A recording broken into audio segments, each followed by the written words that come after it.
Step into Deathworld, a brutal sci-fi adventure where every storm, creature, and shadow is trying to kill you. This audiobook gives you an intense escape into a hostile alien planet filled with danger, survival, action, and classic pulp science fiction atmosphere. Sit back, listen, and enjoy a thrilling journey into a world where humanity must fight every second just to stay alive. Deathworld, written by Harry Harrison. Chapter 1. Jason dinAlt sprawled in soft luxury on the couch, a large frosty stein held limply in one hand. His other hand rested casually on a pillow. The gun behind the pillow was within easy reach of his fingers. In his line of work, he never took chances. It was all highly suspicious. Jason didn't know a soul on this planet. Yet the card sent by service tube from the hotel desk had read, Kirk Pyrrus would like to see Jason dinAlt. Blunt and to the point.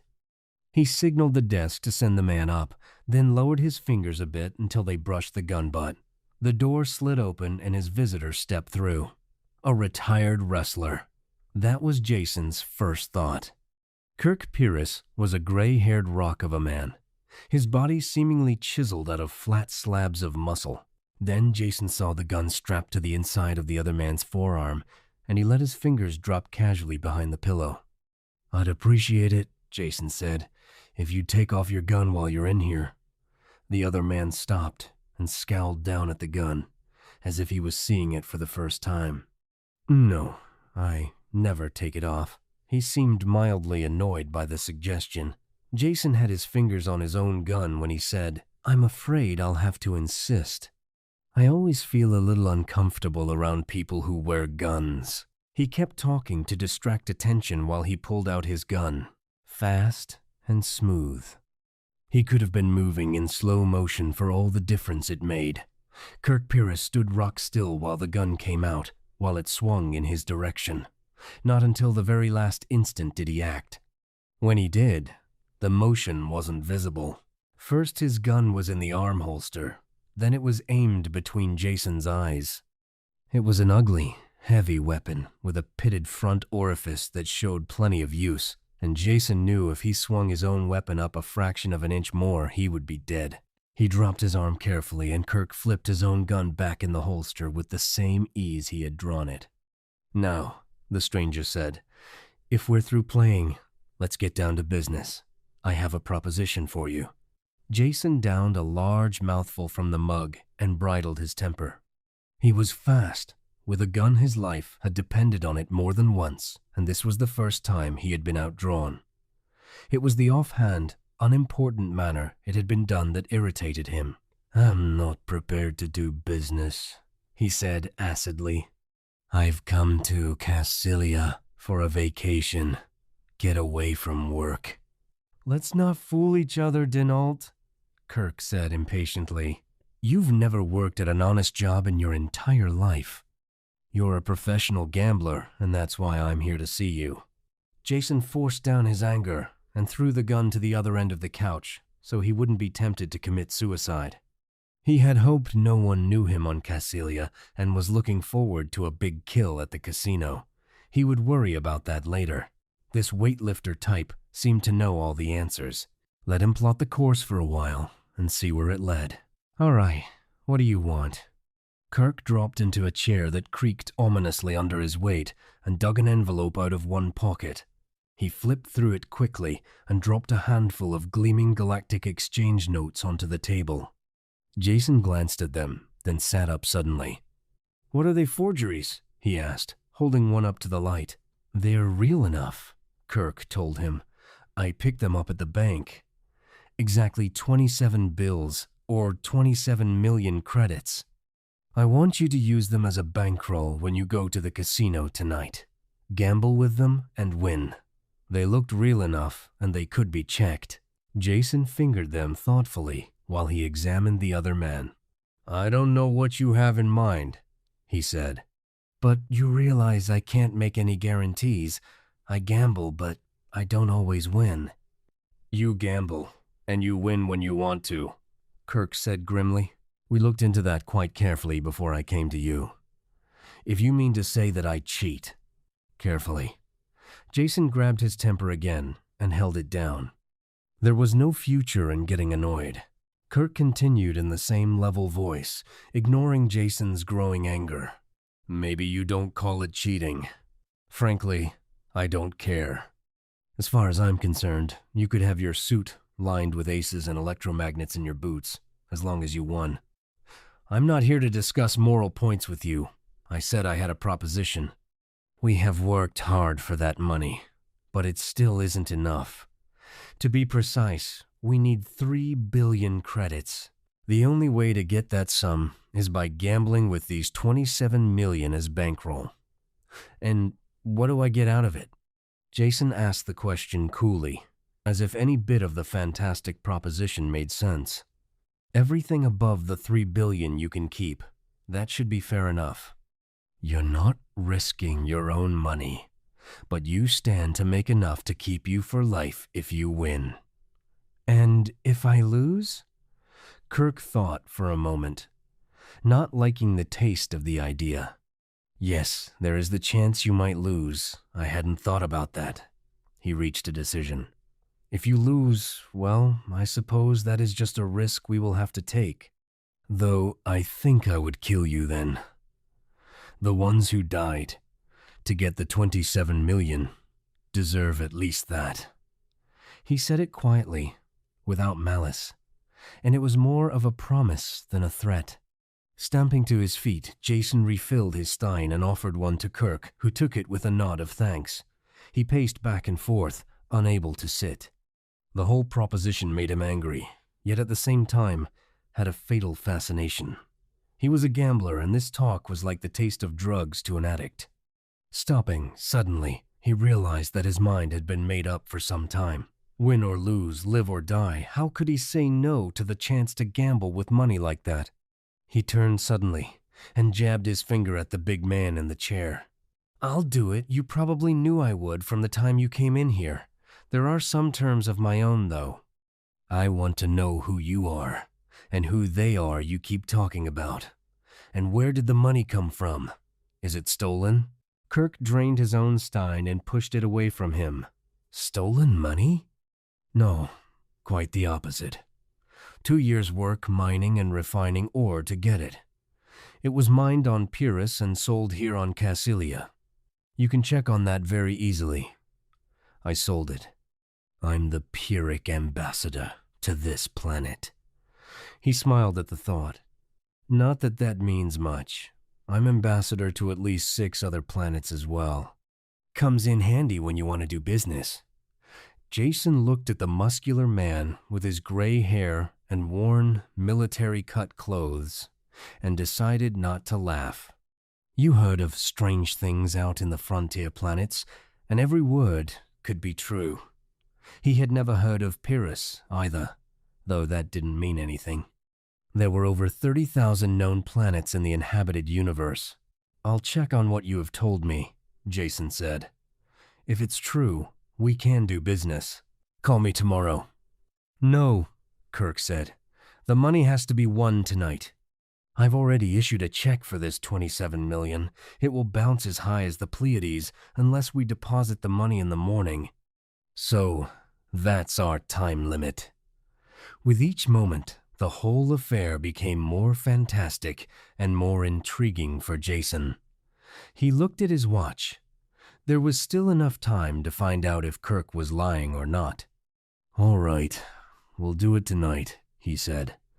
Only I'll have to have one of those bills to check. Kirk stood up to go. Take them all. I won't be seeing you again until after you've won. I'll be at the casino, of course, but don't recognize me. It would be much better if they didn't know where your money was coming from or how much you had.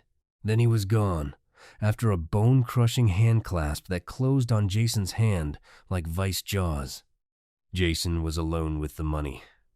Fanning the bills out like a hand of cards, he stared at their sepia and gold faces, trying to get the reality through his head.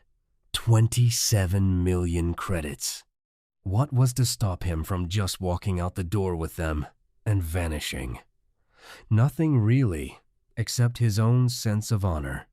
Kirk Pyrrus The man with the same last name as the planet he came from was the universe's biggest fool. Or he knew just what he was doing. From the way the interview had gone, the latter seemed the better bet.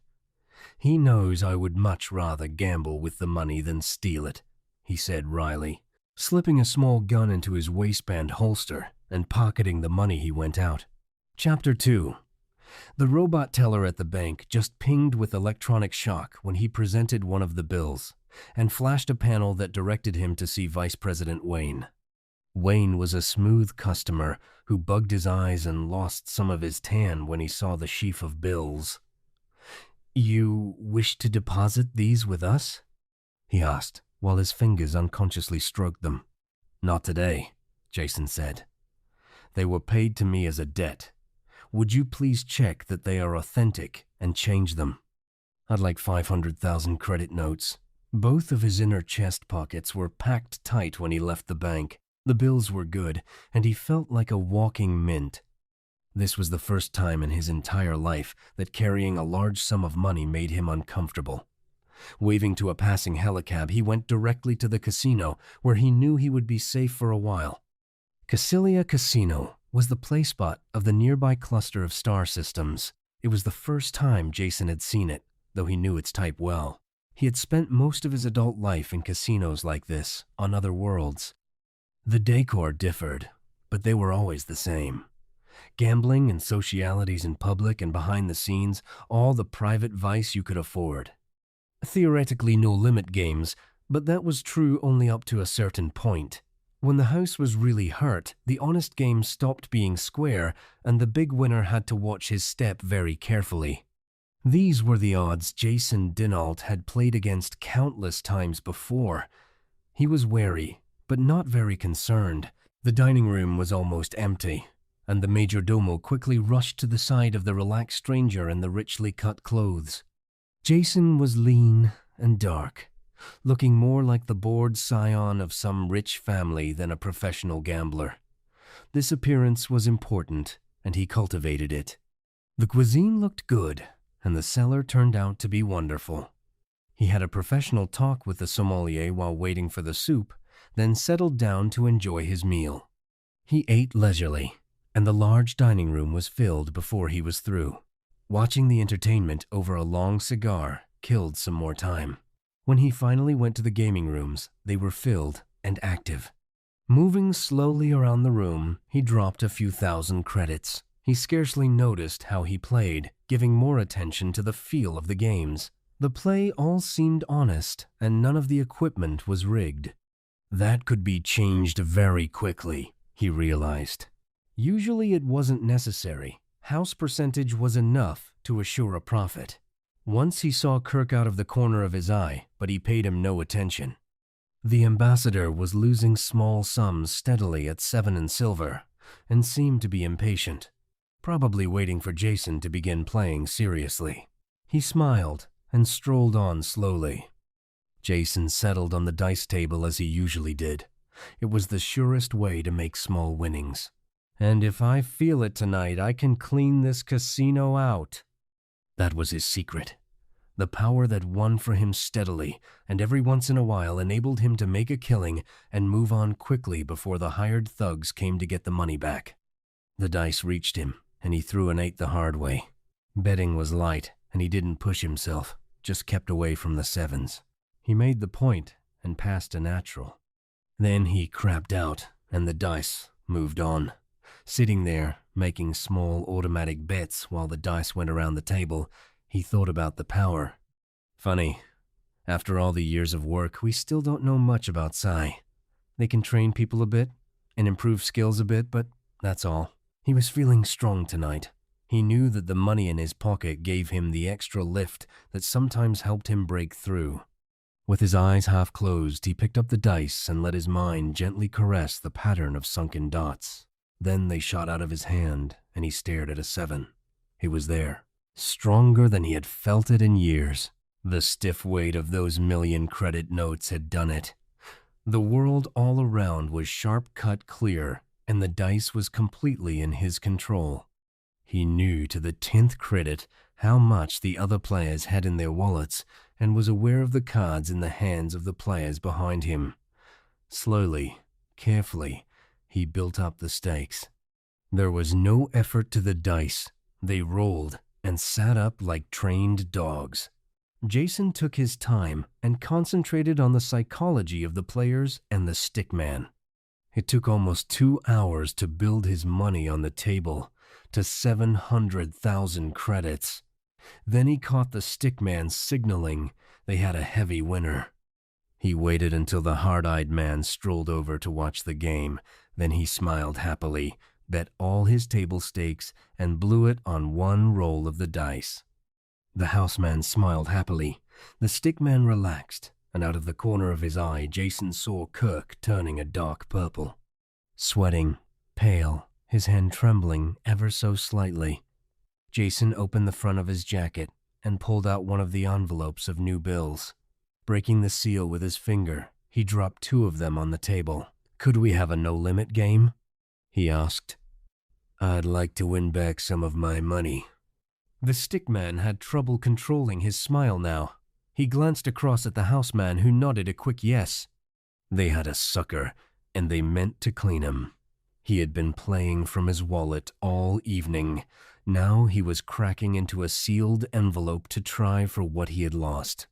A thick envelope too, and probably not his money. Not that the house cared in the least. To them, money had no loyalties. The play went on with the casino in a very relaxed mood, which was just the way Jason wanted it. He needed to get as deep into them as he could before someone realized they might be on the losing end. The rough stuff would start, and he wanted to put it off as long as possible. It would be hard to win smoothly then, and his psi power might go as quickly as it had come. That had happened before. He was playing against the house now. The 2 other players were obvious shills, and a crowd had jammed solidly around to watch. After losing and winning a bit, he hit a streak of naturals, and his pile of gold chips tottered higher and higher. There was nearly $1 billion there, he estimated roughly. The dice were still falling true, though he was soaked with sweat from the effort. Betting the entire stack of chips, he reached for the dice. The stickman reached faster and hooked them away. "House calls for new dice," he said flatly. Jason straightened up and wiped his hands, glad of the instant's relief. This was the 3rd time the house had changed dice to try and break his winning streak. It was their privilege. The hard-eyed casino man opened his wallet as he had done before and drew out a pair at random. Stripping off their plastic cover, he threw them the length of the table to Jason. They came up a natural 7, and Jason smiled. When he scooped them up, the smile slowly faded.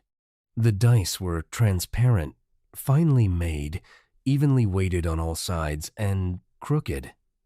The pigment on the dots of 5 sides of each die was some heavy metal compound, probably lead. The 6th side was a ferrous compound. They would roll true unless they hit a magnetic field that meant the entire surface of the table could be magnetized. He could never have spotted the difference if he hadn't looked at the dice with his mind. But what could he do about it? Shaking them slowly, he glanced quickly around the table. There was what he needed. An ashtray with a magnet in its base to hold it to the metal edge of the table. Jason stopped shaking the dice and looked at them quizzically, then reached over and grabbed the ashtray. He dropped the base against his hand. As he lifted the ashtray, there was a concerted gasp from all sides. The dice were sticking there, upside down, boxcars showing. "Are these what you call honest dice?" he asked. The man who had thrown out the dice reached quickly for his hip pocket. Jason was the only one who saw what happened next. He was watching that hand closely, his own fingers near his gun butt. As the man dived into his pocket, a hand reached out of the crowd behind him. From its square-cut size, it could have belonged to only one person. The thick thumb and index finger clamped swiftly around the houseman's wrist. Then they were gone. The man screamed shrilly and held up his arm, his hand dangling limp as a glove from the broken wrist bones. With his flank well protected, Jason could go on with the game. "The old dice, if you don't mind," he said quietly. Dazedly, the stickman pushed them over. Jason shook quickly and rolled. Before they hit the table, he realized he couldn't control them. The transient psi power had gone. End over end, they turned and faced up 7. Counting the chips as they were pushed over to him, he added up a bit under 2 billion credits. They would be winning that much if he left the game now, but it wasn't the 3 billion that Kirk needed. Well, it would have to be enough.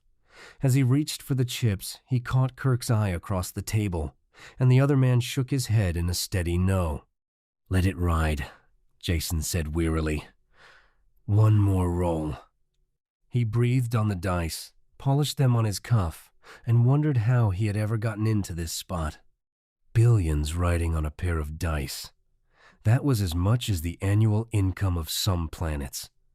The only reason there could be stakes like that was because the planetary government had a stake in the casino.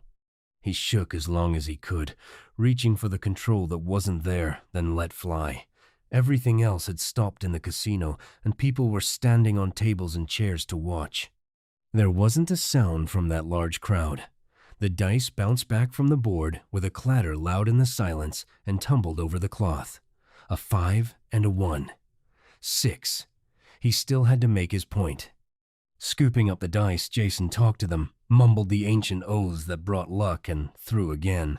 It took 5 throws before he made the 6. The crowd echoed his sigh, and their voices rose quickly. He wanted to stop, take a deep breath, but he knew he couldn't.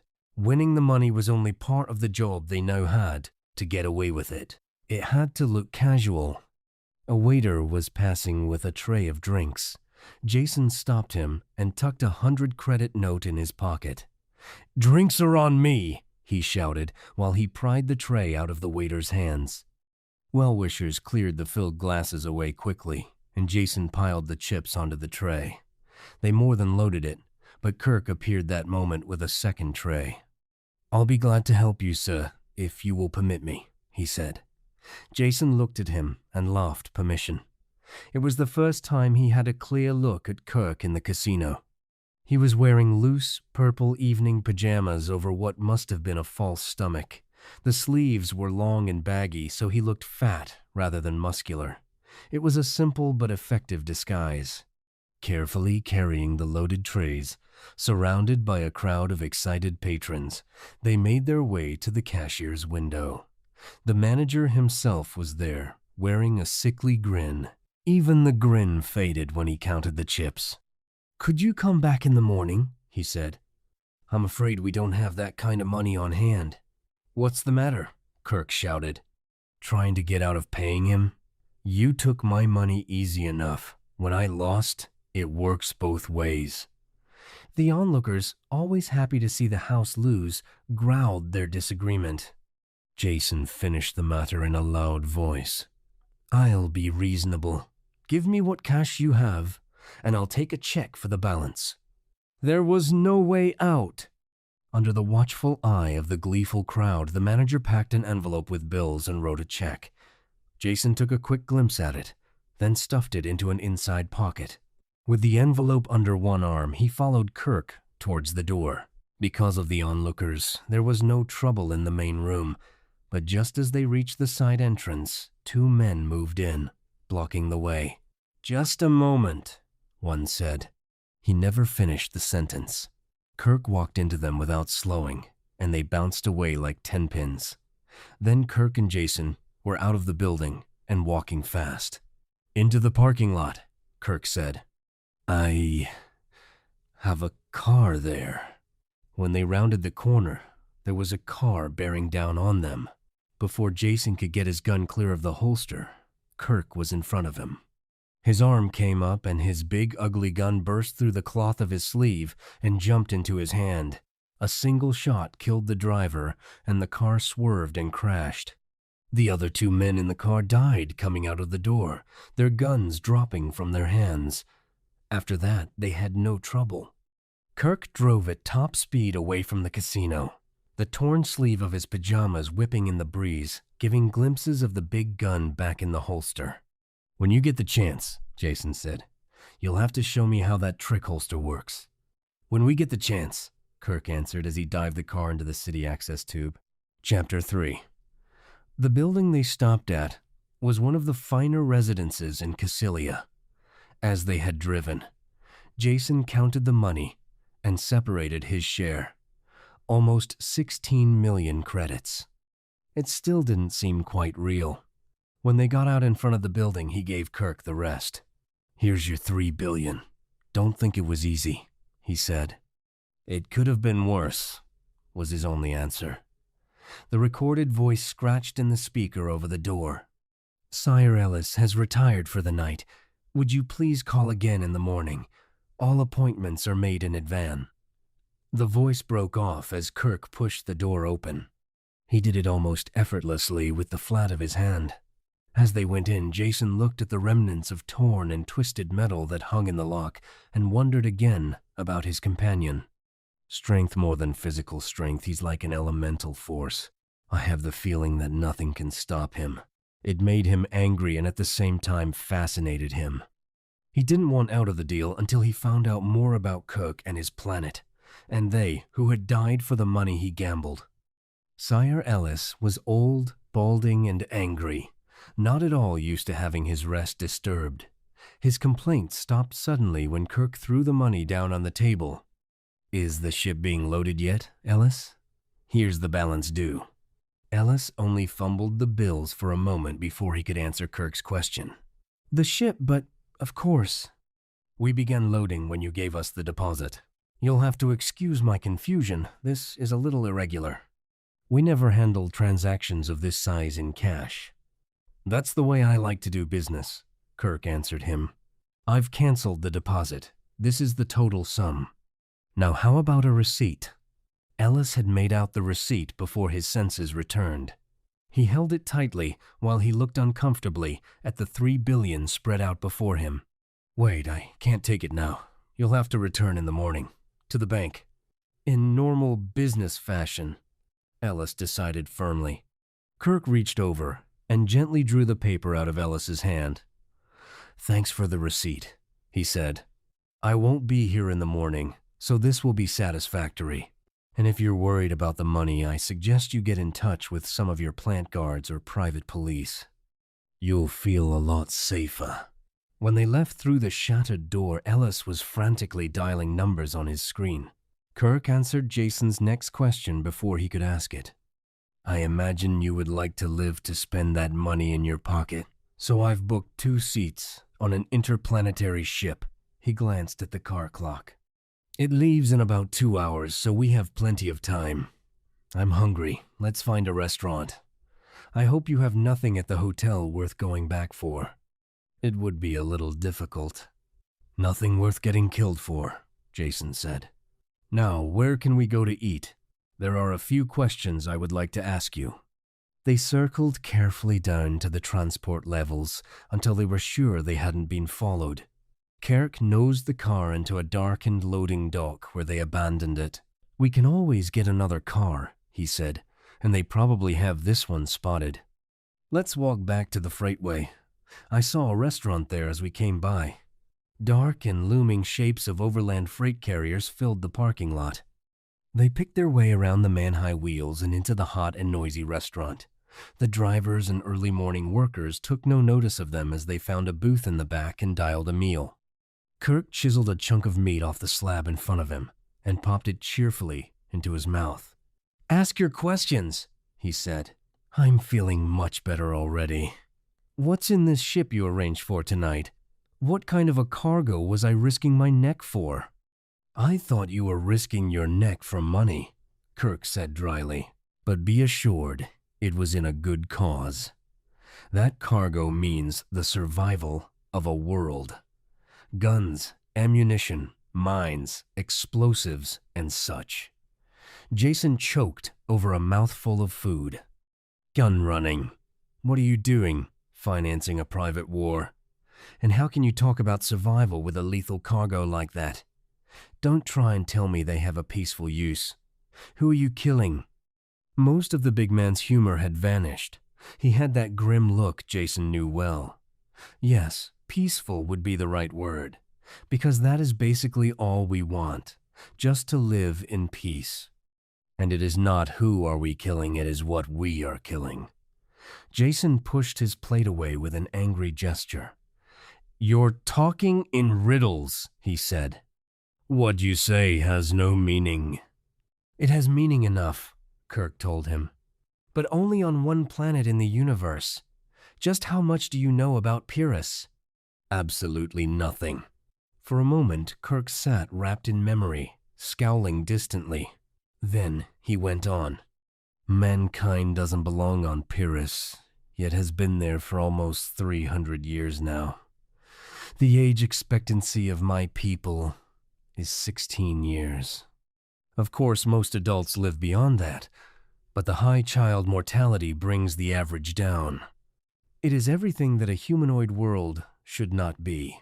The gravity is nearly twice Earth normal. The temperature can vary daily from Arctic to tropic. The climate, well, you have to experience it to believe it. Like nothing you've seen anywhere else in the galaxy." "I'm frightened," Jason said dryly. "What do you have, methane or chlorine reactions?" "I've been down on planets like that." Kirk slammed his hand down hard on the table. The dishes bounced, and the table legs creaked. "Laboratory reactions," he growled.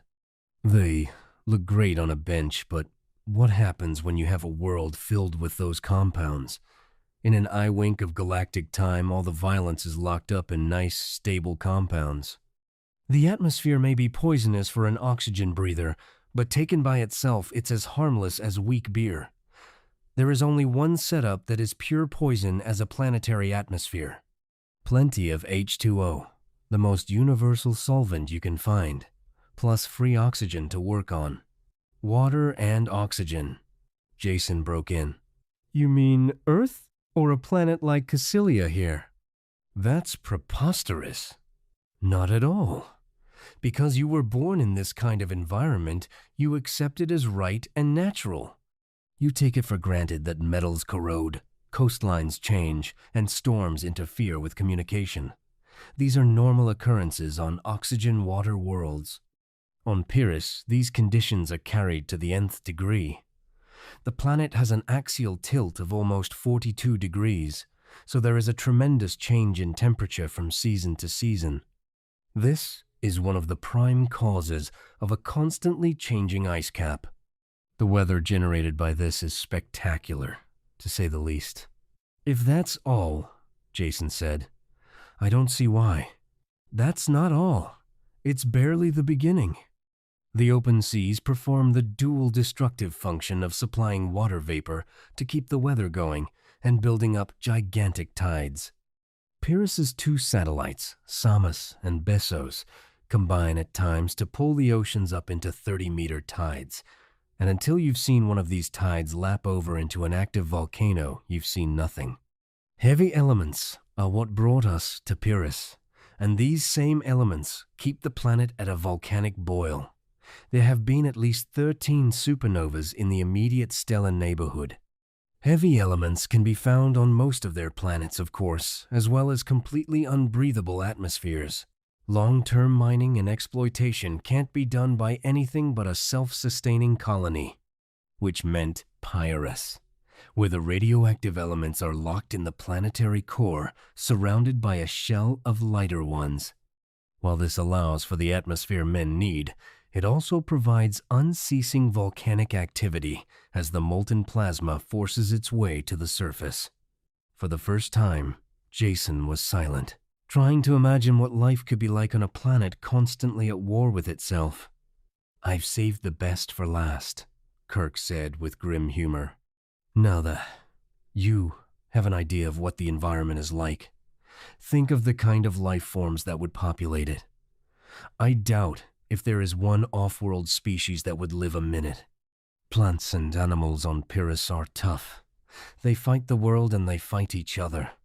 Hundreds of thousands of years of genetic weeding out have produced things that would give even an electronic brain nightmares.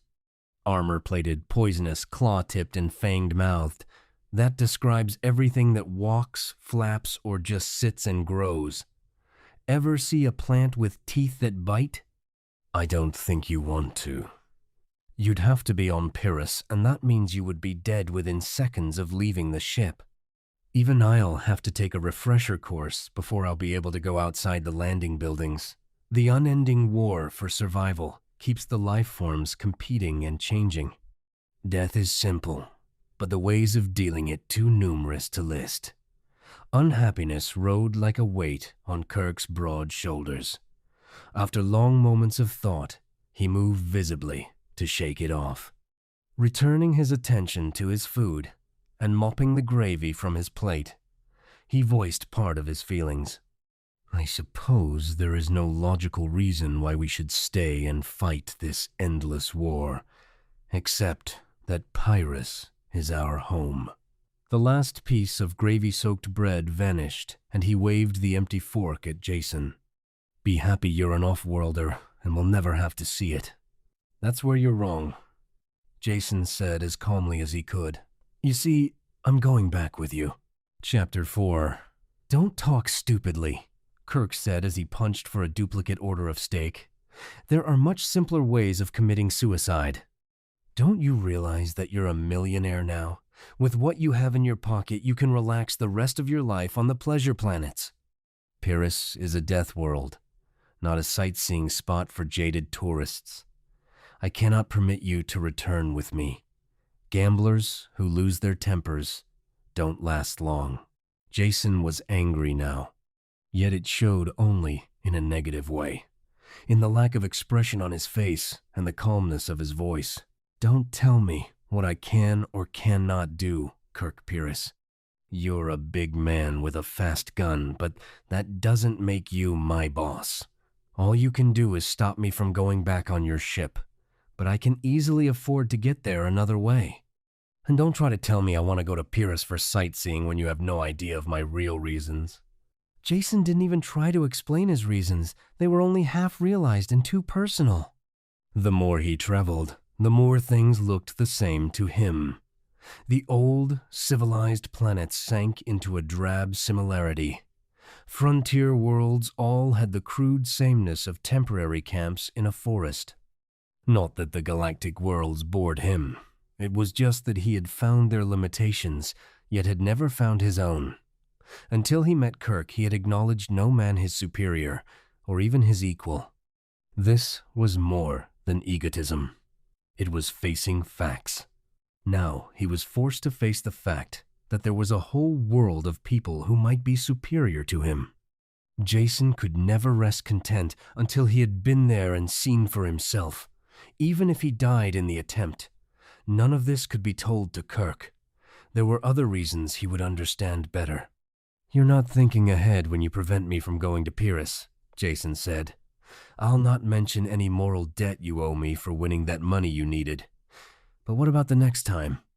If you needed that much lethal goods once, you'll probably need it again someday. Wouldn't it be better to have me on hand, old tried and true, than dreaming up some new and possibly unreliable scheme? Kirk chewed pensively on the second serving of steak. That makes sense, and I must admit I hadn't thought of it before. One failing we Pyrrans have is a lack of interest in the future.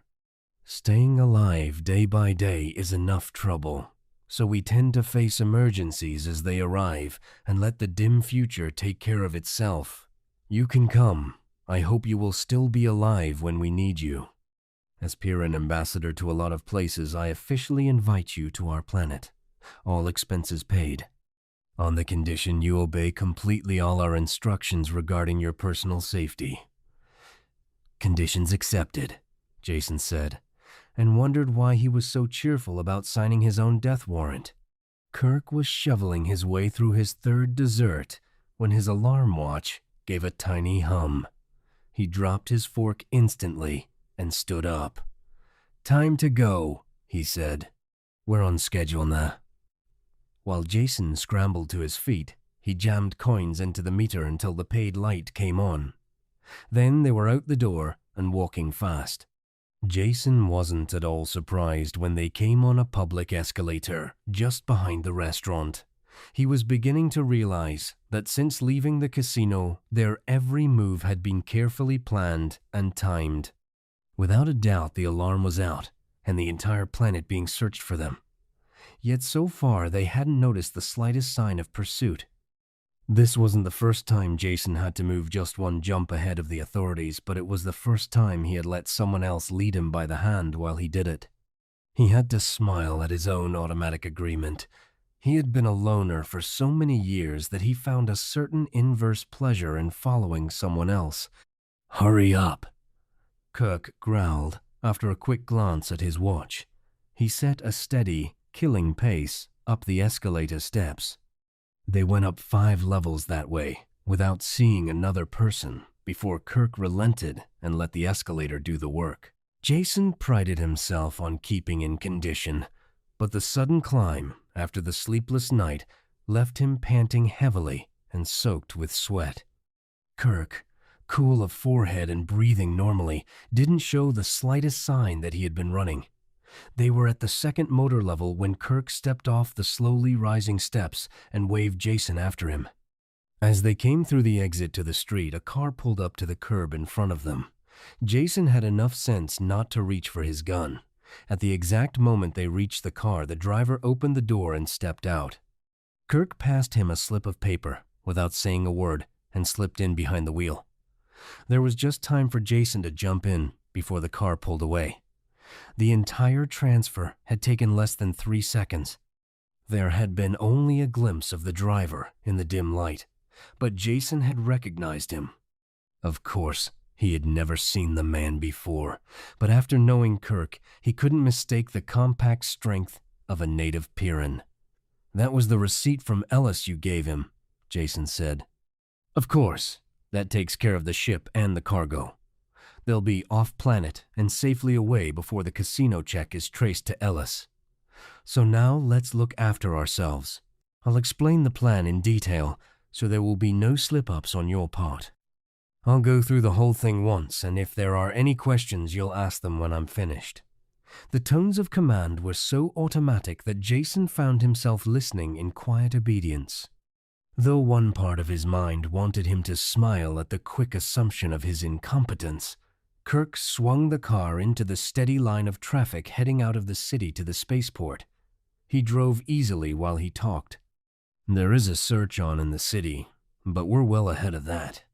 I'm sure the Cassilians don't want to advertise their bad sportsmanship, so there won't be anything as crude as a roadblock. But the port will be crawling with every agent they have. They know once the money gets off-planet, it is gone forever. When we make a break for it, they will be sure we still have the goods. So there will be no trouble with the munition ship getting clear." Jason sounded a little shocked. "You mean you're setting us up as clay pigeons to cover the takeoff of the ship? You could put it that way. But since we have to get off-planet anyway, there is no harm in using our escape as a smokescreen. Now, shut up until I've finished, like I told you. One more interruption, and I dump you by the road." Jason was sure he would. He listened intently and quietly as Kirk repeated word for word what he had said before, then continued. "The official car gate will probably be wide open with the traffic through it, and a lot of the agents will be in plain clothes. We might even get onto the field without being recognized, though I doubt it. It is of no importance. We will drive through the gate and to the takeoff pad. The Pride of Darkhan, for which we hold tickets, will be sounding its 2-minute siren and unhooking the gangway. By the time we get to our seats, the ship will take off." "That's all very fine," Jason said. "But what will the guards be doing all this time?" "Shooting at us and each other. We will take advantage of the confusion to get aboard." This answer did nothing to settle Jason's mind, but he let it slide for the moment. "All right, say we do get aboard. Why don't they just prevent takeoff until we have been dragged out and stood against a wall?" Kirk spared him a contemptuous glance before he returned his eyes to the road. "I said the ship was the Pride of Darkhan. If you had studied this system at all, you would know what that means.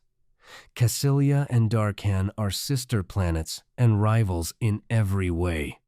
It has been less than 2 centuries since they fought an intra-system war that almost destroyed both of them.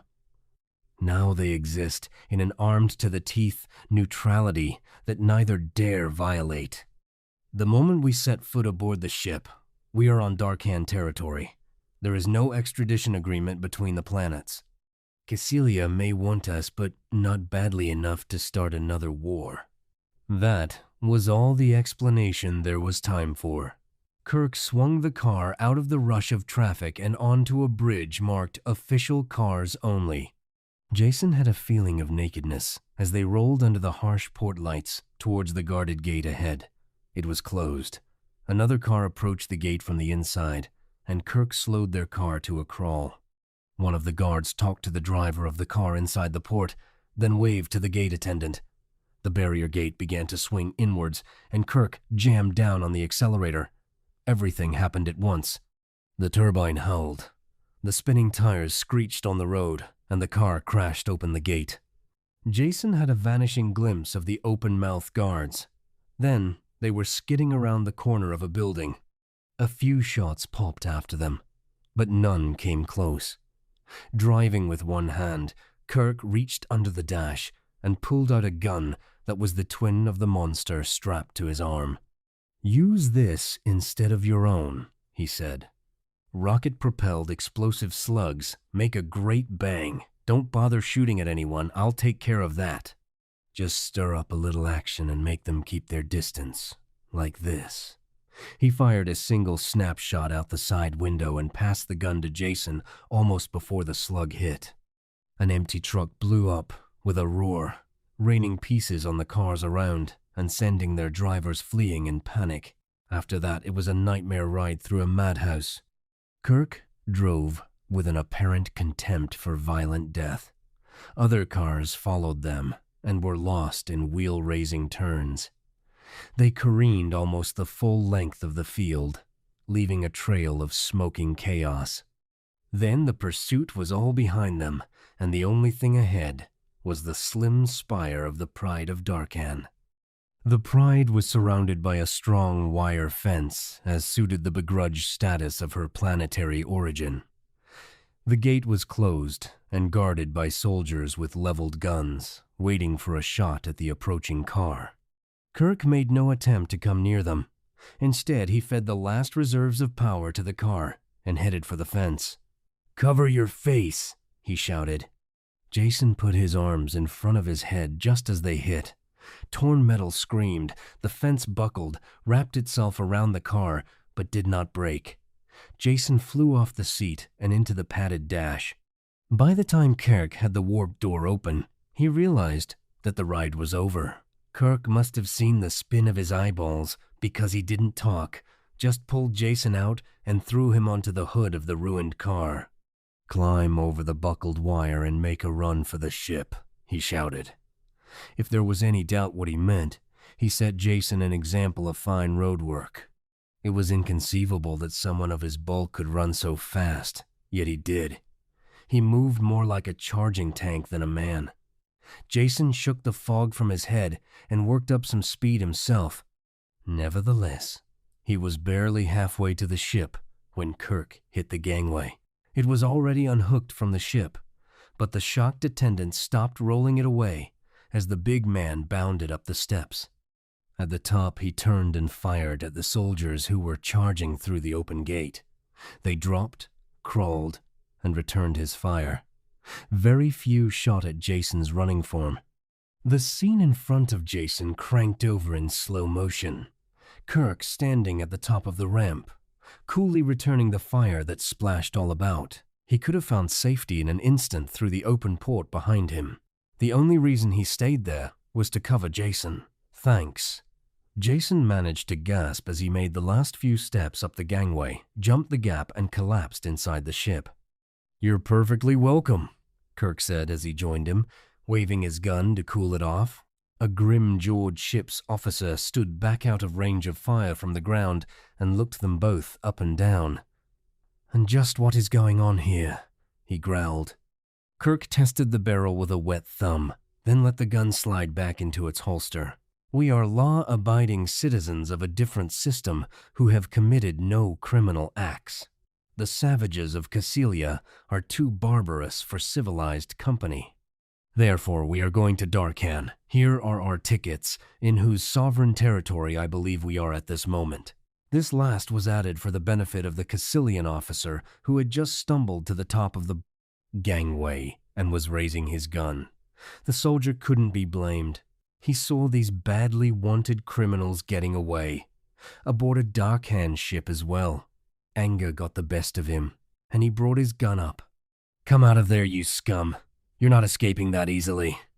Come out slow with your hands up or I'll blast you."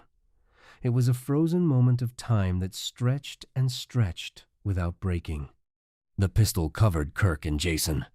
Neither of them attempted to reach for their own guns. The gun twitched a bit as the ship's officer moved, then steadied back on the two men. The Darkhan spaceman hadn't gone far, just a pace across the lock. This was enough to bring him next to a red box set flush with the wall.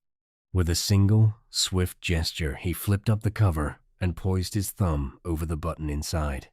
When he smiled, his lips peeled back to show all of his teeth. He had made up his mind, and it was the arrogance of the Cassilian officer that had been the deciding factor. "Fire a single shot into Darkhan territory, and I press this button," he shouted. "And you know what this button does, every one of your ships has them as well. Commit a hostile act against this ship, and someone will press a button.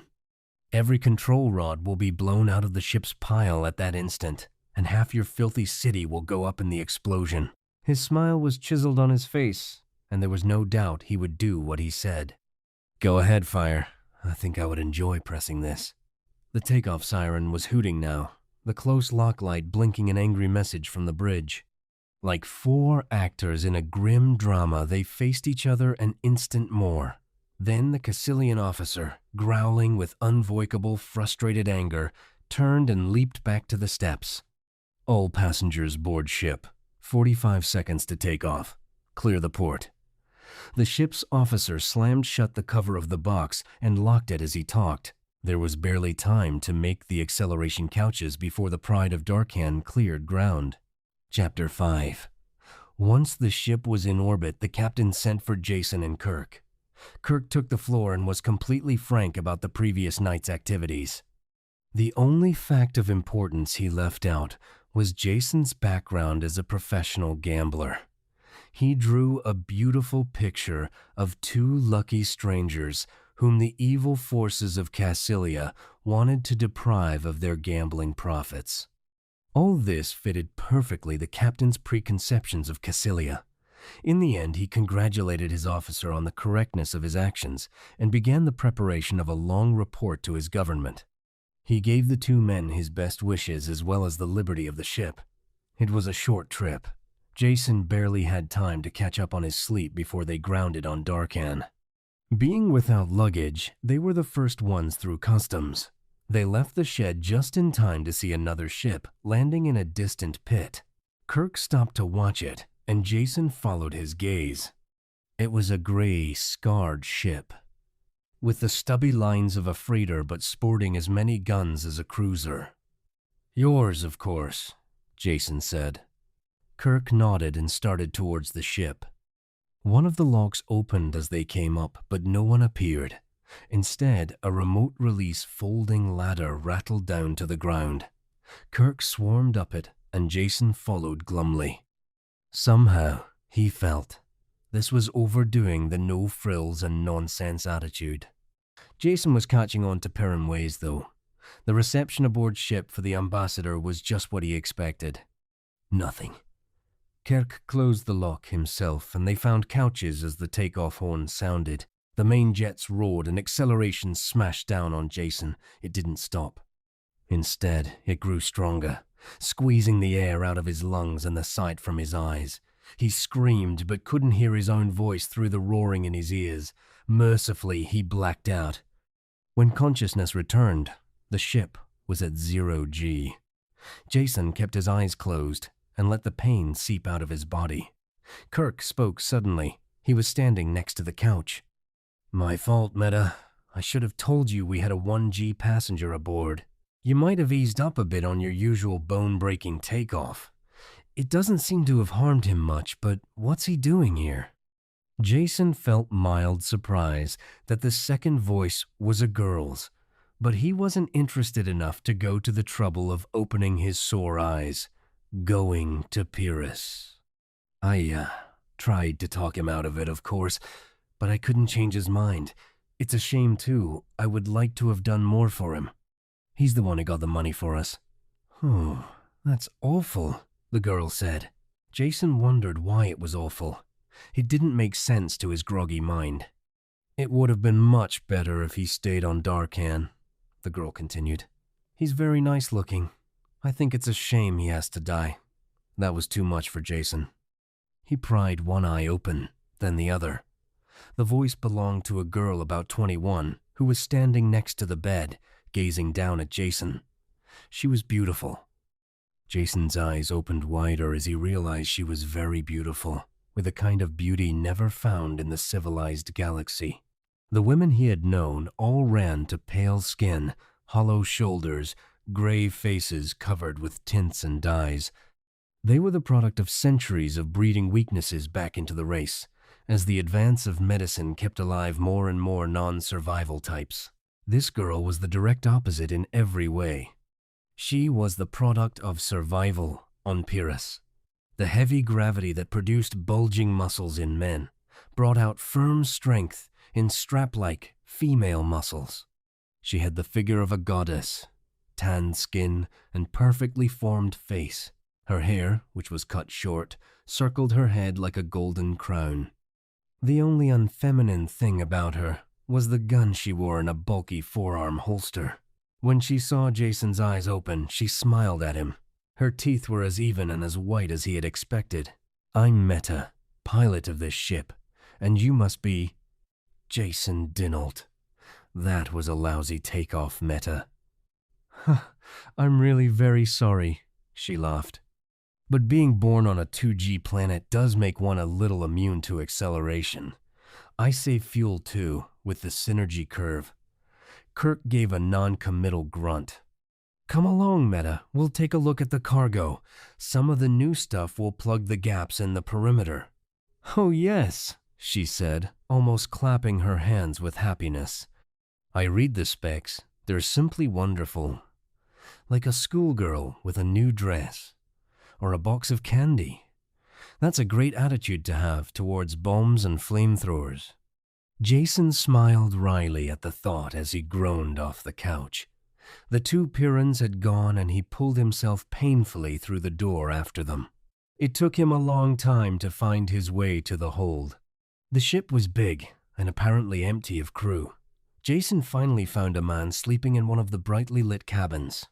He recognized him as the driver who had turned the car over to them on Cassilia. The man, who had been sleeping soundly a moment before, opened his eyes as soon as Jason drifted into the room. He was wide awake. "How do I get to the cargo hold?" Jason asked.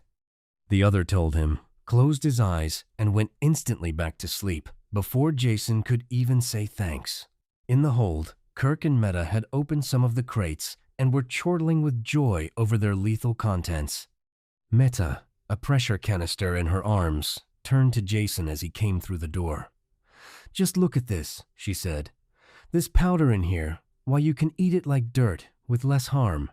Yet it is instantly deadly to all forms of vegetable life." She stopped suddenly as she realized Jason didn't share her extreme pleasure. "I'm sorry. I forgot for a moment there that you weren't a Pyrran. So you don't really understand, do you?" Before he could answer, the PA speaker called her name. "Jump time," she said. "Come with me to the bridge while I do the equations. We can talk there. I know so little about any place except Pyrrus that I have a million questions to ask." Jason followed her to the bridge where she relieved the duty officer and began taking readings for the jump setting. She looked out of place among the machines, a sturdy but supple figure in a simple one-piece ship suit. Yet there was no denying the efficiency with which she went about her job. "Meta, aren't you a little young to be the pilot of an interstellar ship?" "Am I?" She thought for a second. "I really don't know how old pilots are supposed to be. I have been piloting for about 3 years now, and I'm almost 20. Is that younger than usual?" Jason opened his mouth, then laughed.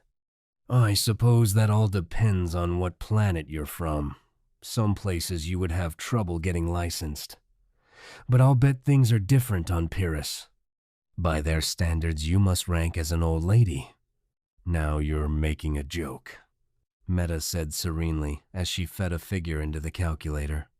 "I've seen old ladies on some planets. They are wrinkled and have gray hair. I don't know how old they are.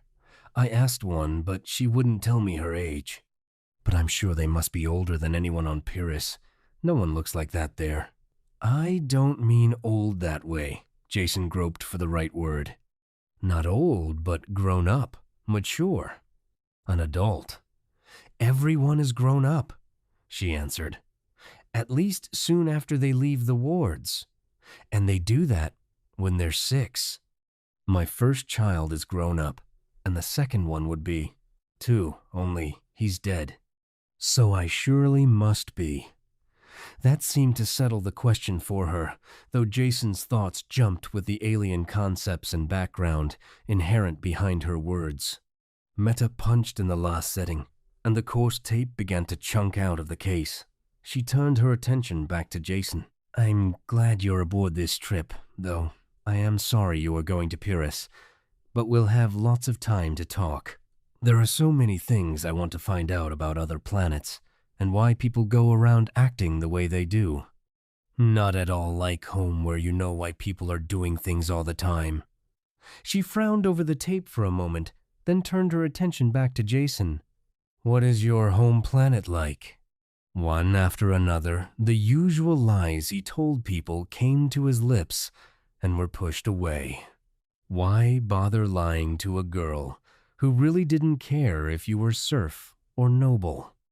To her, there were only 2 kinds of people in the galaxy, Pyrrans and the rest. For the first time since he had fled from Porgor Storsand, he found himself telling someone the truth of his origin. "My home planet? Just about the stuffiest, dullest, dead end in the universe. You can't believe the destructive decay of a planet that is mainly agrarian, caste-conscious, and completely satisfied with its own boring existence. Not only is there no change, but no one wants change. My father was a farmer, so I should have been a farmer too if I had listened to the advice of my betters. It was unthinkable, as well as forbidden for me to do anything else. And everything I wanted to do was against the law. I was 15 before I learned to read out of a book stolen from a noble school. After that, there was no turning back. By the time I stowed aboard an off-world freighter at 19, I must have broken every law on the planet, happily. Leaving home for me was just like getting out of prison." Meta shook her head at the thought. "I just can't imagine a place like that. But I'm sure I wouldn't like it there." "I'm sure you wouldn't," Jason laughed. "So once I was in space, with no law-abiding talents or skills, I just wandered into one thing and another. In this age of technology, I was completely out of place. Oh, I suppose I could have done well in some army, but I'm not so good at taking orders. Whenever I gambled, I did well, so little by little I just drifted into it. People are the same everywhere, so I managed to make out well wherever I end up. I know what you mean about people being alike, but they are so different," she said. "I'm not being clear at all, am I? What I mean is that at home I know what people will do and why they do it at the same time. People on all the other planets do act alike, as you said, yet I have very much trouble understanding why. For instance, I like to try the local food when we set down on a planet, and if there is time, I always do. There are bars and restaurants near every spaceport, so I go there, and I always have trouble with the men. They want to buy me drinks, hold my hand. Well, A single girl in those port joints has to expect a certain amount of interest from the men. Oh, I know that, she said. What I don't understand is why they don't listen when I tell them I am not interested and to go away. They just laugh and pull up a chair, usually. But I have found that one thing works wherever I am. I tell them if they don't stop bothering me, I'll break their arm. Does that stop them? Jason asked. No, of course not. But after I break their arm, they go away. And the others don't bother me either. It's a lot of fuss to go through, and the food is usually awful. Jason didn't laugh, particularly when he realized that this girl could break the arm of any spaceport thug in the galaxy. She was a strange mixture of naivete and strength, unlike anyone he had ever met before. Once again, he realized that he had to visit the planet that produced people like her and Kirk. Tell me about Pyrrus, he asked. Why is it that you and Kirk assume automatically that I will drop dead as soon as I land? What is the planet like? All the warmth was gone from her face now. I can't tell you. You will have to see for yourself. I know that much after visiting some of the other worlds. Pyrrus is like nothing you galaxy people have ever experienced. You won't really believe it until it is too late. Will you promise me something? No, he answered. At least not until after I hear what it is and decide. Don't leave the ship when we land. You should be safe enough aboard, and I'll be flying a cargo out within a few weeks. I'll promise nothing of the sort. I'll leave when I want to leave. Jason knew there was logic in her words, but his back was up at her automatic superiority. Meta finished the jump settings without another word. There was a tension in the room that prevented them both from talking. It was the next ship day before he saw her again. Then it was completely by accident. She was in the astrogation dome when he entered, looking up at the sparkling immensity of the jump sky. For the first time, he saw her off duty, wearing something other than a ship suit. This was a loose, soft robe that accentuated her beauty. She smiled at him. The stars are so wonderful, she said. Come look. Jason came close to her and with an unthinking, almost automatic movement, put his arm around her. Neither did she resent it, for she covered his hand with hers. Then they kissed, and it was just the way he knew it would be. Chapter 6. After that, they were together constantly. When Meta was on duty, he brought her meals to the bridge and they talked. Jason learned little more about her world since, by unspoken agreement, they didn't discuss it. He talked of the many planets he had visited and the people he had known. She was an appreciative listener, and the time went quickly by. They enjoyed each other's company, and it was a wonderful trip. Then it ended. There were 14 people aboard the ship, yet Jason had never seen more than 2 or 3 at a time. There was a fixed rotation of duties that they followed in the ship's operation. When not on duty, the Pyrrans minded their own business in an intense and self-sufficient manner. Only when the ship came out of jump and the PA barked assembly did they all get together. Kirk was giving orders for the landing and questions were snapped back and forth. It was all technical and Jason didn't bother following it. It was the attitude of the Pyrrans that drew his attention. Their talk tended to be faster now, as were their motions. They were like soldiers preparing for battle. Their sameness struck Jason for the first time. Not that they looked alike or did the same things. It was the way they moved and reacted that caused the striking similarity. They were like great, stalking cats, walking fast, tense, and ready to spring at all times, their eyes never still for an instant. Jason tried to talk to Meta after the meeting, but she was almost a stranger. She answered in monosyllables, and her eyes never met his, just brushed over them and went on. There was nothing he could really say, so she moved to leave. He started to put his hand out to stop her, then thought better of it. There would be other times to talk. Kirk was the only one who took any notice of him, and then only to order him to an acceleration couch. Meta's landings were infinitely worse than her takeoffs, at least when she landed on Pyrrus.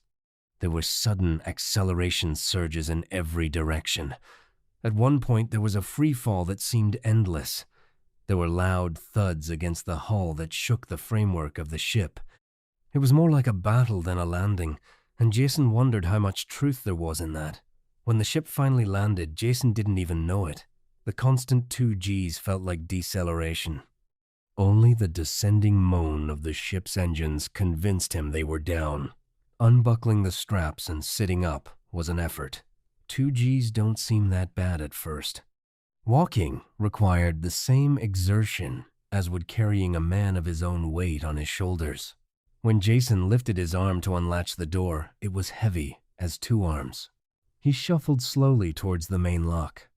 They were all there ahead of him, 2 of the men rolling transparent cylinders from a nearby room. From their obvious weight and the way they clanged when they bumped, Jason knew they were made of transparent metal. He couldn't conceive any possible use for them. Empty cylinders 1 meter in diameter, longer than a man. One end solid, the other hinged and sealed. It wasn't until Kirk spun the sealing wheel and opened one of them that their use became apparent. "Get in," Kirk said. "When you're locked inside, you'll be carried out of the ship." "Thank you, no," Jason told him. "I have no particular desire to make a spectacular landing on your planet, sealed up like a packaged sausage."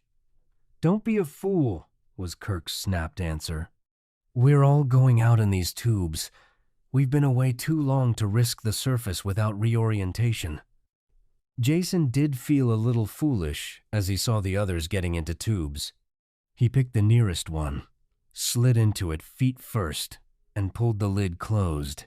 When he tightened the wheel in the center, it squeezed down against a flexible seal.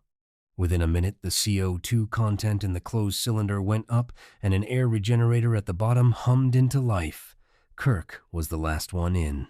He checked the seals on all the other tubes first, then jabbed the airlock override release. As it started cycling, he quickly sealed himself in the remaining cylinder. Both inner and outer locks ground slowly open, and dim light filtered in through sheets of falling rain. For Jason, the whole thing seemed an anticlimax. All this preparation for absolutely nothing. Long, impatient minutes passed before a lift truck appeared driven by a Pyrrus. He loaded the cylinders onto his truck like so much dead cargo.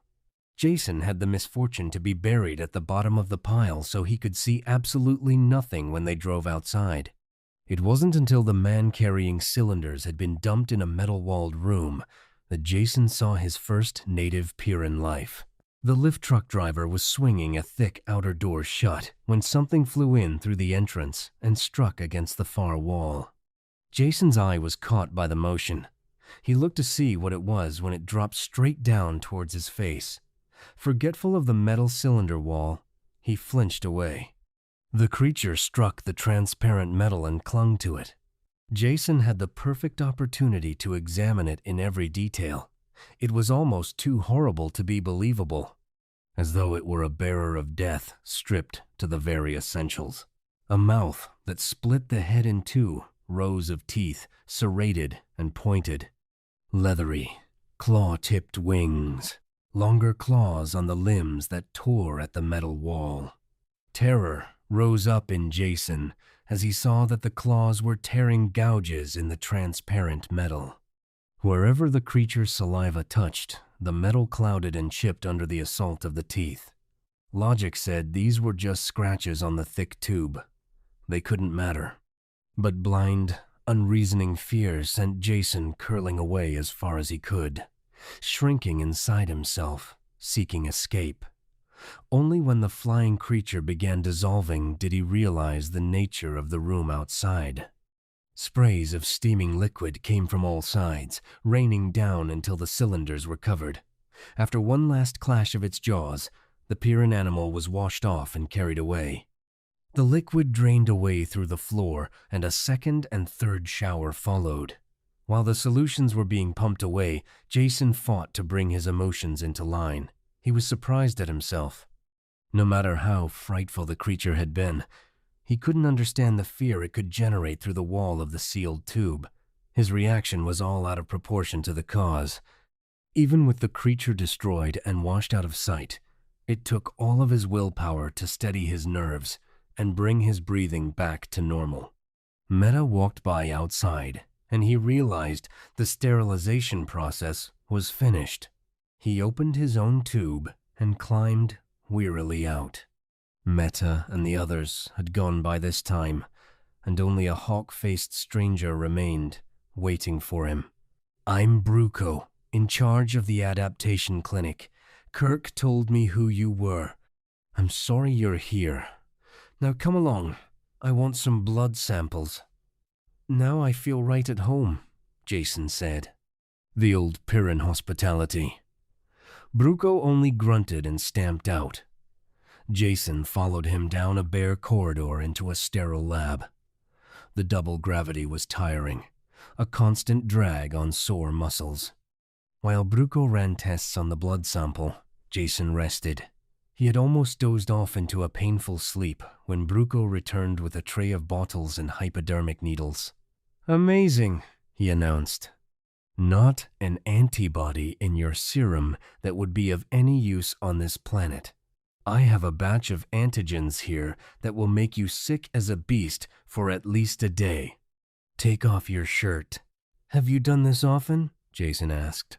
"I mean, juice up an outlander so he can enjoy the pleasures of your world?" Bruco jammed in a needle that felt like it grated on the bone. "Not often at all. Last time was years ago. A half-dozen researchers from some institute, willing to pay well for the chance to study the local life forms. We didn't say no.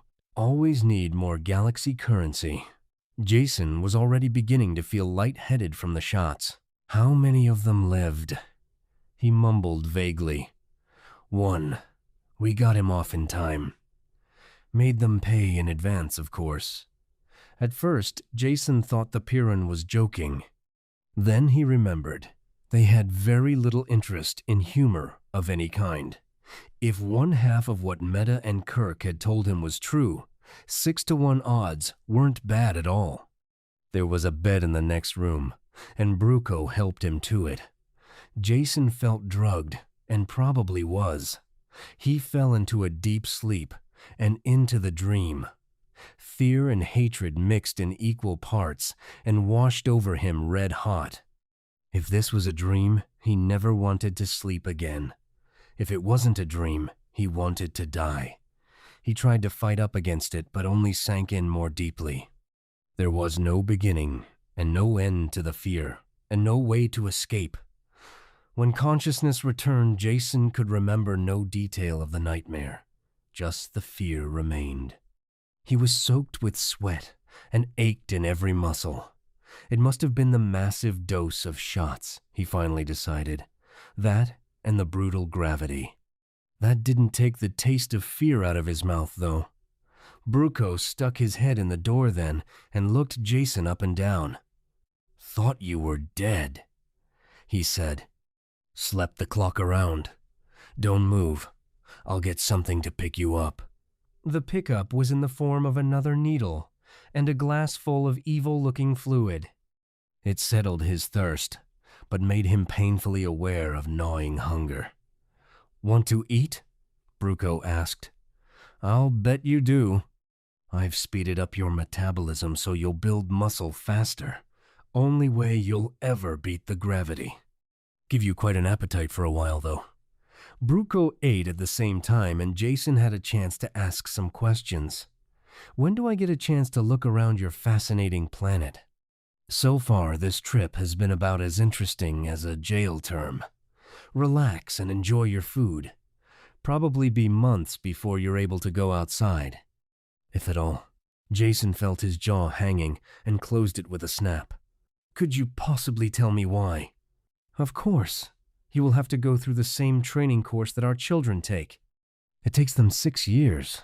Of course, it's their first 6 years of life, so you might think that you, as an adult, could learn faster. Then again, they have the advantage of heredity.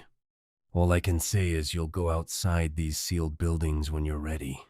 Bruco had finished eating while he talked, and sat staring at Jason's bare arms with growing disgust.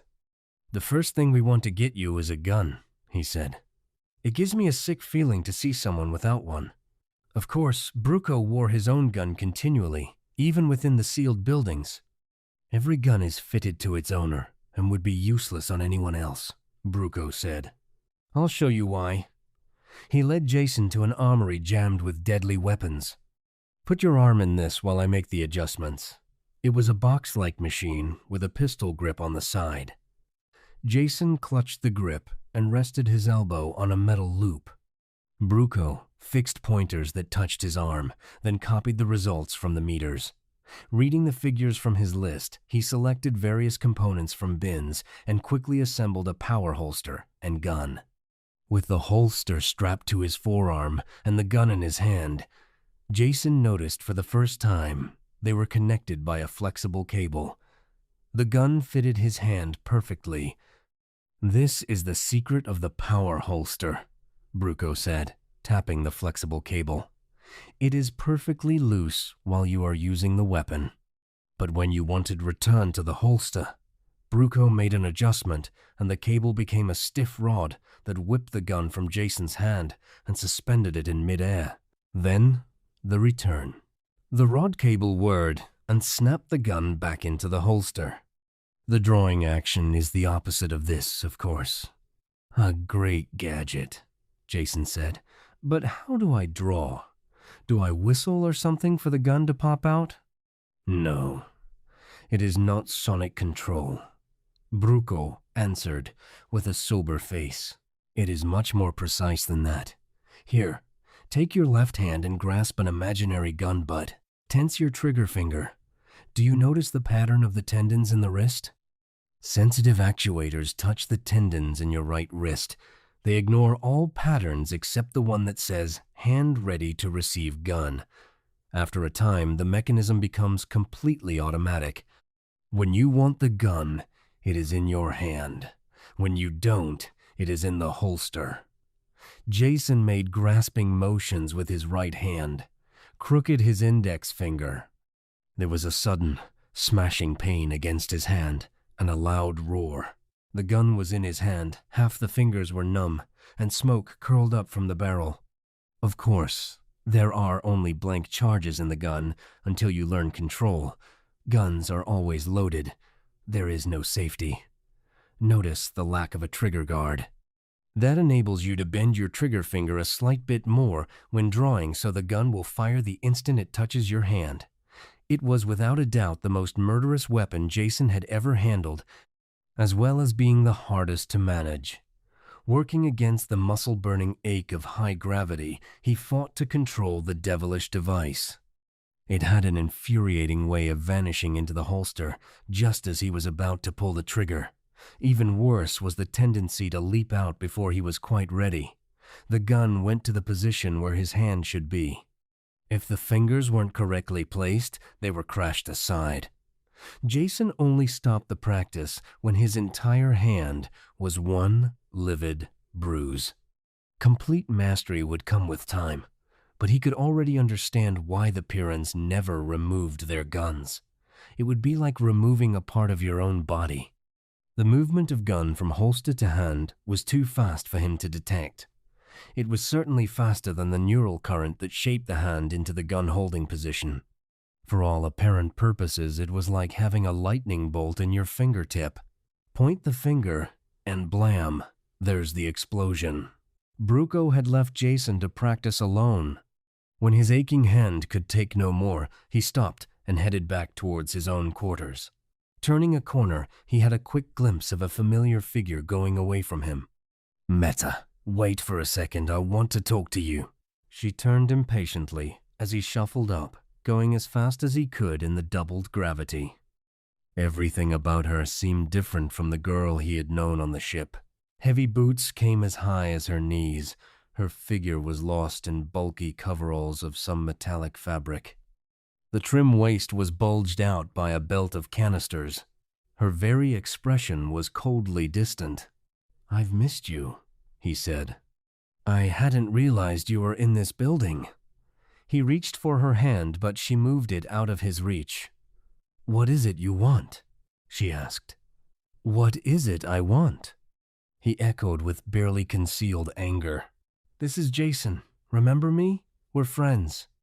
It is allowed for friends to talk, without wanting anything. What happened on the ship has nothing to do with what happens on Pyrrus. She started forward impatiently as she talked. I have finished my reconditioning and must return to work. You'll be staying here in the sealed building, so I won't be seeing you. Why don't you say, with the rest of the children? That's what your tone implies. And don't try walking out. There are some things we have to settle first. Jason made the mistake of putting out his hand to stop her. He didn't really know what happened next. One instant he was standing, the next he sprawled suddenly on the floor. His shoulder was badly bruised, and Meta had vanished down the corridor. Limping back to his own room, he cursed women in general and Meta in particular. Dropping onto his rock-hard bed, he tried to remember the reasons that had brought him here in the first place, and weighed them against the perpetual torture of the gravity, the fear-filled dreams it inspired, the automatic contempt of these people for any outsider. He quickly checked the growing tendency to feel sorry for himself. By Pyrran standards, he was soft and helpless. If he wanted them to think any better of him, he would have to change a good deal. He sank into a fatigue-drugged sleep then, that was broken only by the screaming fear of his dreams. Chapter 7. Inches the morning. Jason awoke with a bad headache and the feeling he had never been to sleep. As he took some of the carefully portioned stimulants that Bruco had given him, he wondered again about the combination of factors that filled his sleep with such horror. "Eat quickly," Bruco told him when they met in the dining room. "I can no longer spare you time for individual instruction. You will join the regular classes and take the prescribed courses. Only come to me if there is some special problem that the instructors or trainers can't handle." The classes, as Jason should have expected, were composed of stern-faced little children. With their compact bodies and no-nonsense mannerisms, they were recognizably Pyrran. But they were still children enough to consider it very funny to have an adult in their classes. Jammed behind one of the tiny desks, the red-faced Jason did not think it was much of a joke. All resemblance to a normal school ended with the physical form of the classroom.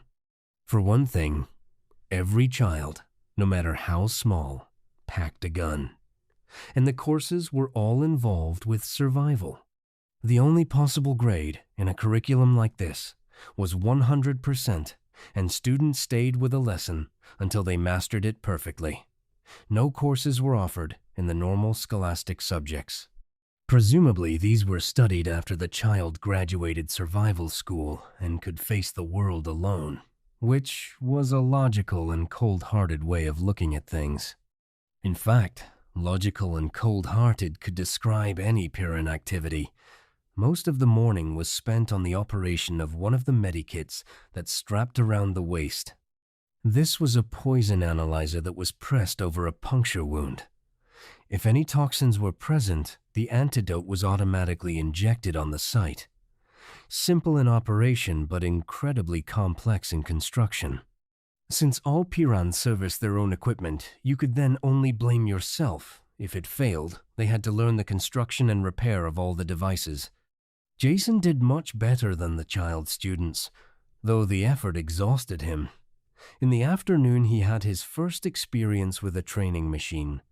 His instructor was a 12-year-old boy whose cold voice didn't conceal his contempt for the soft off-worlder.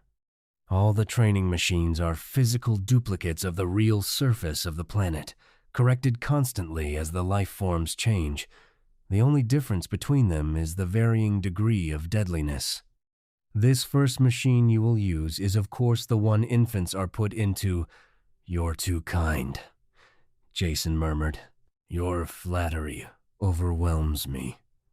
The instructor continued, taking no notice of the interruption. "Infants are put into as soon as they can crawl. It is real in substance, though completely deactivated." Training machine was the wrong word, Jason realized as they entered through the thick door. This was a chunk of the outside world duplicated in an immense chamber. It took very little suspension of reality for him to forget the painted ceiling and artificial sun high above and imagine himself outdoors at last. The scene seemed peaceful enough, though clouds banking on the horizon threatened a violent Pyrrhus storm. "You must wander around and examine things," the instructor told Jason. "Whenever you touch something with your hand, you will be told about it. Like this." The boy bent over and pushed his finger against a blade of the soft grass that covered the ground. Immediately, a voice barked from hidden speakers. "Poison grass! Boots to be worn at all times." Jason kneeled and examined the grass. The blade was tipped with a hard, shiny hook. He realized with a start that every single blade of grass was the same. The soft green lawn was a carpet of death. As he straightened up, he glimpsed something under a broad-leafed plant. A crouching, scale-covered animal whose tapered head terminated in a long spike. "What's that in the bottom of my garden?" he asked. "You certainly give the babies pleasant playmates." Jason turned and realized he was talking to the air. The instructor was gone. He shrugged and petted the scaly monstrosity. "Horn devil," the impersonal voice said from midair. "Clothing and shoes no protection. Kill it." A sharp crack shattered the silence as Jason's gun went off.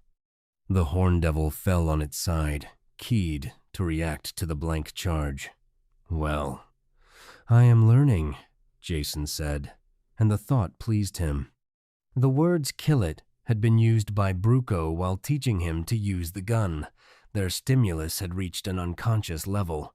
He was aware of wanting to shoot only after he had heard the shot.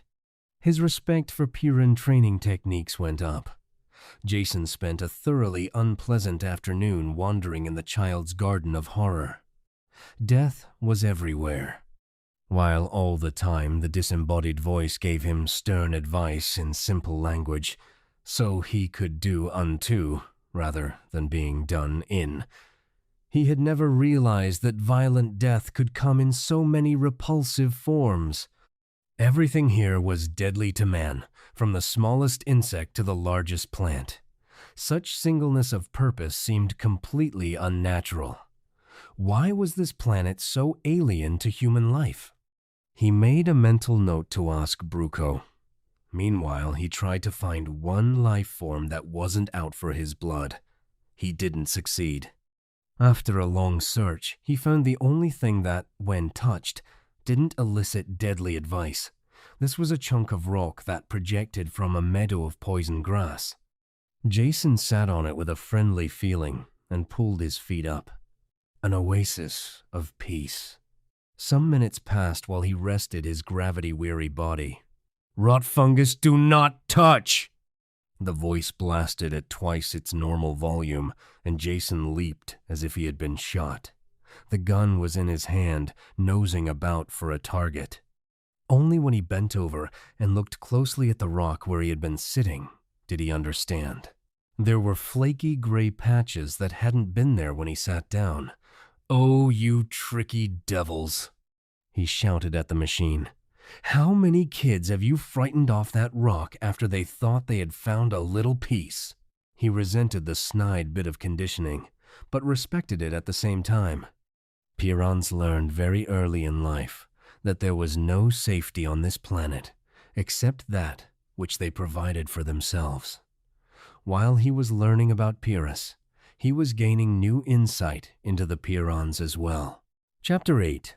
Days turned into weeks in the school, cut off from the world outside. Jason almost became proud of his ability to deal death.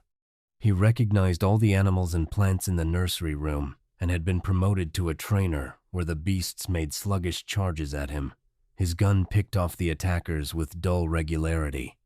The constant, daily classes were beginning to bore him as well. Though the gravity still dragged at him, his muscles were making great efforts to adjust. After the daily classes, he no longer collapsed immediately into bed. Only the nightmares got worse. He had finally mentioned them to Bruco, who mixed up a sleeping potion that took away most of their effect. The dreams were still there, but Jason was only vaguely aware of them upon awakening. By the time Jason had mastered all the gadgetry that kept the Pyrrans alive, he had graduated to a most realistic trainer that was only a hair-breadth away from the real thing. The difference was just in quality. The insect poisons caused swelling and pain instead of instant death. Animals could cause bruises and tear flesh, but stop short of ripping off limbs. You couldn't get killed in this trainer, but could certainly come very close to it. Jason wandered through this large and rambling jungle with the rest of the 5-year-olds. There was something a bit humorous, yet sad, about their unchildlike grimness.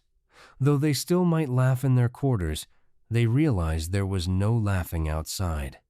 To them, survival was linked up with social acceptance and desirability. In this way, Pyrrus was a simple black and white society. To prove your value to yourself and your world, you only had to stay alive. This had great importance in racial survival, but had very stultifying effects on individual personality. Children were turned into like-faced killers, always on the alert to deal out death. Some of the children graduated into the outside world, and others took their places. Jason watched this process for a while, before he realized that all of those from the original group he had entered with were gone. That same day, he looked up the chief of the adaptation center. "Bruco," Jason asked, "how long do you plan to keep me in this kindergarten shooting gallery?" "You're not being kept here," Bruco told him in his usual irritated tone. "You will be here until you qualify for the outside." "Which I have a funny feeling will be never." "I can now field strip and reassemble every one of your blasted gadgets in the dark. I am a dead shot with this cannon. At this present moment, if I had to, I could write a book on the complete flora and fauna of Pyrrus and how to kill it. Perhaps I don't do as well as my 6-year-old companions, but I have a hunch I do about as good a job now as I ever will. Is that true?" Bruco squirmed with the effort to be evasive, yet didn't succeed. "I think, that is, you know you weren't born here, and—" Come, Jason said with glee.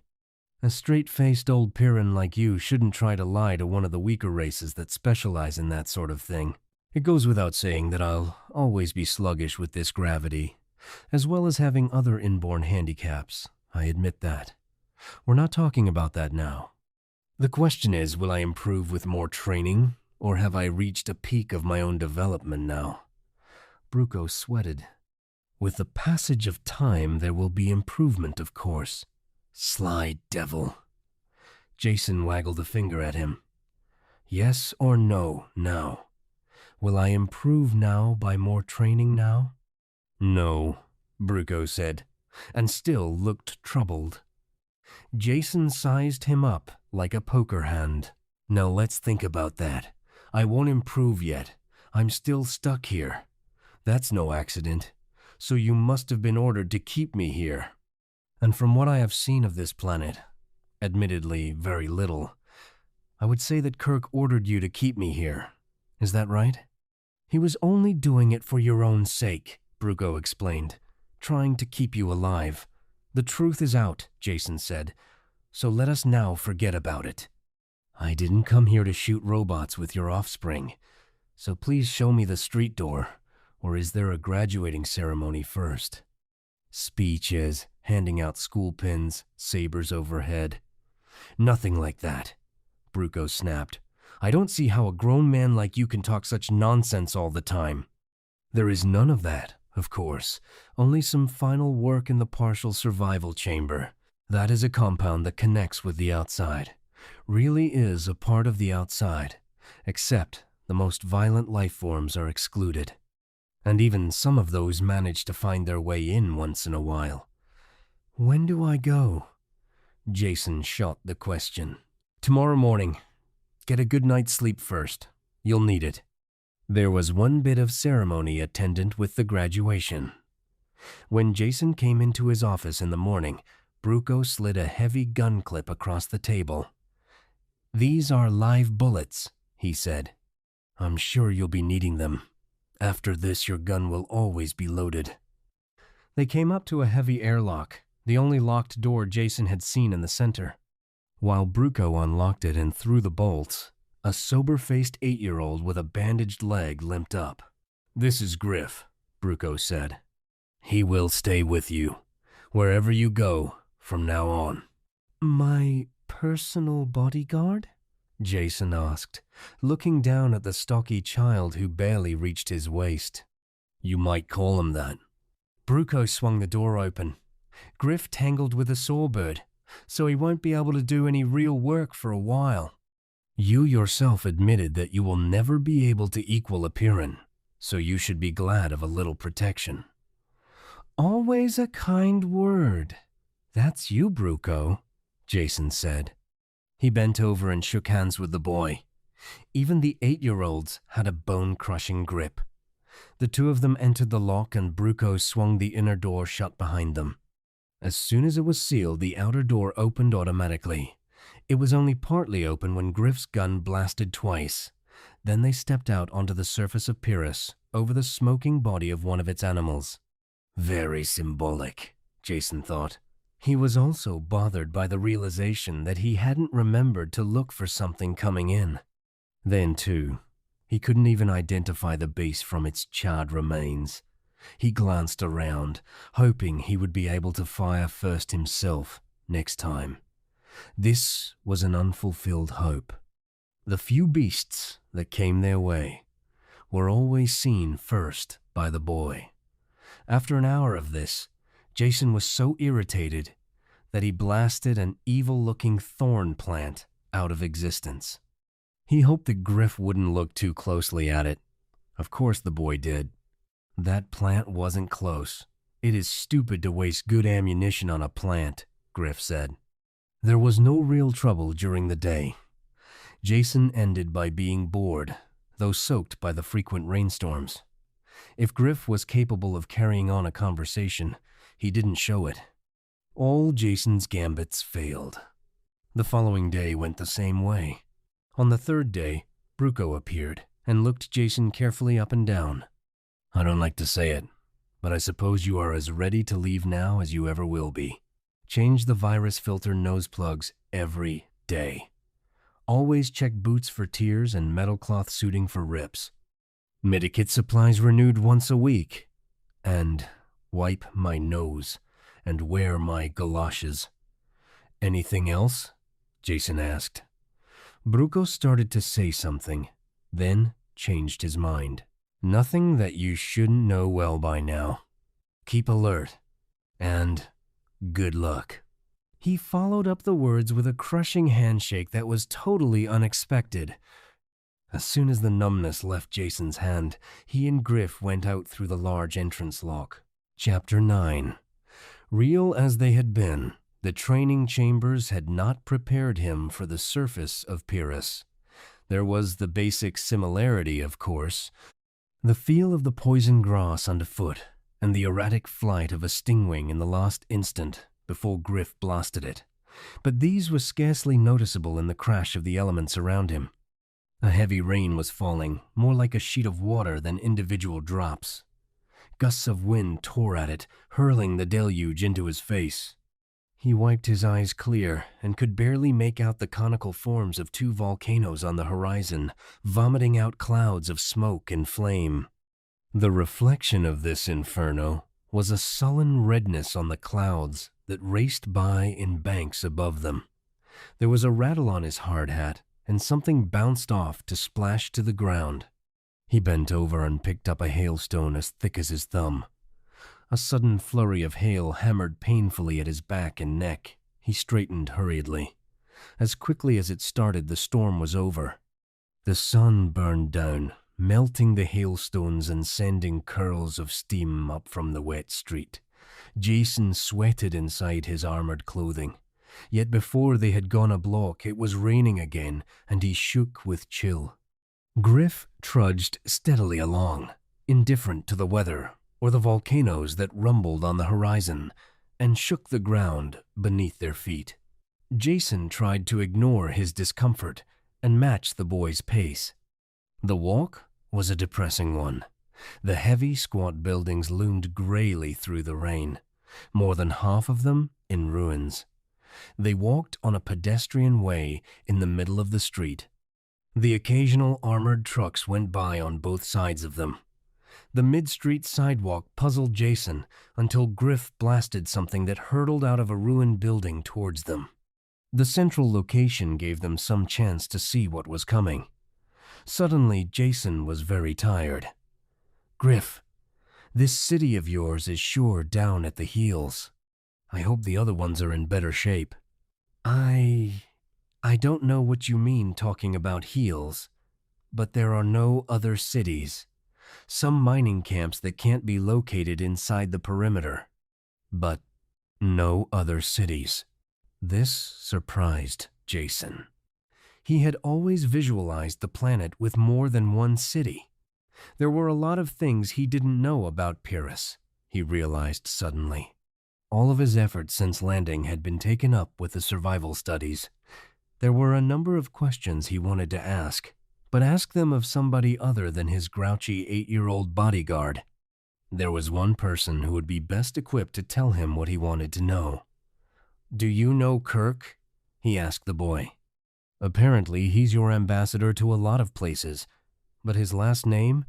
Sure, everybody knows Kirk, but he's busy. You shouldn't see him." Jason shook a finger at him. "Minder of my body you may be, but minder of my soul you are not. What do you say I call the shots, and you go along to shoot the monsters?" "Okay." They took shelter from a sudden storm of fist-sized hailstones. Then, with ill grace, Griff led the way to one of the larger, central buildings. There were more people here, and some of them even glanced at Jason for a minute before turning back to their business. Jason dragged himself up 2 flights of stairs before they reached a door marked Coordination and Supply. "Kirk in here?" Jason asked. "Sure," the boy told him. "He's in charge." "Fine. Now you get a nice cold drink or your lunch or something and meet me back here in a couple of hours." "I imagine Kirk can do as good a job of looking after me as you can." The boy stood doubtfully for a few seconds, then turned away. Jason wiped off some more sweat and pushed through the door. There were a handful of people in the office beyond. None of them looked up at Jason or asked his business. Everything has a purpose on Pyrrus. If he came there, he must have had a good reason. No one would ever think to ask him what he wanted. Jason, used to the petty officialdom of 1,000 worlds, waited for a few moments before he understood. There was only one other door. He shuffled over and opened it. Kirk looked up from a desk strewed about with papers and ledgers. "I was wondering when you would show up," he said. "A lot sooner if you hadn't prevented it," Jason told him as he dropped wearily into a chair. "It finally dawned on me that I could spend the rest of my life in your bloodthirsty nursery school if I didn't do something about it. So here I am. Ready to return to the civilized worlds now that you've seen enough of Pyrrus?" "I am not," Jason said. "And I'm getting very tired of everyone telling me to leave. I'm beginning to think that you and the rest of the Pyrrans are trying to hide something." Kirk smiled at the thought. What could we have to hide? "I doubt if any planet has as simple and one-directional an existence as ours." "If that's true, then you certainly wouldn't mind answering a few direct questions about Pyrrus." Kirk started to protest, then laughed. "Well done. I should know better by now than to argue with you. What do you want to know?" Jason tried to find a comfortable position on the hard chair, then gave up. "What's the population of your planet?" he asked. For a second, Kirk hesitated, then said, "Roughly 30,000. That is not very much for a planet that has been settled this long, but the reason for that is obvious." "All right, population 30,000, Jason said. "Now how about surface control of your planet?" I was surprised to find out that this city within its protective wall, the perimeter, is the only one on the planet. Let's not consider the mining camps, since they are obviously just extensions of the city. Would you say, then, that you people control more or less of the planet's surface than you did in the past? Kirk picked up a length of steel pipe from the desk that he used as a paperweight and toyed with it as he thought. The thick steel bent like rubber at his touch as he concentrated on his answer. That's hard to say offhand. There must be records of that sort of thing, though I wouldn't know where to find them. It depends on so many factors. Let's forget that for now then, Jason said. I have another question that's really more relevant. Wouldn't you say that the population of Pyrrus is declining steadily, year after year? There was a sharp twang as the steel snapped in Kirk's fingers, the pieces dropping to the floor. He stood over Jason, his hands extended towards the smaller man, his face flushed and angry. Don't ever say that, he roared. Don't let me ever hear you say that again. Jason sat as quietly as he could, talking slowly and picking out each word with care. His life hung in the balance. Don't get angry, Kirk. I meant no harm. I'm on your side, remember? I can talk to you, because you've seen much more of the universe than the Pyrrans who have never left the planet. You are used to discussing things. You know that words are just symbols. We can talk, and know you don't have to lose your temper over mere words. Kirk slowly lowered his arms and stepped away. Then he turned and poured himself a glass of water from a bottle on the desk. He kept his back turned to Jason while he drank. Very little of the sweat that Jason wiped from his sopping face was caused by the heat in the room. I'm sorry I lost my temper, Kirk said, dropping heavily into his chair. Doesn't usually happen. Been working hard lately. Must have got my temper on edge. He made no mention of what Jason had said. Happens to all of us, Jason told him. I won't begin to describe the condition my nerves were in when I hit this planet. I'm finally forced to admit that everything you said about Pyrrus is true. It is the most deadly spot in the system, and only native-born Pyrrans could possibly survive here. I can manage to fumble along a bit after my training, but I know I would never stand a chance on my own. You probably know I have an 8-year-old as a bodyguard. Gives a good idea of my real status here. Anger suppressed. Kirk was back in control of himself now. His eyes narrowed in thought. Surprises me to hear you say that. Never thought I would hear you admit that anyone could be better than you at anything. Isn't that why you came here? To prove that you were as good as any native-born Pyrran? Score one for your side, Jason admitted. I didn't think it showed that much, and I'm glad to see your mind isn't as muscle-bound as your body. Yes, I'll admit that was probably my main reason for coming. That and curiosity. Kirk was following his own train of thoughts and puzzled where they were leading him. You came here to prove that you were as good as any native-born Pyrran. Yet now you admit that any 8-year-old can outdraw you. That just doesn't stack up with what I know about you. If you give with one hand, you must be taking back with the other. In what way do you still feel your natural superiority? Jason thought a long time before answering. I'll tell you, he finally said. But don't snap my neck for it. I'm gambling that your civilized mind can control your reflexes. Because I have to talk about things that are strictly taboo on Pyrrus. In your people's eyes, I'm a weakling because I come from off-world. Realize, though, that this is also my strength. I can see things that are hidden from you by long association. You know, the old business of not being able to see the forest for the trees in the way. Kirk nodded agreement, and Jason went on. To continue the analogy further, I landed from an airship, and at first all I could see was the forest. To me, certain facts are obvious. I think that you people know them too, only you keep your thoughts carefully repressed. They are hidden thoughts that are completely taboo.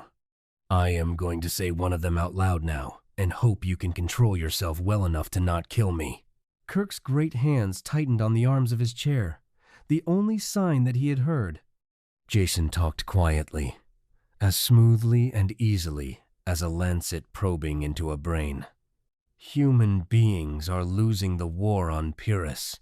There is no chance they can win.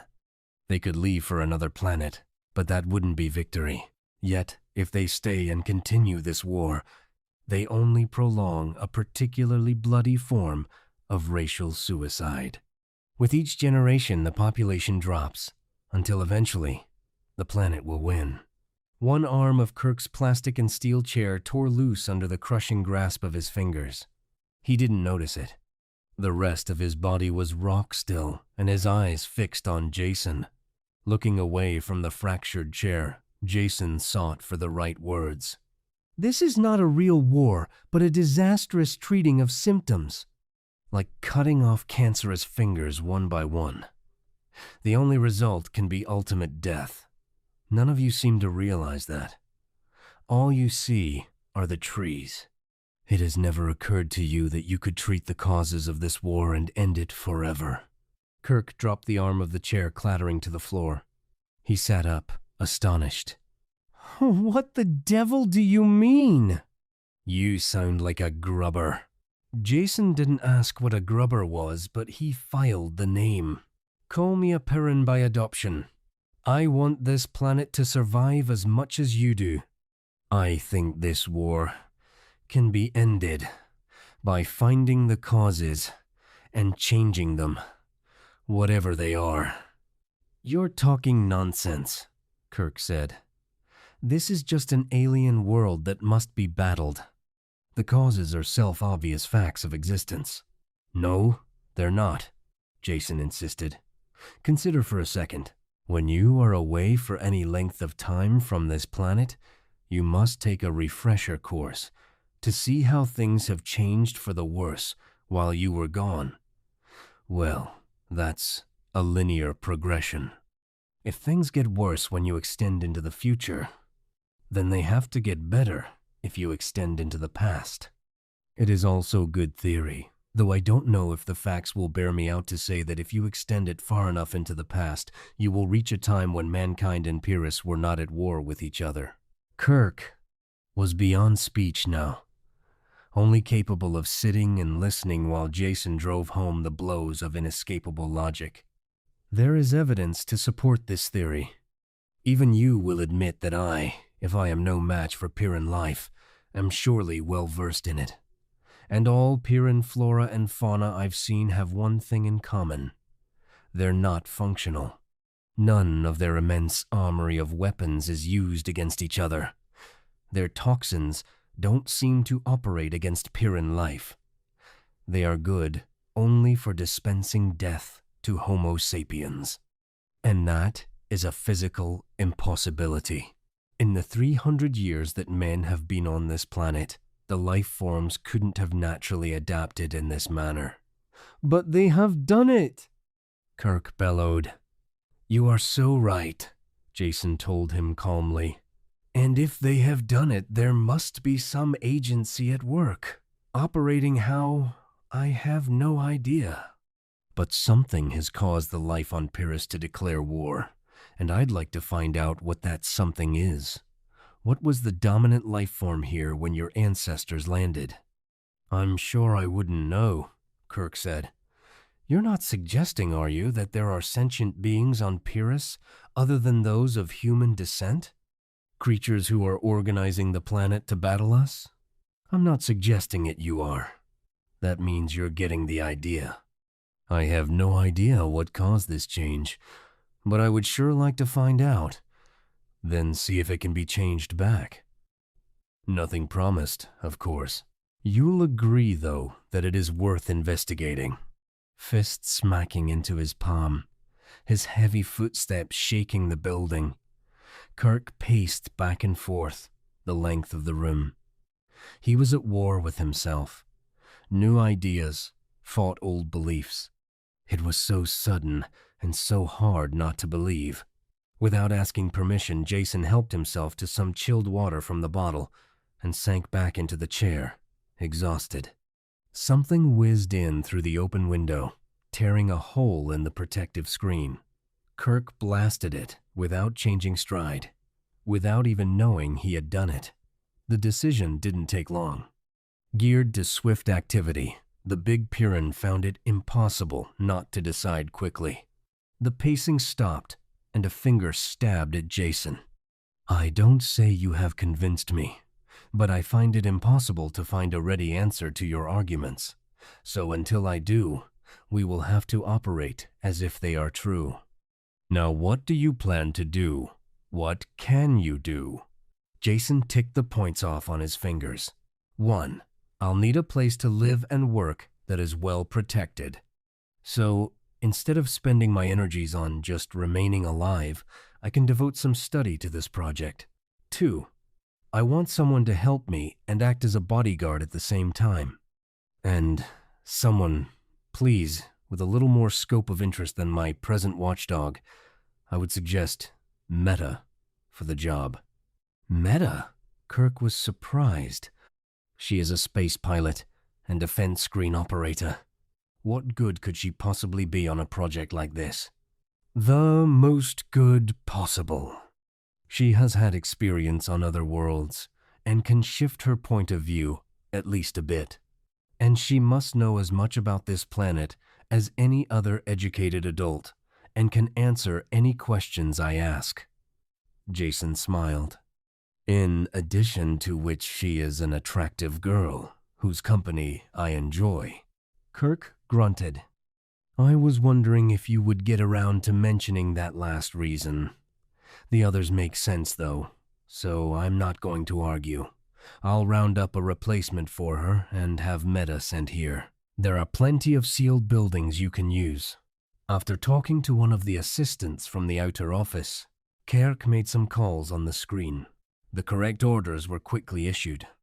Jason watched it all with interest. Pardon me for asking, he finally said, but are you the dictator of this planet? You just snap your fingers and they all jump. I suppose it looks that way, Kirk admitted. But that is just an illusion. No one is in complete charge on Pyrrus. Neither is there anything resembling a democratic system. After all, our total population is about the size of an army division. Everyone does the job they are best qualified for. Various activities are separated into departments with the most qualified person in charge. I run coordination and supply, which is about the loosest category. We fill in the gaps between departments and handle procuring from off-planet. Meta came in then and talked to Kirk. She completely ignored Jason's presence. I was relieved and sent here, she said. What is it? Change in flight schedule? You might call it that, Kirk said.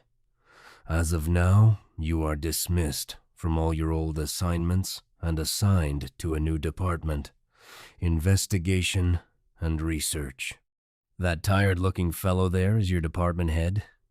A sense of humor, Jason said. The only native-born one on Pyrrus. Congratulations, there's hope for the planet yet. Meta glanced back and forth between them. I don't understand. I can't believe it. I mean a new department, why? I'm sorry, Kirk said. I didn't mean to be cruel. I thought perhaps you might feel more at ease. What I said was true. Jason has a way, or may have a way, to be of immense value to Pyrrus. Will you help him? Meta had her composure back and a little anger. Do I have to? Is that an order? You know I have work to do. I'm sure you will realize it is more important than something a person from off-planet might imagine. He can't really understand. Yes, it's an order. The snap was back in Kirk's voice. Meta flushed at the tone. Perhaps I can explain. Jason broke in. After all, the whole thing is my idea. But first I would like your cooperation. Will you take the clip out of your gun and give it to Kirk? Meta looked frightened, but Kirk nodded in solemn agreement. Just for a few minutes, Meta. I have my gun, so you will be safe here. I think I know what Jason has in mind, and from personal experience, I'm afraid he is right. Reluctantly, Meta passed over the clip and cleared the charge in the gun's chamber. Only then did Jason explain. I have a theory about life on Pyrrus, and I'm afraid I'll have to shatter some illusions when I explain.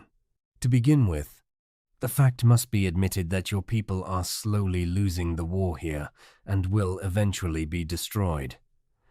Before he was half through the sentence, Meta's gun was directed between his eyes and she was wildly snapping the trigger. There was only hatred and revulsion in her expression. Kirk took her by the shoulders and sat her in his chair before anything worse happened. It took a while before she could calm down enough to listen to Jason's words. It is not easy to have the carefully built-up falsehoods of a lifetime shattered. Only the fact that she had seen something of other worlds enabled her to listen at all. The light of unreason was still in her eyes when he had finished, telling her the things he and Kirk had discussed. She sat tensely, pushed forward against Kirk's hands, as if they were the only things that stopped her from leaping at Jason. Maybe that is too much to assimilate at one sitting, Jason said. So let's put it in simpler terms. I believe we can find a reason for this unrelenting hatred of humans. Perhaps we don't smell right. Maybe I'll find an essence of crushed Pyrran bugs that will render us immune when we rub it in. I don't know yet. But whatever the results, we must make the investigation. Kirk agrees with me on that. Meta looked at Kirk, and he nodded agreement. Her shoulders slumped in sudden defeat. She whispered the words, I can't say I agree, or even understand all that you said, but I'll help you, if Kirk thinks that it is the right thing. I do, he said. Now, do you want the clip back for your gun? Not planning to take any more shots at Jason? That was foolish of me, she said coldly while she reloaded the gun. I don't need a gun. If I had to kill him, I could do it with my bare hands. I love you too. Jason smiled at her. Are you ready to go now? Of course. She brushed a fluffy curl of hair into place. First, we'll find a place where you can stay. I'll take care of that. After that, the work of the new department is up to you. Chapter 10. There were empty rooms in one of the computer buildings. These were completely sealed to keep stray animal life out of the delicate machinery. While Meta checked a bedroll out of stores, Jason painfully dragged a desk, table, and chairs in from a nearby empty office. When she returned with a pneumatic bed, he instantly dropped on it with a grateful sigh. Her lip curled a bit at his obvious weakness. Get used to the sight, he said. I intend to do as much of my work as I can, while maintaining a horizontal position. You will be my strong right arm. And right now, right arm, I wish you could scare me up something to eat. I also intend to do most of my eating in the previously mentioned prone condition. Snorting with disgust, Meta stamped out. While she was gone, Jason chewed the end of a stylus thoughtfully, then made some careful notes. After they had finished the almost tasteless meal, he began the search. Meta, where can I find historical records of Pyrrus? I've never heard of any. I really don't know. But there has to be something somewhere, he insisted. Even if your present-day culture devotes all of its time and energies to survival, you can be sure it wasn't always that way. All the time it was developing, people were keeping records, making notes. Now, where do we look? Do you have a library here? Of course, she said. We have an excellent technical library, but I'm sure there wouldn't be any of that sort of thing there. Trying not to groan, Jason stood up. Let me be the judge of that. Just lead the way. Operation of the library was completely automatic. A projected index gave the call number for any text that had to be consulted. The tape was delivered to the charge desk 30 seconds after the number had been punched. Return tapes were dropped through a hopper and refiled automatically. The mechanism worked smoothly. "Wonderful," Jason said, pushing away from the index. "A tribute to technological ingenuity, only it contains nothing of any value to us. Just reams of textbooks. What else should be in a library?" Meta sounded sincerely puzzled. Jason started to explain, then changed his mind. "Later, we will go into that," he said. "Much later. Now we have to find a lead. Is it possible that there are any tapes or even printed books that aren't filed through this machine?" "It seems unlikely, but we could ask Polly. He lives here somewhere and is in charge of the library, filing new books and tending the machinery." The single door into the rear of the building was locked, and no amount of pounding could rouse the caretaker. "If he's alive, this should do it," Jason said. He pressed the out-of-order button on the control panel. It had the desired effect.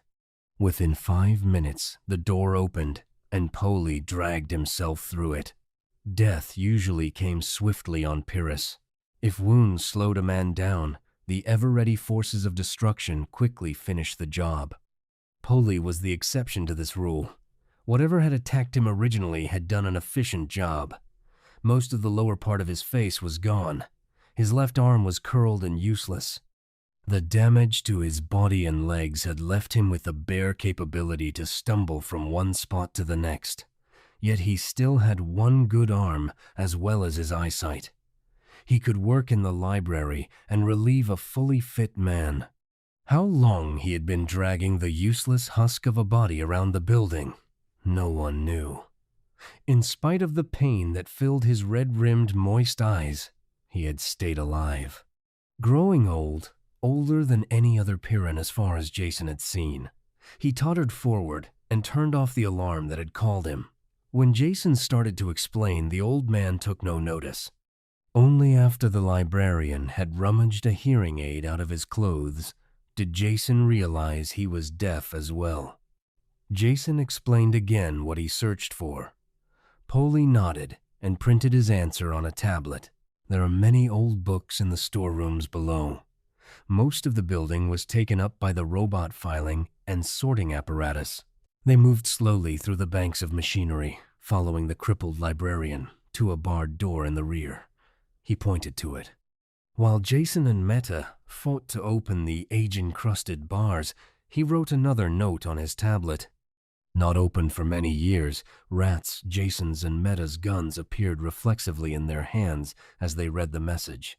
Jason finished opening the door by himself. The two native Pyrrans stood facing the opening gap. It was well they did. Jason could never have handled what came through that door. He didn't even open it for himself. Their sounds at the door must have attracted all the vermin in the lower part of the building. Jason had thrown the last bolt and started to pull on the handle when the door was pushed open from the other side. "Open the gateway to hell and see what comes out." Meta and Polly stood shoulder to shoulder, firing into the mass of loathsomeness that boiled through the door. Jason jumped to one side and picked off the occasional animal that came his way. The destruction seemed to go on forever. Long minutes passed before the last clawed beast made its death rush. Meta and Polly waited expectantly for more. They were happily excited by this chance to deal destruction. Jason felt a little sick after the silent, ferocious attack, a ferocity that the Pyrrans reflected. He saw a scratch on Meta's face where one of the beasts had caught her. She seemed oblivious to it. Pulling out his medikit, Jason circled the piled bodies. Something stirred in their midst, and a crashing shot plowed into it. Then he reached the girl and pushed the analyzer probes against the scratch. The machine clicked, and Meta jumped as the antitoxin needle stabbed down. She realized for the first time what Jason was doing. "Thank you," she said. Polly had a powerful battery lamp, and by unspoken agreement, Jason carried it.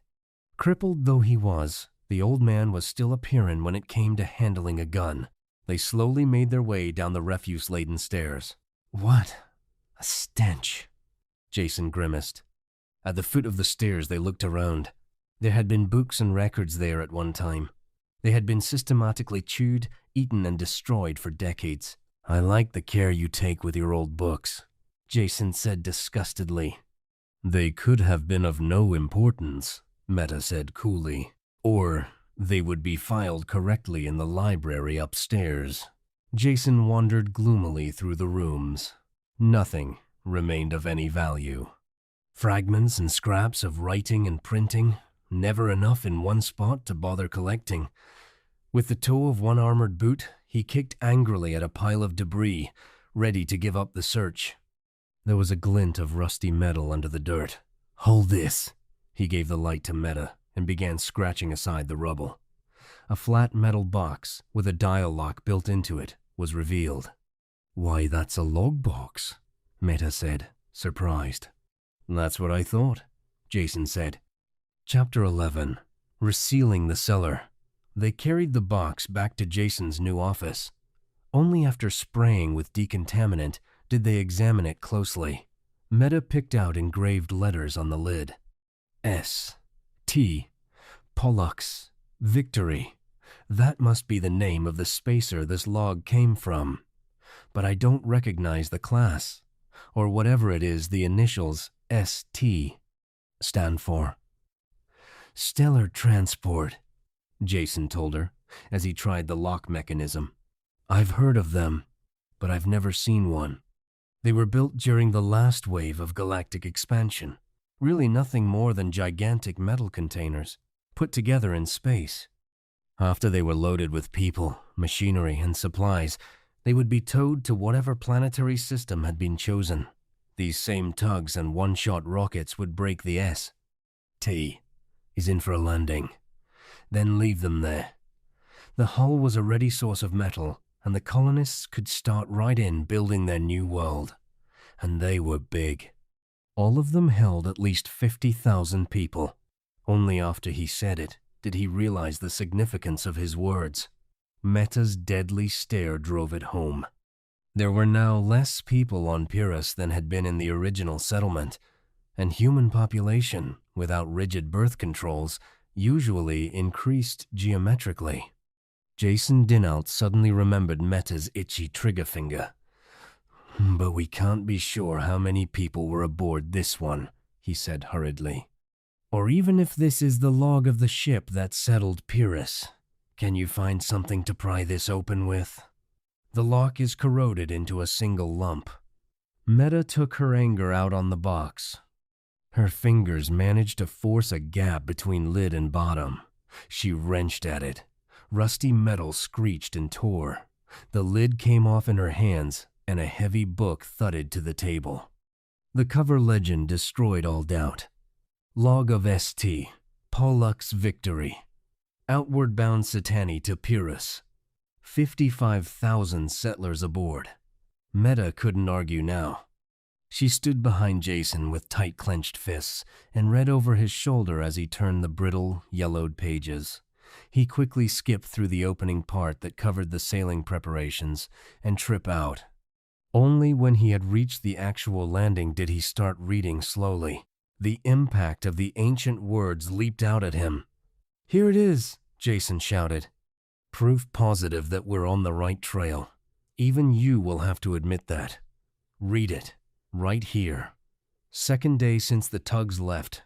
We are completely on our own now. The settlers still haven't grown used to this planet, though we have orientation talks every night, as well as the morale agents, who I have working 20 hours a day. I suppose I really can't blame the people. They all lived in the underways of Satani, and I doubt if they saw the sun once a year. This planet has weather with a vengeance, worse than anything I've seen on 100 other planets. Was I wrong during the original planning stages not to insist on settlers from one of the agrarian worlds? People who could handle the outdoors. These citified Satanians are afraid to go out in the rain. But of course they have adapted completely to their native 1.5 gravity, so the 2G here doesn't bother them much. That was the factor that decided us. Anyway, too late now to do anything about it. Or about the unending cycle of rain, snow, hail, hurricanes, and such. Answer will be to start the mines going, sell the metals, and build completely enclosed cities. The only thing on this forsaken planet that isn't actually against us are the animals. A few large predators at first, but the guards made short work of them. The rest of the wildlife leaves us alone. Glad of that. They have been fighting for existence so long that I have never seen a more deadly-looking collection. Even the little rodents no bigger than a man's hand are armored like tanks. I don't believe a word of it, Meta broke in. That can't be Pyrrus he's writing about. Her words died away as Jason wordlessly pointed to the title on the cover. He continued scanning the pages, flipping them quickly. A sentence caught his eye, and he stopped. Jamming his finger against the place, he read aloud. And troubles keep piling up. First, Harpalo, with his theory that the volcanism is so close to the surface that the ground keeps warm and the crops grow so well. Even if he is right, what can we do? We must be self-dependent if we intend to survive. And now, this other thing. It seems that the forest fire drove a lot of new species our way. Animals, insects, and even birds have attacked the people. Note for Har. Check if possible. Seasonal migration might explain attacks. There have been 14 deaths from wounds and poisoning. We'll have to enforce the rules for insect lotion at all times. And I suppose build some kind of perimeter defense to keep the larger beasts out of the camp. This is a beginning, Jason said. At least now we are aware of the real nature of the battle we're engaged in. It doesn't make Pyrrus any easier to handle, or make the life forms less dangerous, to know that they were once better disposed towards mankind. All this does is point the way. Something took the peaceful life forms, shook them up, and turned this planet into one big death trap for mankind. That something is what I want to uncover. Chapter 12. Further reading of the log produced no new evidence. There was a good deal more information about the early animal and plant life and how deadly they were, as well as the first defenses against them. Interesting historically, but of no use whatsoever in countering the menace. The captain apparently never thought that life forms were altering on Pyrrus, believing instead that dangerous beasts were being discovered. He never lived to change his mind. The last entry in the log, less than 2 months after the first attack, was very brief, and in a different handwriting. Captain Kurkowski died today of poisoning following an insect bite. His death is greatly mourned. The why of the planetary revulsion had yet to be uncovered. Kirk must see this book, Jason said. He should have some idea of the progress being made. Can we get transportation, or do we walk to City Hall? Walk, of course, Meta said. Then you bring the book. At 2 Gs, I find it very hard to be a gentleman and carry the packages. They had just entered Kirk's outer office when a shrill screaming burst out of the phone screen. It took Jason a moment to realize that it was a mechanical signal, not a human voice. "What is it?" he asked. Kirk burst through the door and headed for the street entrance. Everyone else in the office was going the same way. Meta looked confused, leaning towards the door, then looking back at Jason. "What does it mean? Can't you tell me?" He shook her arm. "Sector alarm. A major breakthrough of some kind at the perimeter. Everyone but other perimeter guards has to answer." "Well, go then," he said. "Don't worry about me. I'll be all right." His words acted like a trigger release. Meta's gun was in her hand, and she was gone before he had finished speaking. Jason sat down wearily in the deserted office. The unnatural silence in the building began to get on his nerves. He shifted his chair over to the phone screen and switched it on to receive. The screen exploded with color and sound. At first, Jason could make no sense of it at all, just a confused jumble of faces and voices. It was a multi-channel set designed for military use. A number of images were carried on the screen at one time. Rows of heads or hazy backgrounds where the user had left the field of view. Many of the heads were talking at the same time, and the babble of their voices made no sense whatsoever. After examining the controls and making a few experiments, Jason began to understand the operation. Though all stations were on the screen at all times, their audio channels could be controlled. In that way, 2, 3, or more stations could be hooked together in a link-up. They would be in round-robin communication with each other, yet never out of contact with the other stations. Identification between voice and sound was automatic. Whenever one of the pictured images spoke, the image would glow red. By trial and error, Jason brought in the audio for the stations he wanted and tried to follow the course of the attack. Very quickly, he realized this was something out of the ordinary. In some way, no one made it clear. A section of the perimeter had been broken through, and emergency defenses had to be thrown up to encapsulate it. Kirk seemed to be in charge. At least he was the only one with an override transmitter. He used it for general commands. The many, tiny images faded, and his face appeared on top of them, filling the entire screen. All perimeter stations send 25% of your complement to Area 12. The small images reappeared, and the babble increased. Red lights flickering from face to face. Abandon the first floor. Acid bombs can't reach. If we hold, we'll be cut off, but salient is past us on the west flank. Request support. Don't Merv. It's useless. And the napalm tanks are almost gone. Orders? The truck is still there. Get it to the supply warehouse. You'll find replacements. Out of the welter of talk, only the last 2 fragments made any sense. Jason had noticed the signs below when he came in. The first 2 floors of the building below him were jammed with military supplies. This was his chance to get into the act. Just sitting and watching was frustrating, particularly when it was a desperate emergency. He didn't overvalue his worth, but he was sure there was always room for another gun. By the time he had dragged himself down to the street level, a turbo truck had slammed to a stop in front of the loading platform. 2 Pyrrans were rolling out drums of napalm with reckless disregard for their own safety. Jason didn't dare enter that maelstrom of rolling metal. He found he could be of use tugging the heavy drums into position on the truck while the others rolled them up. They accepted his aid without acknowledgement. It was exhausting, sweaty work, hauling the leaden drums into place against the heavy gravity. After a minute, Jason worked by touch through a red haze of hammering blood. He realized the job was done only when the truck suddenly leaped forward and he was thrown to the floor. He lay there, his chest heaving. As the driver hurled the heavy vehicle along, all Jason could do was bounce around in the bottom. He could see well enough, but was still gasping for breath when they braked at the fighting zone. To Jason, it was a scene of incredible confusion. Guns firing, flames, men and women running on all sides. The napalm drums were unloaded without his help, and the truck vanished for more. Jason leaned against a wall of a half-destroyed building and tried to get his bearings. It was impossible. There seemed to be a great number of small animals. He killed 2 that attacked him. Other than that, he couldn't determine the nature of the battle.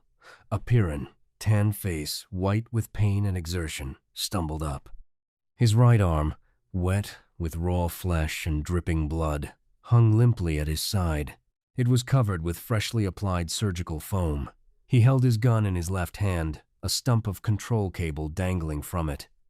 Jason thought the man was looking for medical aid. He couldn't have been more wrong. Clenching the gun in his teeth, the Pyrran clutched a barrel of napalm with his good hand and hurled it over on its side. Then, with the gun once more in his hand, he began to roll the drum along the ground with his feet. It was slow, cumbersome work, but he was still in the fight. Jason pushed through the hurrying crowd and bent over the drum. "Let me do it," he said. "You can cover us both with your gun." The man wiped the sweat from his eyes with the back of his arm and blinked at Jason. He seemed to recognize him. When he smiled, it was a grimace of pain, empty of humor. "Do that. I can still shoot. 2 half men, maybe we equal 1 whole. Jason was laboring too hard to even notice the insult. An explosion had blasted a raw pit in the street ahead. 2 people were at the bottom, digging it even deeper with shovels. The whole thing seemed meaningless. Just as Jason and the wounded man rolled up the drum, the diggers leaped out of the excavation and began shooting down into its depths. One of them turned, a young girl, barely in her teens. "Praise perimeter," she breathed. "They found the napalm. One of the new horrors is breaking through towards 13. We just found it." Even as she talked, she swiveled the drum around, kicked the easy-off plug, and began dumping the gelid contents into the hole. When half of it had gurgled down, she kicked the drum itself in. Her companion pulled a flare from his belt, lit it, and threw it after the drum. "Back quick. They don't like heat," he said. This was putting it very mildly. The napalm caught. Tongues of flame and roiling, greasy smoke climbed up to the sky. Under Jason's feet, the earth shifted and moved. Something black and long stirred in the heart of the flame, then arched up into the sky over their heads. In the midst of the searing heat, it still moved with alien, jolting motions. It was immense, at least 2 meters thick, and with no indication of its length. The flames didn't stop it at all, just annoyed it. Jason had some idea of the thing's length, as the street cracked and buckled for 50 meters on each side of the pit. Great loops of the creature began to emerge from the ground. He fired his gun, as did the others. Not that it seemed to have any effect. More and more people were appearing, armed with a variety of weapons. Flamethrowers and grenades seemed to be the most effective. "Clear the area. We're going to saturate it. Fall back." The voice was so loud it jarred Jason's ear. He turned and recognized Kirk, who had arrived with truckloads of equipment. He had a power speaker on his back. The mic hung in front of his lips. His amplified voice brought an instant reaction from the crowd. They began to move. There was still doubt in Jason's mind what to do. Clear the area? But what area? He started towards Kirk before he realized that the rest of the Pyrans were going in the opposite direction. Even under 2 gravities, they moved. Jason had a naked feeling of being alone on the stage. He was in the center of the street, and the others had vanished. No one remained, except the wounded man Jason had helped. He stumbled towards Jason, waving his good arm. Jason couldn't understand what he said. Kirk was shouting orders again from one of the trucks. They had started to move too. The urgency struck home, and Jason started to run. It was too late. On all sides, the earth was buckling, cracking, as more loops of the underground thing forced its way into the light. Safety lay ahead. Only in front of it rose an arch of dirt-encrusted gray. There are seconds of time that seem to last an eternity. A moment of subjective time that is grabbed and stretched to an infinite distance. This was one of those moments. Jason stood, frozen. Even the smoke in the sky hung unmoving. The high-standing loop of alien life was before him, every detail piercingly clear. Thick as a man, ribbed and gray as old bark. Tendrils projected from all parts of it. Pallid and twisting lengths that writhed slowly with snake-like life. Shaped like a plant, yet with the motions of an animal. And cracking, splitting. This was the worst. Seams and openings appeared, splintering gaping mouths that vomited out a horde of pallid animals. Jason heard their shriekings, shrill yet remote. He saw the needle-like teeth that lined their jaws. The paralysis of the unknown held him there. He should have died. Kirk was thundering at him through the power speaker. Others were firing into the attacking creature. Jason knew nothing. Then he was shot forward, pushed by a rock-hard shoulder. The wounded man was still there, trying to get Jason clear. Gun clenched in his jaws, he dragged Jason along with his good arm. Towards the creature, the others stopped firing. They saw his plan, and it was a good one. A loop of the thing arched into the air, leaving an opening between its body and the ground. The wounded Pyrrhus planted his feet and tightened his muscles. One-handed, with a single thrust, he picked Jason off the ground and sent him hurtling under the living arch. Moving tendrils brushed fire along his face. Then he was through, rolling over and over on the ground. The wounded Pyrrhus leaped after him. It was too late. There had been a chance for one person to get out. The Pyrrhus could have done it easily. Instead, he had pushed Jason first. The thing was aware of movement when Jason brushed its tendrils. It dropped and caught the wounded man under its weight. He vanished from sight as the tendrils wrapped around him and the animals swarmed over. His trigger must have pulled back to full automatic because the gun kept firing a long time after he should have been dead. Jason crawled. Some of the fanged animals ran towards him but were shot. He knew nothing about this. Then rude hands grabbed him up and pulled him forward. He slammed into the side of a truck and Kirk's face was in front of his, flushed and angry. One of the giant fists closed on the front of Jason's clothes, and he was lifted off his feet, shaken like a limp bag of rags. He offered no protest and could not have even if Kirk had killed him. When he was thrown to the ground, someone picked him up and slid him into the back of the truck. He did not lose consciousness as the truck bounced away, yet he could not move. In a moment, the fatigue would go away and he would sit up. That was all he was, just a little tired. Even as he thought this, he passed out. Chapter 13. Just like old times, Jason said, when Bruco came into the room with a tray of food. Without a word, Bruco served Jason and the wounded men in the other beds, then left. "Thanks," Jason called after his retreating back. A joke, a twist of a grin, like it always was. "Sure." But even as he grinned and his lips shaped a joke, Jason felt them like a veneer on the outside, something plastered on with a life of its own. Inside, he was numb and immovable. His body was stiff as his eyes still watched that arch of alien flesh descend and smother the one-armed Pyrrhus with its million burning fingers. He could feel himself under the arch. After all, hadn't the wounded man taken his place? He finished the meal without realizing that he ate. Ever since that morning, when he had recovered consciousness, it had been like this. He knew that he should have died out there in that battle-torn street. His life should have been snuffed out for making the mistake of thinking that he could actually help the battling Pyrrhus. Instead of being underfoot and in the way, if it hadn't been for Jason, the man with the wounded arm would have been brought here to the safety of the reorientation buildings. He knew he was lying in the bed that belonged to that man, the man who had given his life for Jason's, the man whose name he didn't even know. There were drugs in the food and they made him sleep. The medicated pads soaked the pain and rawness out of the burns where the tentacles had seared his face. When he awoke the second time, his touch with reality had been restored. A man had died so he could live.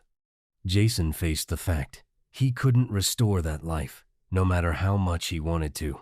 What he could do was make the man's death worthwhile, if it can be said that any death was worthwhile. He forced his thoughts from that track. Jason knew what he had to do. His work was even more important now. If he could solve the riddle of this deadly world, he could repay in part the debt he owed. Sitting up made his head spin, and he held to the edge of the bed until it slowed down. The others in the room ignored him as he slowly and painfully dragged on his clothes. Bruco came in, saw what he was doing, and left again without a word. Dressing took a long time, but it was finally done. When Jason finally left the room, he found Kirk waiting for him. "Kirk, I want to tell you. Tell me nothing." The thunder of Kirk's voice bounced back from the ceiling and walls. "I'm telling you. I'll tell you once, and that will be the end of it. You're not wanted on Pyrrus, Jason dinAlt. Neither you nor your precious off-world schemes are wanted here. I let you convince me once with your twisted tongue. Helped you at the expense of more important work. I should have known what the result of your logic would be. Now I've seen. Welf died so you could live. He was twice the man you will ever be. Welf? Was that his name? Jason asked stumblingly. I didn't know. You didn't even know. Kirk's lips pulled back from his teeth in a grimace of disgust. You didn't even know his name, yet he died that you might continue your miserable existence. Kirk spat, as if the words gave a vile flavor to his speech, and stamped towards the exit lock. Almost as an afterthought, he turned back to Jason. You'll stay here in the sealed buildings until the ship returns in 2 weeks. Then you will leave this planet and never come back. If you do, I'll kill you instantly. With pleasure. He started through the lock. Wait, Jason shouted. You can't decide like that. You haven't even seen the evidence I've uncovered. Ask Meta. The lock thumped shut and Kirk was gone. The whole thing was just too stupid. Anger began to replace the futile despair of a moment before. He was being treated like an irresponsible child. The importance of his discovery of the log completely ignored. Jason turned and saw for the first time that Bruco was standing there. Did you hear that? Jason asked him. Yes, and I quite agree. You can consider yourself lucky. Lucky. Jason was the angry one now. Lucky to be treated like a moronic child, with contempt for everything I do. I said lucky, Bruco snapped. Welf was Kirk's only surviving son. Kirk had high hopes for him, was training him to take his place eventually. He turned to leave, but Jason called after him. Wait. I'm sorry about Welf. I can't be any sorrier knowing that he was Kirk's son. But at least it explains why Kirk is so quick to throw me out, as well as the evidence I have uncovered. The log of the ship. I know. I've seen it, Bruco said. Meta brought it in. Very interesting historical document. That's all you can see it as an historical document? The significance of the planetary change escapes you? It doesn't escape me, Bruco answered briefly. But I cannot see that it has any relevancy today. The past is unchangeable, and we must fight in the present. That is enough to occupy all our energies. Jason felt too exhausted to argue the point anymore. He ran into the same stone wall with all the Pyrrans. Theirs was a logic of the moment. The past and the future unchangeable, unknowable, and uninteresting. How is the perimeter battle going? He asked, wanting to change the subject. Finished. Or in the last stages at least. Bruco was almost enthusiastic as he showed Jason some stereos of the attackers. He did not notice Jason's repressed shudder. This was one of the most serious breakthroughs in years, but we caught it in time. I hate to think what would have happened if they hadn't been detected for a few weeks more. What are those things? Jason asked. Giant snakes of some kind? Don't be absurd, Bruco snorted. He tapped the stereo with his thumbnail. Roots, that's all. Greatly modified, but still roots. They came in under the perimeter barrier, much deeper than anything we've had before. Not a real threat in themselves as they have very little mobility. Die soon after being cut. The danger came from their being used as access tunnels. They're bored through and through with animal runs, and 2 or 3 species of beasts live in a sort of symbiosis inside. Now we know what they are, we can watch for them. The danger was they could have completely undermined the perimeter and come in from all sides at once. Not much we could have done then. The edge of destruction. Living on the lip of a volcano. The Pyrrans took satisfaction from any day that passed without total annihilation. There seemed no way to change their attitude. Jason let the conversation die there. He picked up the log of the Pollux victory from Bruco's quarters and carried it back to his room. The wounded Pyrrans there ignored him as he dropped onto the bed and opened the book to the first page. For 2 days he did not leave his quarters. The wounded men were soon gone, and he had the room to himself. Page by page he went through the log until he knew every detail of the settlement of Pyrrus. His notes and cross-references piled up. He made an accurate map of the original settlement, superimposed over a modern one. They didn't match at all. It was a dead end. With one map held over the other, what he had suspected was painfully clear. The descriptions of terrain and physical features in the log were accurate enough. The city had obviously been moved since the first landing. Whatever records had been kept would be in the library, and he had exhausted that source. Anything else would have been left behind and long since destroyed. Rain lashed against the thick window above his head, lit suddenly by a flare of lightning. The unseen volcanoes were active again, vibrating the floor with their rumblings deep in the earth. The shadow of defeat pressed heavily down on Jason, rounding his shoulders and darkening even more the overcast day. Chapter 14. Jason spent one depressed day lying on his bunk, counting rivets, forcing himself to accept defeat. Kirk's order that he was not to leave the sealed building tied his hands completely. He felt himself close to the answer, but he was never going to get it. One day of defeat was all he could take. Kirk's attitude was completely emotional, untempered by the slightest touch of logic. This fact kept driving home until Jason could no longer ignore it. Emotional reasoning was something he had learned to mistrust early in life. He couldn't agree with Kirk in the slightest, which meant he had to utilize the 10 remaining days to solve the problem. If it meant disobeying Kirk, it would still have to be done. He grabbed up his note plate with a new enthusiasm. His first sources of information had been used up, but there must be others. Chewing the scriber and needling his brain, he slowly built up a list of other possibilities. Any idea, no matter how wild, was put down. When the plate was filled, he wiped the long shots and impossibles such as consulting off-world historical records. This was a Pyrran problem, and had to be settled on this planet or not at all. The list worked down to 2 probables, either old records, notebooks, or diaries that individual Pyrrans might have in their possession, or verbal histories that had been passed down the generations by word of mouth. The first choice seemed to be the most probable, and he acted on it at once. After a careful check of his medikit and gun, he went to see Bruco. "What's new and deadly in the world since I left?" he asked. Bruco glared at him. "You can't go out. Kirk has forbidden it. Did he put you in charge of guarding me to see if I obeyed?" Jason's voice was quiet and cold. Bruco rubbed his jaw and frowned in thought. Finally, he just shrugged. "No, I'm not guarding you, nor do I want the job. As far as I know, this is between you and Kirk, and it can stay that way. Leave whenever you want, and get yourself killed quietly someplace so there will be an end to the trouble you cause once and for all."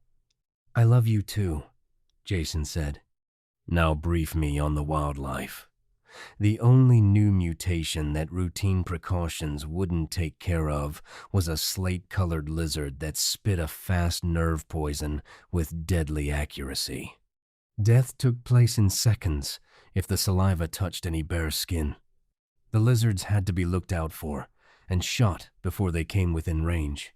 An hour of lizard blasting in a training chamber made him proficient in the exact procedure. Jason left the sealed buildings quietly, and no one saw him go. He followed the map to the nearest barracks, shuffling tiredly through the dusty streets. It was a hot, quiet afternoon, broken only by rumblings from the distance and the occasional crack of his gun. It was cool inside the thick-walled barracks buildings, and he collapsed onto a bench until the sweat dried and his heart stopped pounding. Then he went to the nearest recreation room to start his search. Before it began, it was finished. None of the Pyrrans kept old artifacts of any kind, and thought the whole idea was very funny. After the 20th negative answer, Jason was ready to admit defeat in this line of investigation. There was as much chance of meeting a Pyrran with old documents as finding a bundle of grandfather's letters in a soldier's kit bag. This left a single possibility: verbal histories. Again, Jason questioned with the same lack of results. The fun had worn off the game for the Pyrrans, and they were beginning to growl. Jason stopped while he was still in one piece. The commissary served him a meal that tasted like plastic paste and wood pulp. He ate it quickly, then sat brooding over the empty tray, hating to admit to another dead end. Who could supply him with answers? All the people he had talked to were so young. They had no interest or patience for storytelling. That was an old folks' hobby, and there were no oldsters on Pyrrus, with one exception that he knew of, the librarian, Polly. It was a possibility. A man who worked with records and books might have an interest in some of the older ones. He might even remember reading volumes now destroyed. A very slim lead indeed, but one that had to be pursued. Walking to the library almost killed Jason. The torrential rains made the footing bad, and in the dim light it was hard to see what was coming. A snapper came in close enough to take out a chunk of flesh before he could blast it. The antitoxin made him dizzy, and he lost some blood before he could get the wound dressed. He reached the library, exhausted and angry. Polly was working on the guts of one of the catalog machines. He didn't stop until Jason had tapped him on the shoulder. Switching on his hearing aid, the Pyrrhan stood quietly, crippled and bent, waiting for Jason to talk. "Have you any old papers or letters that you have kept for your personal use?" A shake of the head, no. "What about stories you know? About great things that have happened in the past, that someone might have told you when you were young?" Negative. Results, negative. Every question was answered by a shake of Polly's head, and very soon the old man grew irritated and pointed to the work he hadn't finished.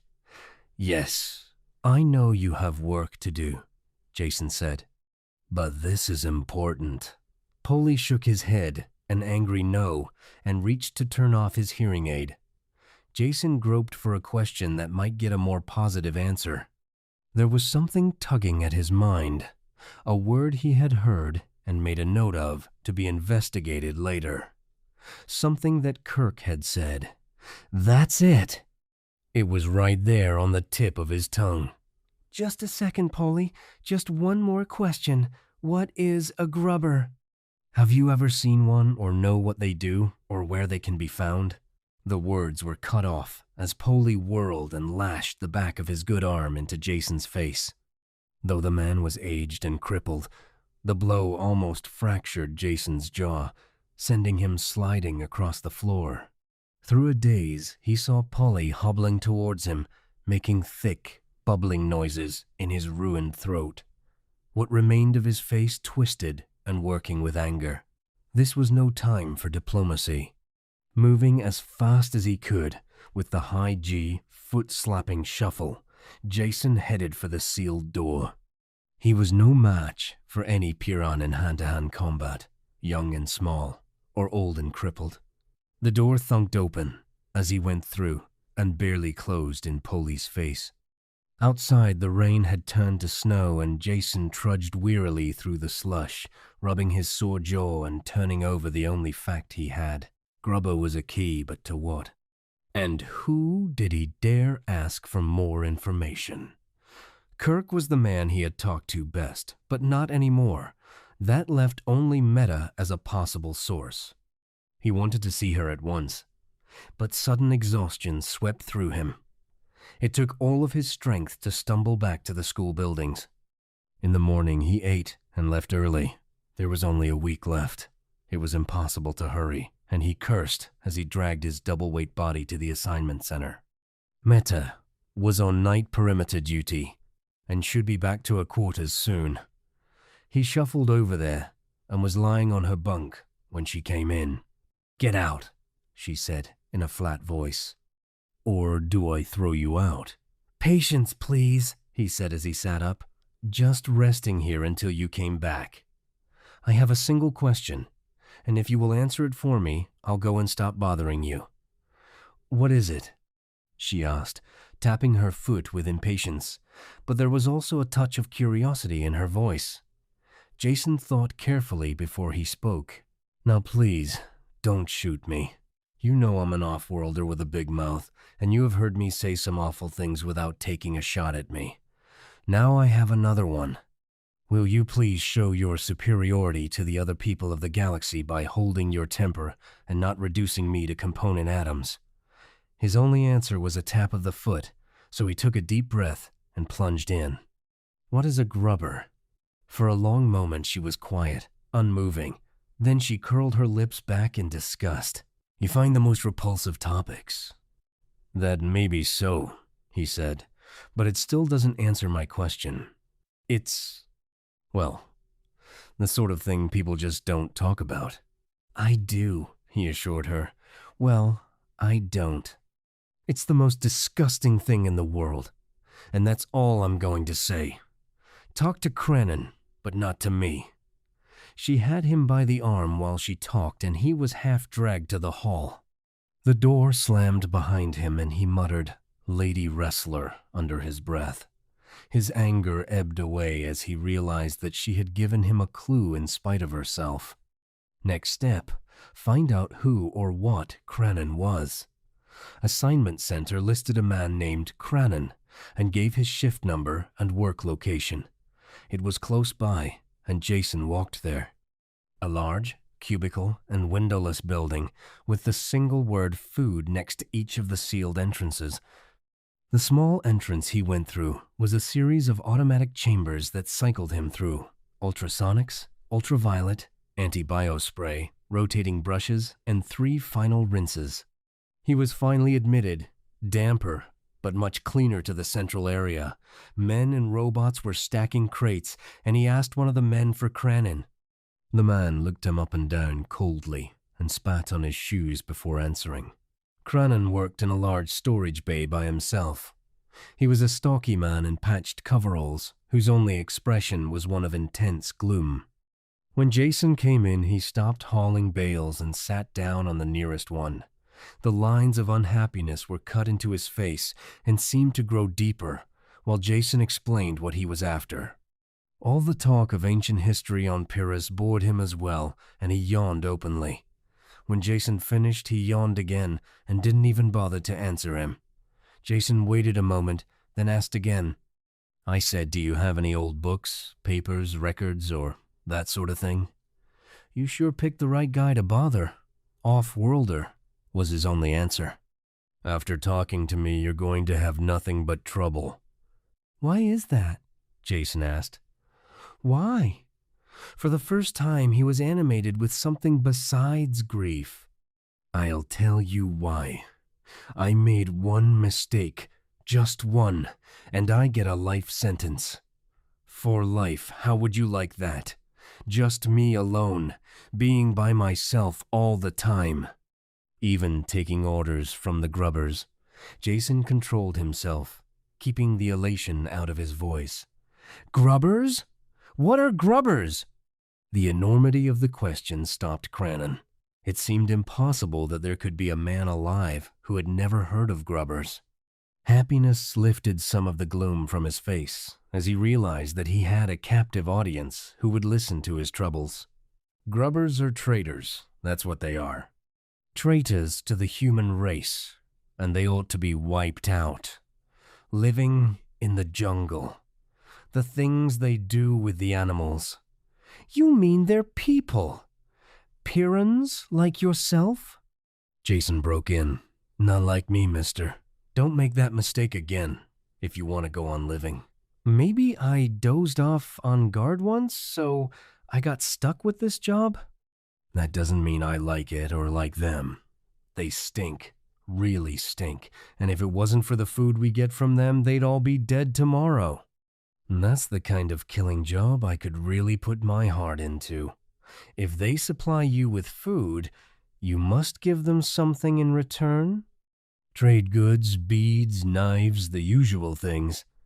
Supply sends them over in cartons and I take care of the delivery. "How?" Jason asked. "By armored truck to the delivery site. Then I go back later to pick up the food they've left in exchange. Can I go with you on the next delivery?" Krenin frowned over the idea for a minute. "Yeah, I suppose it's all right if you're stupid enough to come. You can help me load." They're between harvests now, so the next trip won't be for 8 days. But that's after the ship leaves. It'll be too late. Can't you go earlier? Don't tell me your troubles, mister, Cranon grumbled, climbing to his feet. That's when I go, and the date's not changing for you. Jason realized he had got as much out of the man as was possible for one session. He started for the door, then turned. One thing, he asked. Just what do these savages the grubbers look like? How do I know? Cranon snapped. I trade with them. I don't make love to them. If I ever saw one, I'd shoot him down on the spot. He flexed his fingers and his gun jumped in and out of his hand as he said it. Jason quietly let himself out. Lying on his bunk, resting his gravity-weary body, he searched for a way to get Cranon to change the delivery date. His millions of credits were worthless on this world without currency. If the man couldn't be convinced, he had to be bribed. With what? Jason's eyes touched the locker where his off-world clothing still hung, and he had an idea. It was morning before he could return to the food warehouse and one day closer to his deadline. Cranon didn't bother to look up from his work when Jason came in. Do you want this? Jason asked, handing the outcast a flat gold case inset with a single large diamond. Cranon grunted and turned it over in his hands.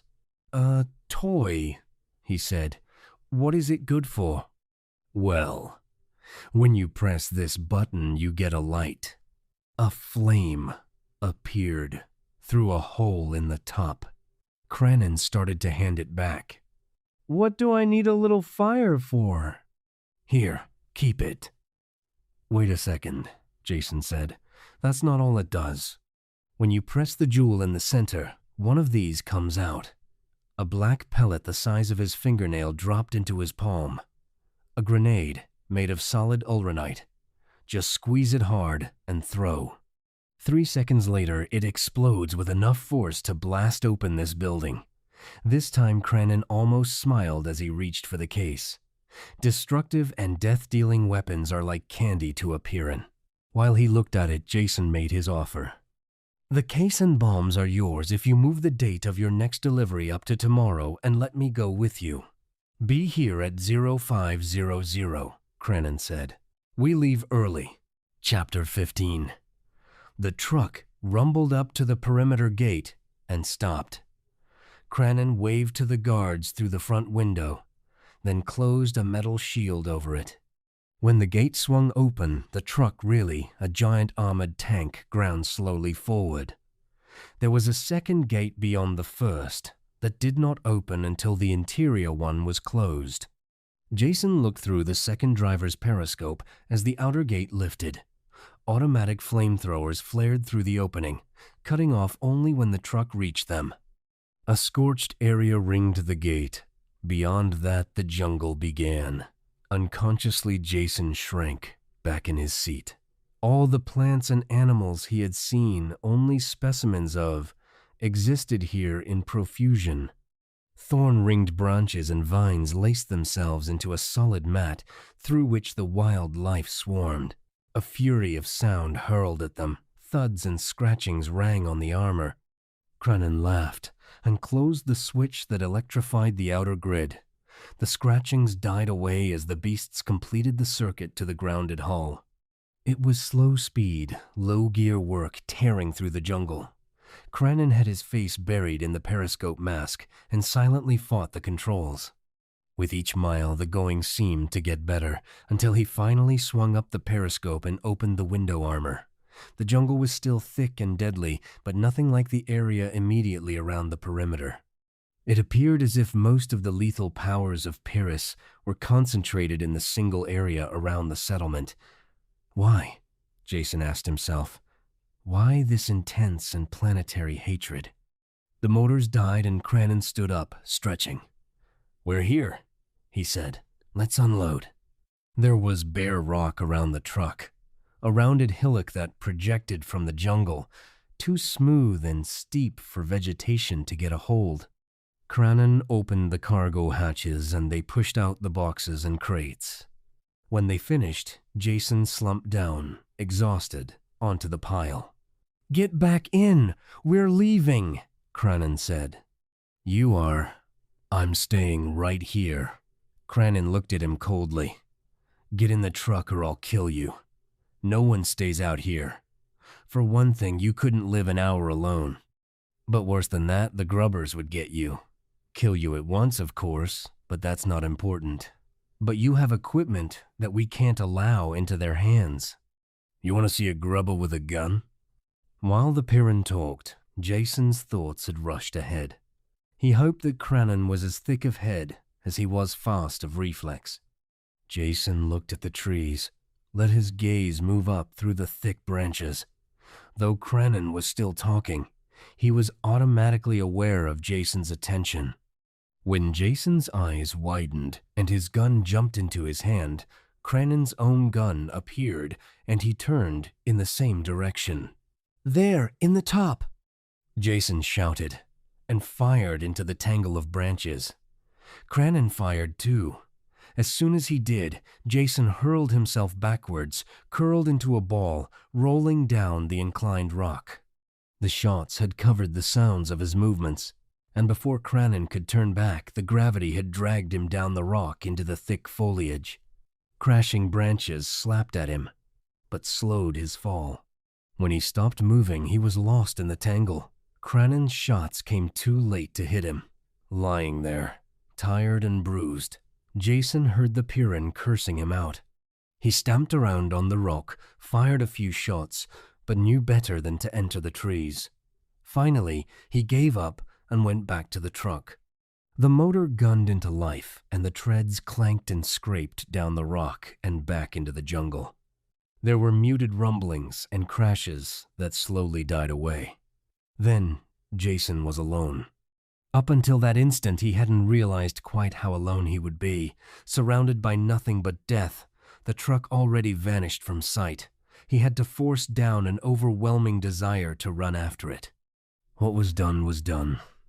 This was a long chance to take, but it was the only way to contact the grubbers. They were savages, but still they had come from human stock, and they hadn't sunk so low as to stop the barter with the civilized Pyrrhons. He had to contact them, befriend them, find out how they had managed to live safely on this madhouse world. If there had been another way to lick the problem, he would have taken it. He didn't relish the role of martyred hero. But Kirk and his deadline had forced his hand. The contact had to be made fast, and this was the only way. There was no telling where the savages were or how soon they would arrive. If the woods weren't too lethal, he could hide there, pick his time to approach them. If they found him among the supplies, they might skewer him on the spot with a typical Pyrrhon reflex. Walking warily, he approached the line of trees. Something moved on a branch, but vanished as he came near. None of the plants near a thick-trunked tree looked poisonous, so he slipped behind it. There was nothing deadly in sight, and it surprised him. He let his body relax a bit, leaning against the rough bark. Something soft and choking fell over his head. His body was seized in a steel grip. The more he struggled, the tighter it held him, until the blood thundered in his ears and his lungs screamed for air. Only when he grew limp did the pressure let up. His first panic ebbed a little when he realized that it wasn't an animal that attacked him. He knew nothing about the grubbers, but they were human, so he still had a chance.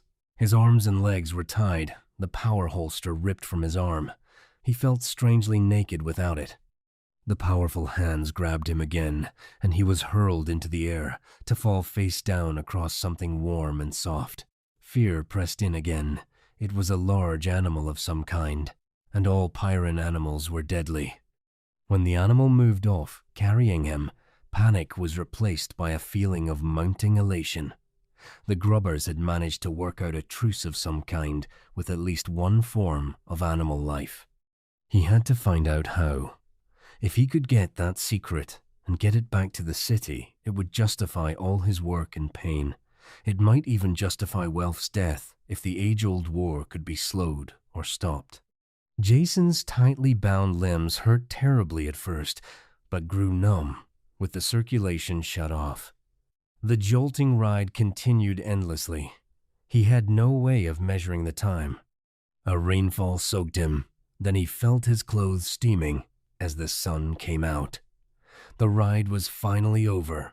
He was pulled from the animal's back and dumped down. His arms dropped free as someone loosed the bindings. The returning circulation soaked him in pain as he lay there, struggling to move. When his hands finally obeyed him, he lifted them to his face and stripped away the covering, a sack of thick fur. Light blinded him as he sucked in breath after breath of clean air. Blinking against the glare, he looked around. He was lying on a floor of crude planking, the setting sun shining into his eyes through the doorless entrance of the building. There was a plowed field outside, stretching down the curve of hill to the edge of the jungle. It was too dark to see much inside the hut. Something blocked the light of the doorway, a tall animal-like figure. On second look, Jason realized it was a man with long hair and thick beard. He was dressed in furs. Even his legs were wrapped in fur leggings. His eyes were fixed on his captive, while one hand fondled an axe that hung from his waist. "Who are you? What you want?" the bearded man asked suddenly. Jason picked his words slowly, wondering if this savage shared the same hair-trigger temper as the city dwellers. "My name is Jason. I come in peace. I want to be your friend." "Lies!" the man grunted and pulled the axe from his belt. "Junkman tricks. I saw Yide. Wait to kill me. Kill you first." He tested the edge of the blade with a horny thumb, then raised it. "Wait," Jason said desperately. "You don't understand." The axe swung down. "I'm from off-world, and—" A solid thunk shook him as the axe buried itself in the wood next to his head. At the last instant, the man had twitched it aside.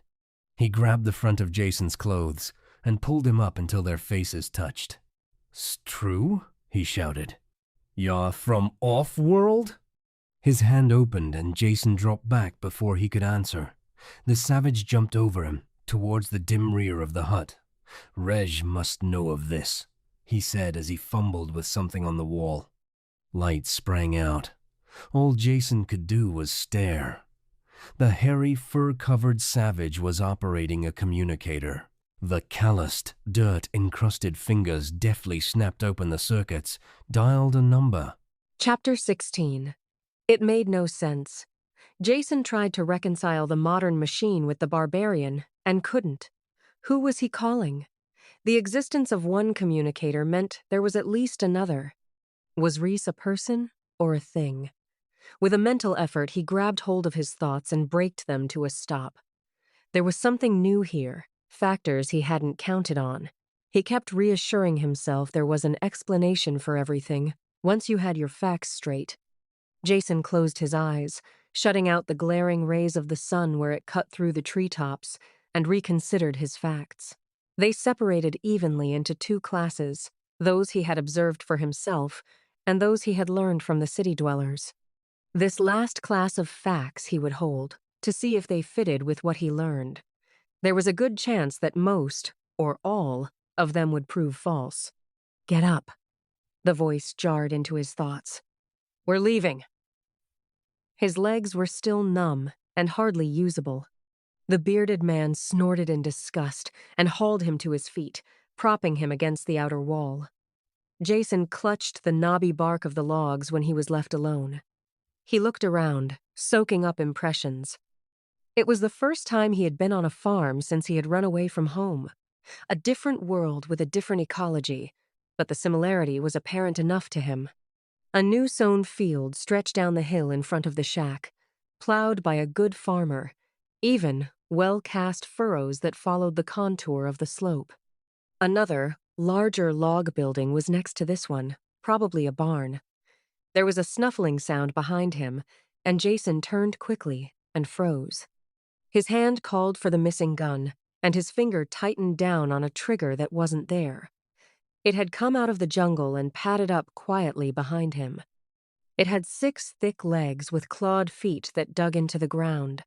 The 2-meter-long body was covered with matted yellow and black fur, all except the skull and shoulders. These were covered with overlapping horny plates. Jason could see all this because the beast was that close. He waited to die. The mouth opened, a frog-like division of the hairless skull, revealing double rows of jagged teeth. "Here, Fido," the bearded man said, coming up behind Jason and snapping his fingers at the same time. The thing bounded forward, brushing past the dazed Jason, and rubbed his head against the man's leg. "Nice doggy," the man said, his fingers scratching under the edge of the carapace where it joined the flesh. The bearded man had brought 2 of the riding animals out of the barn, saddled and bridled. Jason barely noticed the details of smooth skin and long legs as he swung up on one. His feet were quickly lashed to the stirrups. When they started, the skull-headed beast followed them. "Nice doggy," Jason said, and for no reason started to laugh. The bearded man turned and scowled at him until he was quiet. By the time they entered the jungle, it was dark. It was impossible to see under the thick foliage, and they used no lights. The animals seemed to know the way. There were scraping noises and shrill calls from the jungle around them, but it didn't bother Jason too much.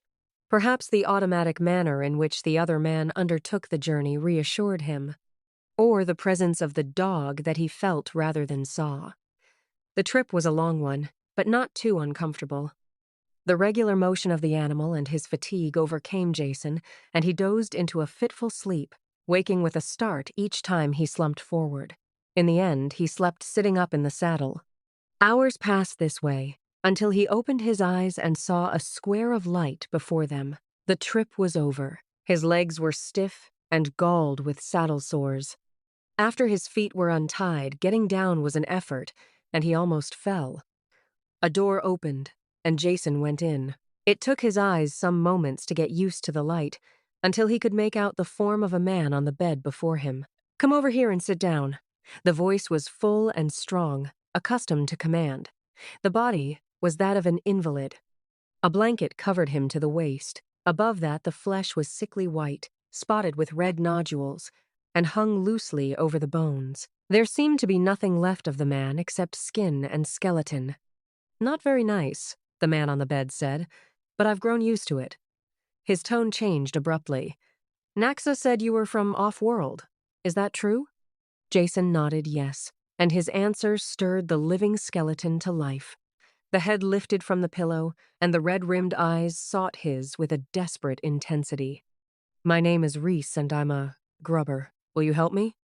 Jason wondered at the intensity of Reese's question, all out of proportion to the simple content of its meaning. Yet he could see no reason to give anything other than the first and obvious answer that sprang to his lips. "Of course I'll help you, in whatever way I can, as long as it involves no injury to anyone else. What do you want?" The sick man's head had fallen back limply, exhausted, as Jason talked. But the fire still burned in the eyes. "Feel assured. I want to injure no others," Reese said. "Quite the opposite. As you see, I am suffering from a disease that our remedies will not stop. Within a few more days, I will be dead. Now, I have seen, the city people. Using a device, they press it over a wound or an animal bite. Do you have one of these machines?" That sounds like a description of the medikit. Jason touched the button at his waist that dropped the medikit into his hand. "I have mine here. It analyzes and treats most." "Would you use it on me?" Reg broke in, his voice suddenly urgent. "I'm sorry," Jason said. "I should have realized." He stepped forward and pressed the machine over one of the inflamed areas on Reese's chest. The operation light came on, and the thin shaft of the analyzer probe slid down. When it withdrew, the device hummed, then clicked 3 times as 3 separate hypodermic needles lanced into the skin. Then the light went out. "Is that all?" Reese asked, as he watched Jason stow the medikit back in his belt. Jason nodded, then looked up and noticed the wet marks of tears on the sick man's face. Reese became aware at the same time and brushed at them angrily. "When a man is sick," he growled, "the body and all its senses become traitor. I don't think I have cried since I was a child, but you must realize it's not myself I'm crying for. It's the untold thousands of my people who have died for lack of that little device you treat so casually. Surely you have medicines, doctors of your own? Herb doctors and witch doctors, Reese said, consigning them all to oblivion with a chop of his hand. The few hard-working and honest men are hampered by the fact that the faith healers can usually cure better than their strongest potion. The talking had tired Rez. He stopped suddenly and closed his eyes. On his chest, the inflamed areas were already losing their angry color as the injections took effect. Jason glanced around the room, looking for clues to the mystery of these people. Floor and walls were made of wood lengths fitted together, free of paint or decoration. They looked simple and crude, fit only for the savages he had expected to meet. Or were they crude? The wood had a sweeping, flame-like grain. When he bent close, he saw that wax had been rubbed over the wood to bring out this pattern. Was this the act of savages, or of artistic men seeking to make the most of simple materials? The final effect was far superior to the drab paint and riveted steel rooms of the city-dwelling Pyrrans. Wasn't it true that both ends of the artistic scale were dominated by simplicity? The untutored aborigine made a simple expression of a clear idea and created beauty. At the other extreme, the sophisticated critic rejected over-elaboration and decoration and sought the truthful clarity of uncluttered art. At which end of the scale was he looking now? These men were savages, he had been told that. They dressed in furs and spoke a slurred and broken language. At least Naxa did. Reese admitted he preferred faith healers to doctors. But if all this were true, where did the communicator fit into the picture? Or the glowing ceiling that illuminated the room with a soft light? Reese opened his eyes and stared at Jason, as if seeing him for the first time. "Who are you?" he asked. "And what are you doing here?" There was a cold menace in his words, and Jason understood why. The city Pyrrans hated the grubbers, and without a doubt, the feeling was mutual. Naxa's axe had proved that. Naxa had entered silently while they talked, and stood with his fingers touching the haft of this same axe. Jason knew his life was still in jeopardy, until he gave an answer that satisfied these men. He couldn't tell the truth. If they once suspected he was spying among them to aid the city people, it would be the end. Nevertheless, he had to be free to talk about the survival problem. The answer hit him as soon as he had stated the problem. All this had only taken an instant to consider, as he turned back to face the invalid, and he answered at once. Trying to keep his voice normal and unconcerned, "I'm Jason dinAlt, an ecologist. So you see I have the best reasons in the universe for visiting this planet. What is an ecologist?" Reese broke in. There was nothing in his voice to indicate whether he meant the question seriously or as a trap. All traces of the ease of their earlier conversation were gone. His voice had the deadliness of a stingwing's poison. Jason chose his words carefully.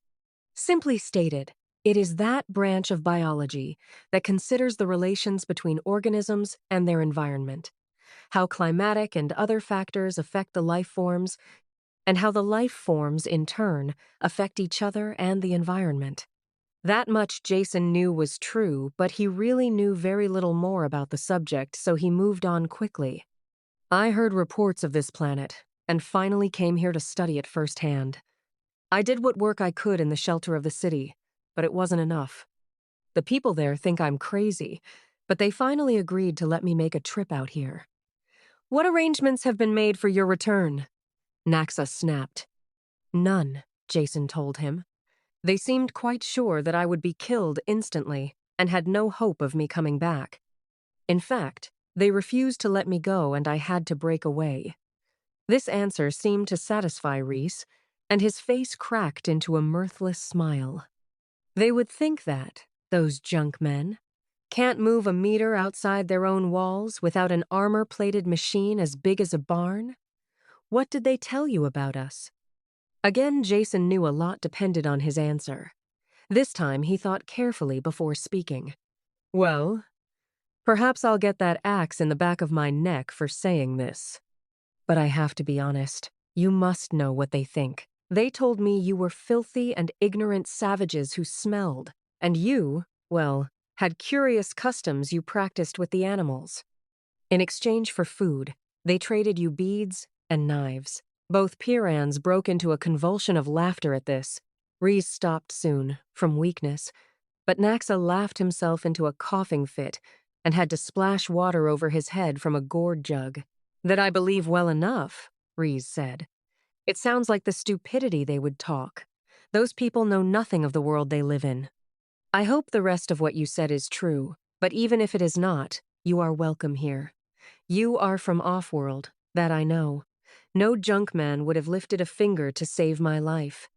You are the first Offworlder my people have ever known, and for that you are doubly welcome.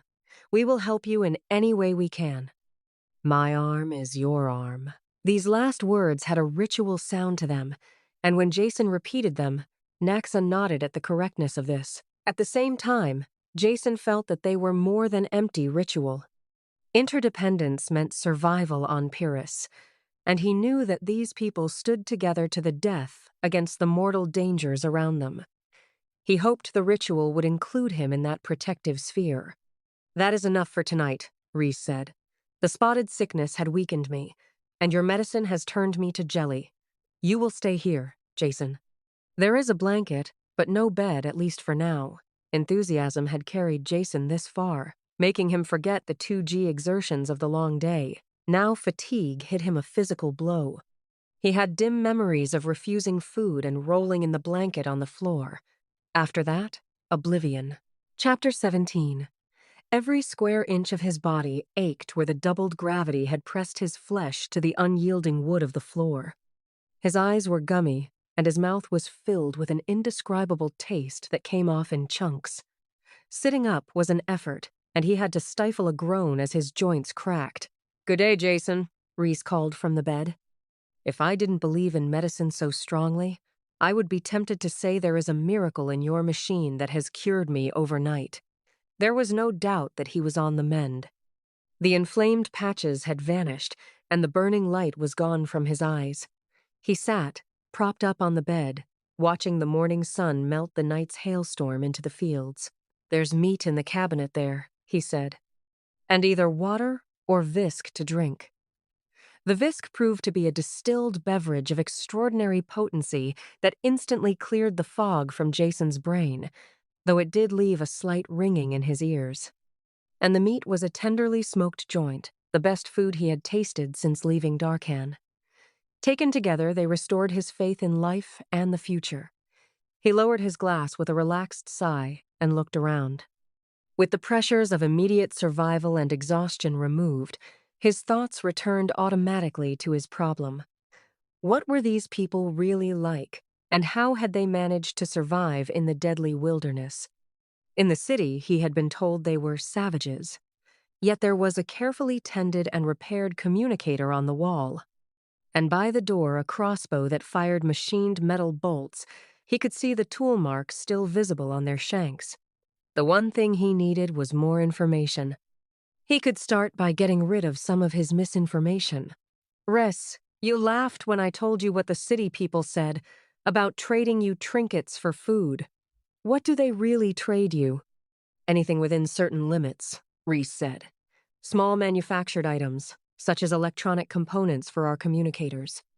Rustless alloys we can't make in our forges, cutting tools, atomic electric converters that produce power from any radioactive element. Things like that.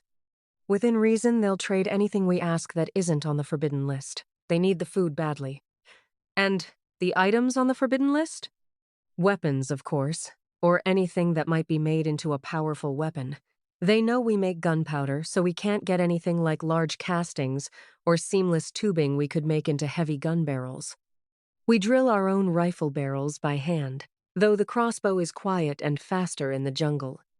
Then they don't like us to know very much, so the only reading matter that gets to us are tech maintenance manuals, empty of basic theory. The last banned category you know about medicine. This is the one thing I cannot understand, that makes me burn with hatred with every death they might have prevented." I know their reasons, Jason said. Then tell me, because I can think of none. Survival, it's just that simple. I doubt if you realize it, but they have a decreasing population. It is just a matter of years before they will be gone. Whereas, your people at least, must have a stable, if not slightly growing population, to have existed without their mechanical protections. So in the city they hate you, and are jealous of you at the same time. If they gave you medicine and you prospered, you would be winning the battle they have lost. I imagine they tolerate you as a necessary evil, to supply them with food, otherwise they wish you were all dead. It makes sense, Reese growled, slamming his fist against the bed. The kind of twisted logic you expect from junkmen. They use us to feed them, give us the absolute minimum in return, and at the same time cut us off from the knowledge that will get us out of this hand-to-mouth existence. Worse, far worse, they cut us off from the stars and the rest of mankind. The hatred on his face was so strong that Jason unconsciously drew back. Do you think we are savages here, Jason? We act and look like animals because we have to fight for existence on an animal level. Yet we know about the stars. In that chest over there, sealed in metal, are over 30 books, all we have. Fiction, most of them, with some history and general science thrown in, enough to keep alive the stories of the settlement here and the rest of the universe outside. We see the ships land in the city, and we know that up there are worlds we can only dream about and never see. Do you wonder that we hate these beasts that call themselves men, and would destroy them in an instant if we could? They are right to keep weapons from us for sure. As the sun rises in the morning, we would kill them to a man if we were able, and take over the things they have withheld from us. It was a harsh condemnation, but essentially a truthful one, at least from the point of view of the outsiders. Jason didn't try to explain to the angry man that the city Pyrrans looked on their attitude as being the only possible and logical one. How did this battle between your two groups ever come about? He asked. I don't know, Reese said. I've thought about it many times, but there are no records of that period. We do know that we are all descended from colonists who arrived at the same time. Somewhere, at some time, the two groups separated. Perhaps it was a war. I've read about them in the books. I have a partial theory, though I can't prove it, that it was the location of the city. Location I don't understand. Well, you know the junkmen, and you've seen where their city is. They managed to put it right in the middle of the most savage spot on this planet. You know they don't care about any living thing except themselves. Shoot and kill is their only logic. So they wouldn't consider where to build their city, and managed to build it in the stupidest spot imaginable. I'm sure my ancestors saw how foolish this was and tried to tell them so. That would be reason enough for a war, wouldn't it? It might have been if that's really what happened, Jason said. But I think you have the problem turned backwards. It's a war between native Pyrran life and humans, each fighting to destroy the other. The life forms change continually, seeking that final destruction of the invader. Your theory is even wilder than mine, Rice said. That's not true at all. I admit that life isn't too easy on this planet, if what I have read in the books about other planets is true, but it doesn't change. You have to be fast on your feet and keep your eyes open for anything bigger than you, but you can survive. Anyway, it doesn't really matter. Why? The junkmen always look for trouble, and I'm happy to see that they have enough. Jason didn't try to press the point. The effort of forcing Reese to change his basic attitudes wasn't worth it even if possible. He hadn't succeeded in convincing anyone in the city of the lethal mutations even when they could observe all the facts. Reese could still supply information, though. I suppose it's not important who started the battle, Jason said for the other man's benefit, not meaning a word of it. But you'll have to agree that the city people are permanently at war with all the local life. Your people, though, have managed to befriend at least 2 species that I have seen.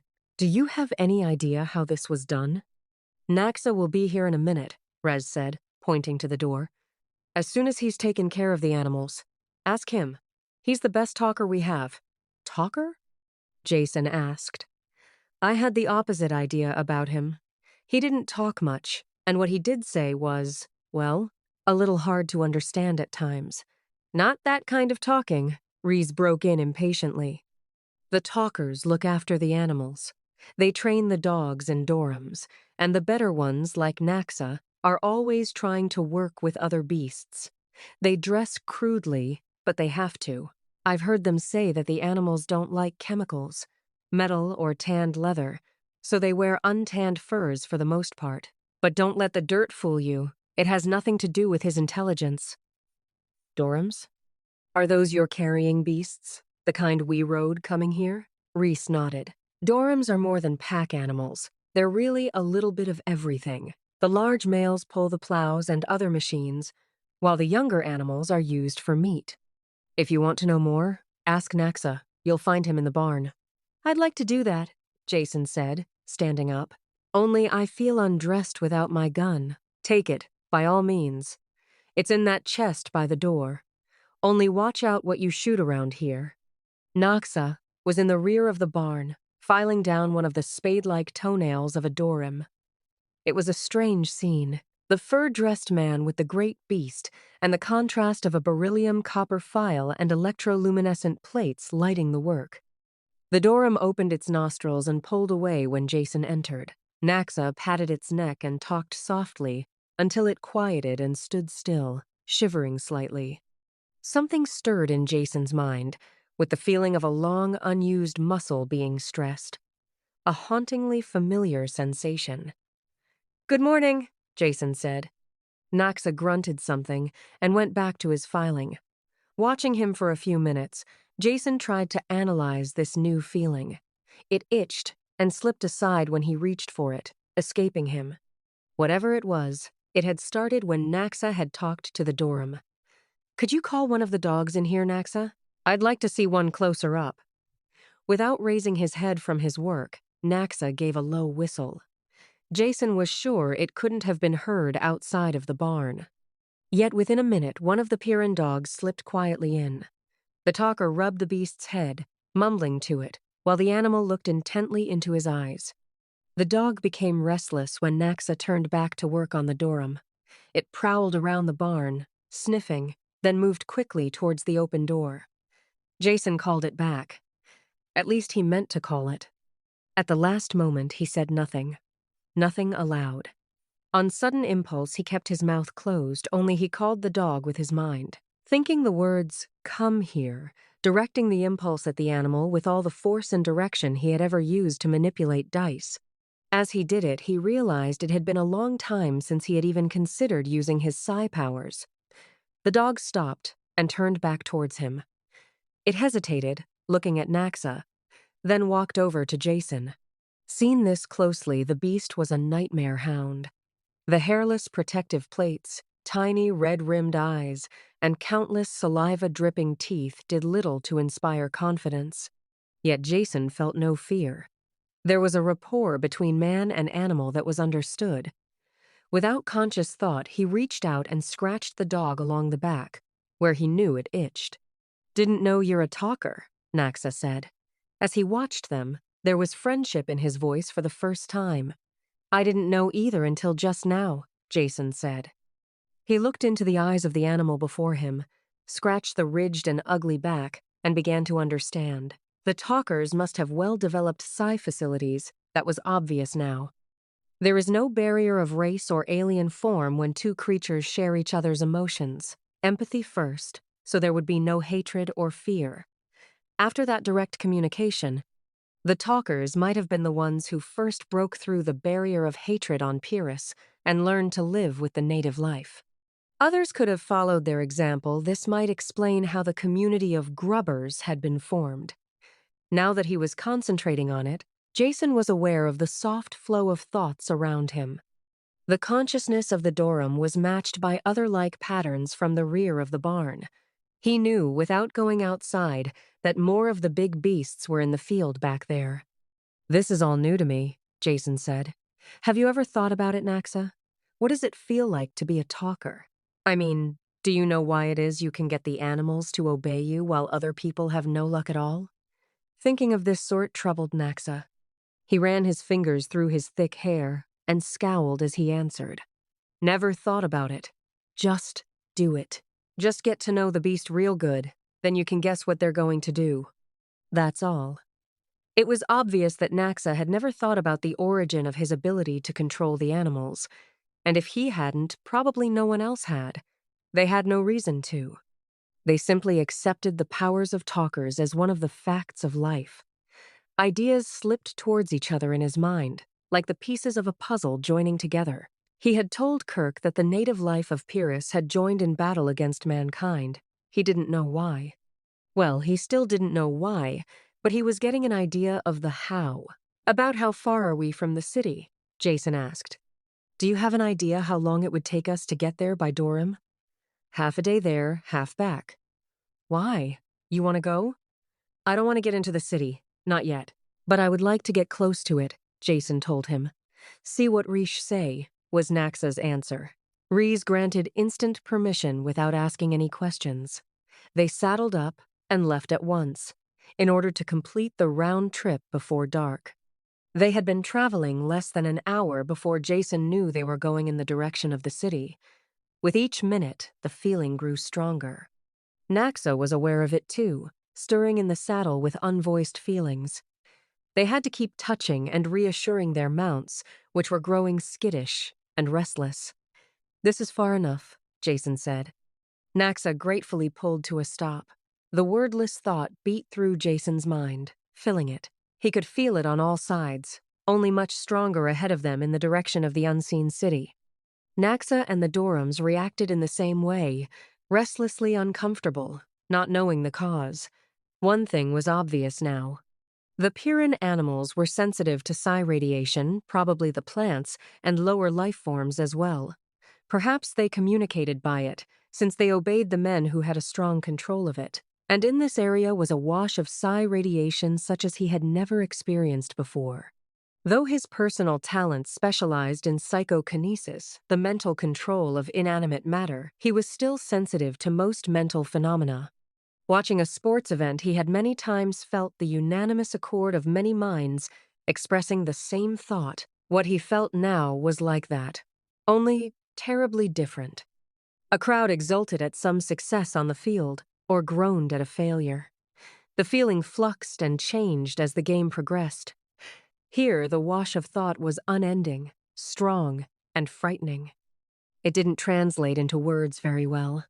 It was part hatred, part fear, and all destruction. Kill, the enemy, was as close as Jason could express it. But it was more than that. An unending river of mental outrage and death. "Let's go back now," he said, suddenly battered and sickened by the feelings he had let wash through him. As they started the return trip, he began to understand many things. His sudden, unspeakable fear when the Pyrran animal had attacked him that first day on the planet, and his recurrent nightmares that had never completely ceased, even with drugs. Both of these were his reaction to the hatred directed at the city. Though for some reason he hadn't felt it directly up to now, enough had reached through to him to get a strong emotional reaction. Reese was asleep when they got back, and Jason couldn't talk to him until morning. In spite of his fatigue from the trip, he stayed awake late into the night, going over in his mind the discoveries of the day. Could he tell Reese what he had found out? Not very well. If he did that, he would have to explain the importance of his discovery and what he meant to use it for. Nothing that aided the city dwellers would appeal to Reese in the slightest. Best to say nothing until the entire affair was over. Chapter 18. After breakfast, he told Reese that he wanted to return to the city. "Then you have seen enough of our barbarian world and wish to go back to your friends, to help them wipe us out, perhaps?"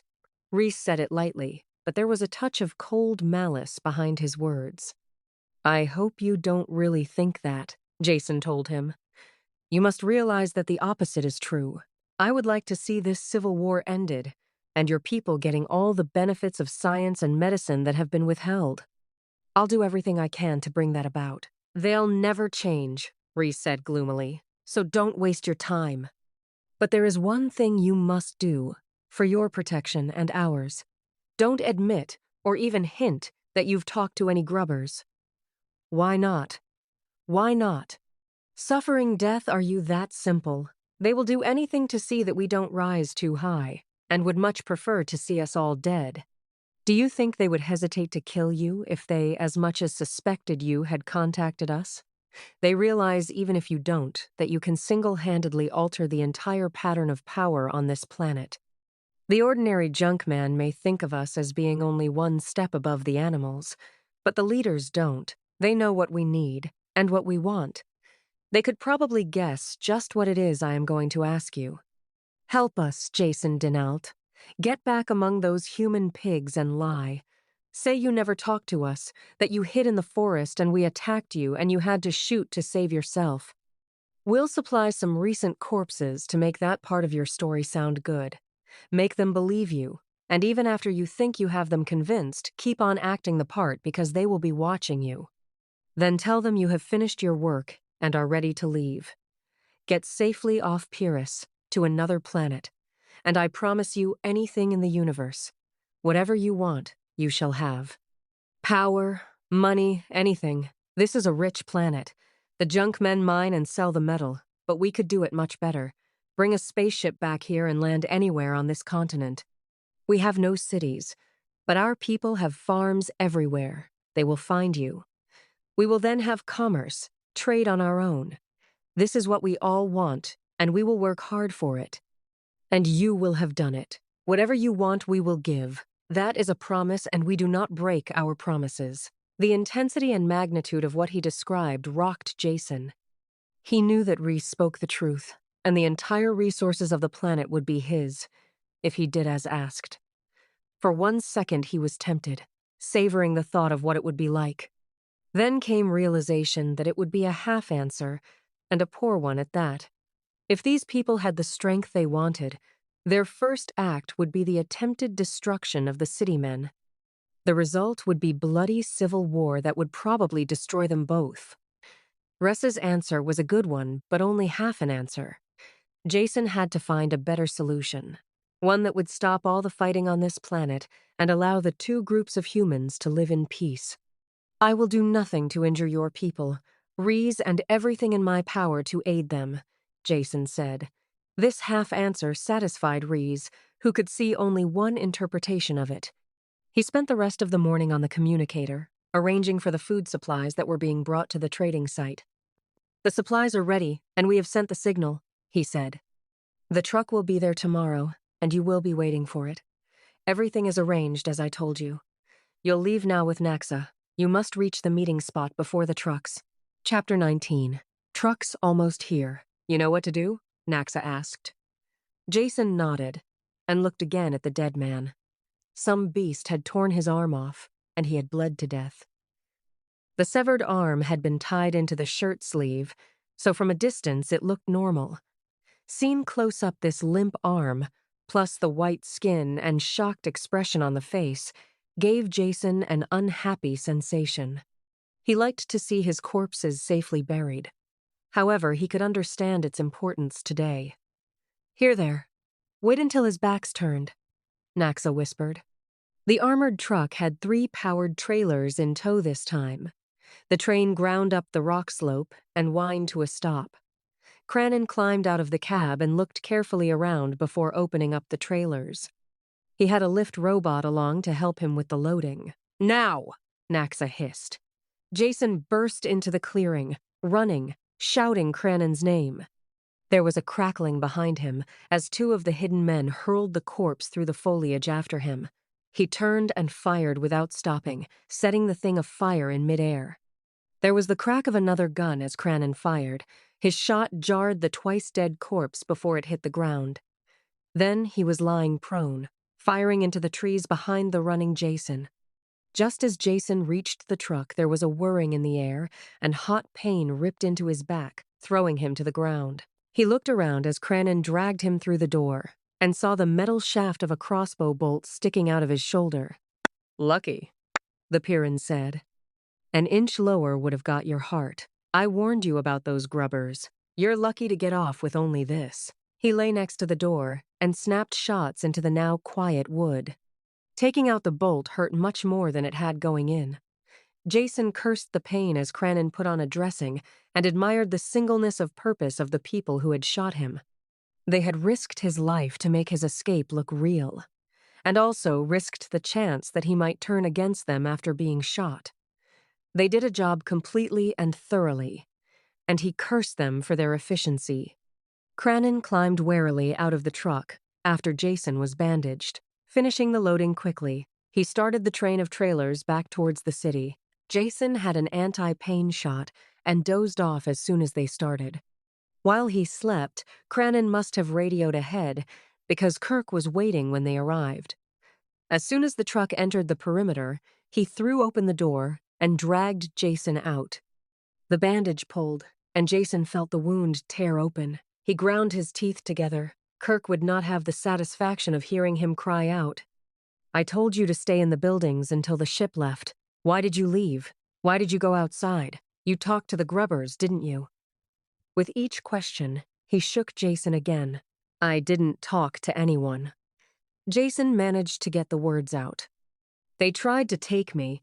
I shot 2 hit out until the trucks came back." "Got another one then," Cranon said. "I saw it. Good shooting. Think I got some too." "Let him go, Kirk." They shot him in the back before he could reach the truck. "That's enough explanations," Jason thought to himself. "Don't overdo it. Let him make up his mind later. Now's the time to change the subject. There's one thing that will get his mind off the grubbers. I've been fighting your war for you, Kirk, while you stayed safely inside the perimeter." Jason leaned back against the side of the truck as the other loosened his grip. "I've found out what your battle with this planet is really about and how you can win it. Now let me sit down, and I'll tell you." More Pyrrans had come up while they talked. None of them moved now. Like Kirk, they stood, frozen, looking at Jason. When Kirk talked, he spoke for all of them. "What do you mean?" "Just what I said. Pyrrus is fighting you actively and consciously. Get far enough out from this city and you can feel the waves of hatred that are directed at it." "No, that's wrong, you can't because you've grown up with it. But I can, and so could anyone else with any sort of psi sensitivity. There is a message of war being beamed against you constantly. The life forms of this planet are psi-sensitive and respond to that order. They attack and change and mutate for your destruction. And they'll keep on doing so until you are all dead. Unless you can stop the war." "How?" Kirk snapped the word, and every face echoed the question. "By finding whoever or whatever is sending that message. The life forms that attack you have no reasoning intelligence. They are being ordered to do so. I think I know how to find the source of these orders. After that, it will be a matter of getting across a message, asking for a truce, and an eventual end to all hostilities." A dead silence followed his words as the Pyrrans tried to comprehend the ideas. Kirk moved first, waving them all away. "Go back to your work. This is my responsibility, and I'll take care of it. As soon as I find out what truth there is here, if any, I'll make a complete report." The people drifted away silently, looking back as they went. Chapter 20. From the beginning now, Kirk said. "And leave out nothing. There is very little more that I can add to the physical facts. I saw the animals, understood the message. I even experimented with some of them, and they reacted to my mental commands. What I must do now is track down the source of the orders that keep this war going. I'll tell you something that I have never told anyone else. I'm not only lucky at gambling, I have enough psi ability to alter probability in my favor. It's an erratic ability that I have tried to improve for obvious reasons. During the past 10 years, I managed to study at all of the centers that do psi research. Compared to other fields of knowledge, it is amazing how little they know. Basic psi talents can be improved by practice, and some machines have been devised that act as psionic amplifiers. One of these, used correctly, is a very good directional indicator. "You want to build this machine?" Kirk asked. "Exactly. Build it and take it outside the city in the ship.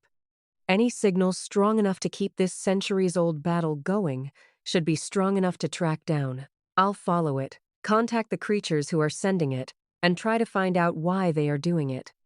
I assume you'll go along with any reasonable plan that will end this war? Anything reasonable, Kirk said coldly. How long will it take you to build this machine? Just a few days if you have all the parts here, Jason told him. Then do it. I'm canceling the flight that's leaving now, and I'll keep the ship here, ready to go. When the machine is built, I want you to track the signal and report back to me. Agreed, Jason said, standing up. As soon as I have this hole in my back looked at, I'll draw up a list of things needed. A grim, unsmiling man named Scop was assigned to Jason as a combination guide and guard. He took his job very seriously, and it didn't take Jason long to realize that he was a prisoner at large. Kirk had accepted his story, but that was no guarantee that he believed it. At a single word from him, the guard could turn executioner. The chill thought hit Jason that undoubtedly this was what would happen. Whether Kirk accepted the story or not, he couldn't afford to take a chance. As long as there was the slightest possibility Jason had contacted the Grubbers, he could not be allowed to leave the planet alive. The Woods people were being simple if they thought a plan this obvious might succeed. Or had they just gambled on the very long chance it might work? They certainly had nothing to lose by it. Only half of Jason's mind was occupied with the work as he drew up a list of materials he would need for the psionic direction finder. His thoughts plodded in tight circles, searching for a way out that didn't exist. He was too deeply involved now to just leave. Kirk would see to that. Unless he could find a way to end the war and settle the Grubber question, he was marooned on Pyrrus for life, a very short life. When the list was ready, he called supply. With a few substitutions, everything he might possibly need was in stock and would be sent over. Scop sank into an apparent doze in his chair, and Jason, his head propped against the pull of gravity by one arm, began a working sketch of his machine. Jason looked up suddenly, aware of the silence. He could hear machinery in the building and voices in the hall outside. What kind of silence, then? Mental silence. He had been so preoccupied since his return to the city that he hadn't noticed the complete lack of any kind of psi sensation. The constant wash of animal reactions was missing, as was the vague tactile awareness of his PK. With sudden realization, he remembered that it was always this way inside the city. He tried to listen with his mind, and stopped almost before he began. There was a constant press of thought about him that he was made aware of when he reached out. It was like being in a vessel far beneath the ocean, with your hand on the door that held back the frightening pressure. Touching the door, without opening it, you could feel the stresses, the power pushing in and waiting to crush you. It was this way with the psi pressure on the city. The unvoiced, hate-filled screams of Pyrrus would instantly destroy any mind that received them. Some function of his brain acted as a psi circuit breaker, shutting off awareness before his mind could be blasted. There was just enough leak-through to keep him aware of the pressure and supply the raw materials for his constant nightmares. There was only one fringe benefit. The lack of thought pressure made it easier for him to concentrate. In spite of his fatigue, the diagram developed swiftly. Meta arrived late that afternoon, bringing the parts he had ordered. She slid the long box onto the workbench, started to speak, but changed her mind and said nothing. Jason looked up at her and smiled. Confused? He asked. I don't know what you mean, she said. I'm not confused, just annoyed. The regular trip has been canceled, and our supply schedule will be thrown off for months to come. And instead of piloting or perimeter assignment, all I can do is stand around and wait for you. Then take some silly flight following your directions. Do you wonder that I'm annoyed? Jason carefully set the parts out on the chassis before he spoke. As I said, you're confused. I can point out how you're confused, which will make you even more confused. A temptation that I frankly find hard to resist. She looked across the bench at him, frowning. One finger unconsciously curling and uncurling a short lock of hair. Jason liked her this way. As a Pyrrhan operating at full blast, she had as much personality as a gear in a machine. Once out of that pattern, she reminded him more of the girl he had known on that first flight to Pyrrus. He wondered if it was possible to really get across to her what he meant. I'm not being insulting when I say confused, Meta. With your background, you couldn't be any other way. You have an insular personality. Admittedly, Pyrrus is an unusual island with a lot of high-power problems that you are an expert at solving. That doesn't make it any less of an island. When you face a cosmopolitan problem, you are confused. Or even worse, when your island problems are put into a bigger context. That's like playing your own game, only having the rules change constantly as you go along. "You're talking nonsense," she snapped at him. "Pyrrhus isn't an island, and battling for survival is definitely not a game." "I'm sorry," he smiled. "I was using a figure of speech, and a badly chosen one at that. Let's put the problem on more concrete terms. Take an example. Suppose I were to tell you that over there, hanging from the doorframe, was a Stingwing Meta's gun was pointing at the door before he finished the last word. There was a crash as the guard's chair went over. He had jumped from a half-doze to full alertness in an instant, his gun also searching the doorframe. That was just an example, Jason said. There's really nothing there. The guard's gun vanished, and he scowled a look of contempt at Jason as he righted the chair and dropped into it. You both have proved yourself capable of handling a Pyrrhan problem, Jason continued. But what if I said that there is a thing hanging from the doorframe that looks like a stingwing, but is really a kind of large insect that spins a fine silk that can be used to weave clothes? The guard glared from under his thick eyebrows at the empty doorframe. His gun whined partway out, then snapped back into the holster. He growled something inaudible at Jason, then stamped into the outer room, slamming the door behind him. Meta frowned in concentration and looked puzzled. It couldn't be anything except a stingwing, she finally said. Nothing else could possibly look like that. And even if it didn't spin silk, it would bite if you got near, so you would have to kill it. She smiled with satisfaction at the indestructible logic of her answer. Wrong again, Jason said. I just described the mimic spinner that lives on Stover's planet. It imitates the most violent forms of life there. Does such a good job that it has no need for other defenses. It'll sit quietly on your hand and spin for you by the yard. If I dropped a shipload of them here on Pyrrhus, you never could be sure when to shoot, could you? But they are not here now, Meta insisted. Yet they could be quite easily, and if they were, all the rules of your game would change. Getting the idea now? There are some fixed laws and rules in the galaxy, but they're not the ones you live by. Your rule is war unending with the local life. I want to step outside your rulebook and end that war. Wouldn't you like that? Wouldn't you like an existence that was more than just an endless battle for survival? A life with a chance for happiness, love, music. Art, all the enjoyable things you have never had the time for. All the Pyrrhan sternness was gone from her face as she listened to what he said, letting herself follow these alien concepts. He had put his hand out automatically as he talked and had taken hers. It was warm, and her pulse fast to his touch. Meta suddenly became conscious of his hand and snapped hers away, rising to her feet at the same time. As she started blindly towards the door, Jason's voice snapped after her. The guard, Scop, ran out because he didn't want to lose his precious two-value logic. It's all he has. But you've seen other parts of the galaxy, Meta. You know there is a lot more to life than kill and be killed on Pyrrhus. You feel it is true, even if you won't admit it. She turned and ran out the door. Jason looked after her, his hand scraping the bristle on his chin thoughtfully. Meta, I have the faint hope that the woman is winning over the Pyrrhan. I think that I saw, perhaps for the first time in the history of this bloody, war-torn city, a tear in one of its citizens' eyes. Chapter 21. Drop that equipment and Kirk will undoubtedly pull both your arms off, Jason said.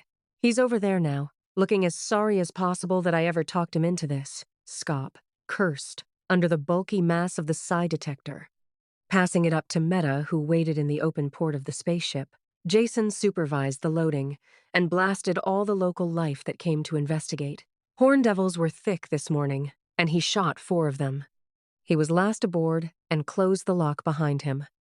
Where are you going to install it? Meta asked.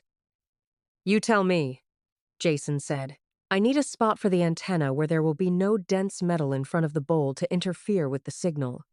Thin plastic will do, or if worst comes to worst, I can mount it outside the hull with a remote drive. You may have to, she said. The hull is an unbroken unit. We do all viewing by screen and instruments. I don't think. Wait. There is one place that might do. She led the way to a bulge in the hull that marked one of the lifeboats. They went in through the always open lock, Scop struggling after them with the apparatus. These lifeboats are half buried in the ship, Meta explained. They have transparent front ports covered by friction shields that withdraw automatically when the boat is launched. Can we pull back the shields now? I think so, she said. She traced the launching circuits to a junction box and opened the lid. When she closed the shield relay manually, the heavy plates slipped back into the hull. There was a clear view, since most of the viewport projected beyond the parent ship. Perfect, Jason said. I'll set up here. Now, how do I talk to you in the ship? Right here, she said. There's a pre-tuned setting on this communicator. Don't touch anything else, and particularly not this switch. She pointed to a large pull handle set square into the center of the control board. Emergency launching. 2 seconds after that is pulled, the lifeboat is shot free, and it so happens this boat has no fuel. Hands off for sure, Jason said. Now have Husky there run me in a line with ship's power and I'll get this stuff set up. The detector was simple, though the tuning had to be precise. A dish-shaped antenna pulled in the signal for the delicately balanced detector. There was a sharp fall-off on both sides of the input, so direction could be precisely determined. The resulting signal was fed to an amplifier stage. Unlike the electronic components of the first stage, this one was drawn in symbols on white paper. Carefully glued-on input and output leads ran to it. When everything was ready and clamped into place, Jason nodded to Meta's image on the screen. Take her up and easy, please. None of your 9G specials. Go into a slow circle around the perimeter, until I tell you differently. Under steady power, the ship lifted and grabbed for altitude, then eased into its circular course. They made 5 circuits of the city before Jason shook his head. The thing seems to be working fine, but we're getting too much noise from all the local life. Get 30 kilometers out from the city and start a new circuit. The results were better this time. A powerful signal came from the direction of the city, confined to less than a degree of arc. With the antenna fixed at a right angle to the direction of the ship's flight, the signal was fairly constant. Meta rotated the ship on its main axis until Jason's lifeboat was directly below. Going fine now, he said. Just hold your controls as they are and keep the nose from drifting. After making a careful mark on the setting circle, Jason turned the receiving antenna through 180 degrees of arc.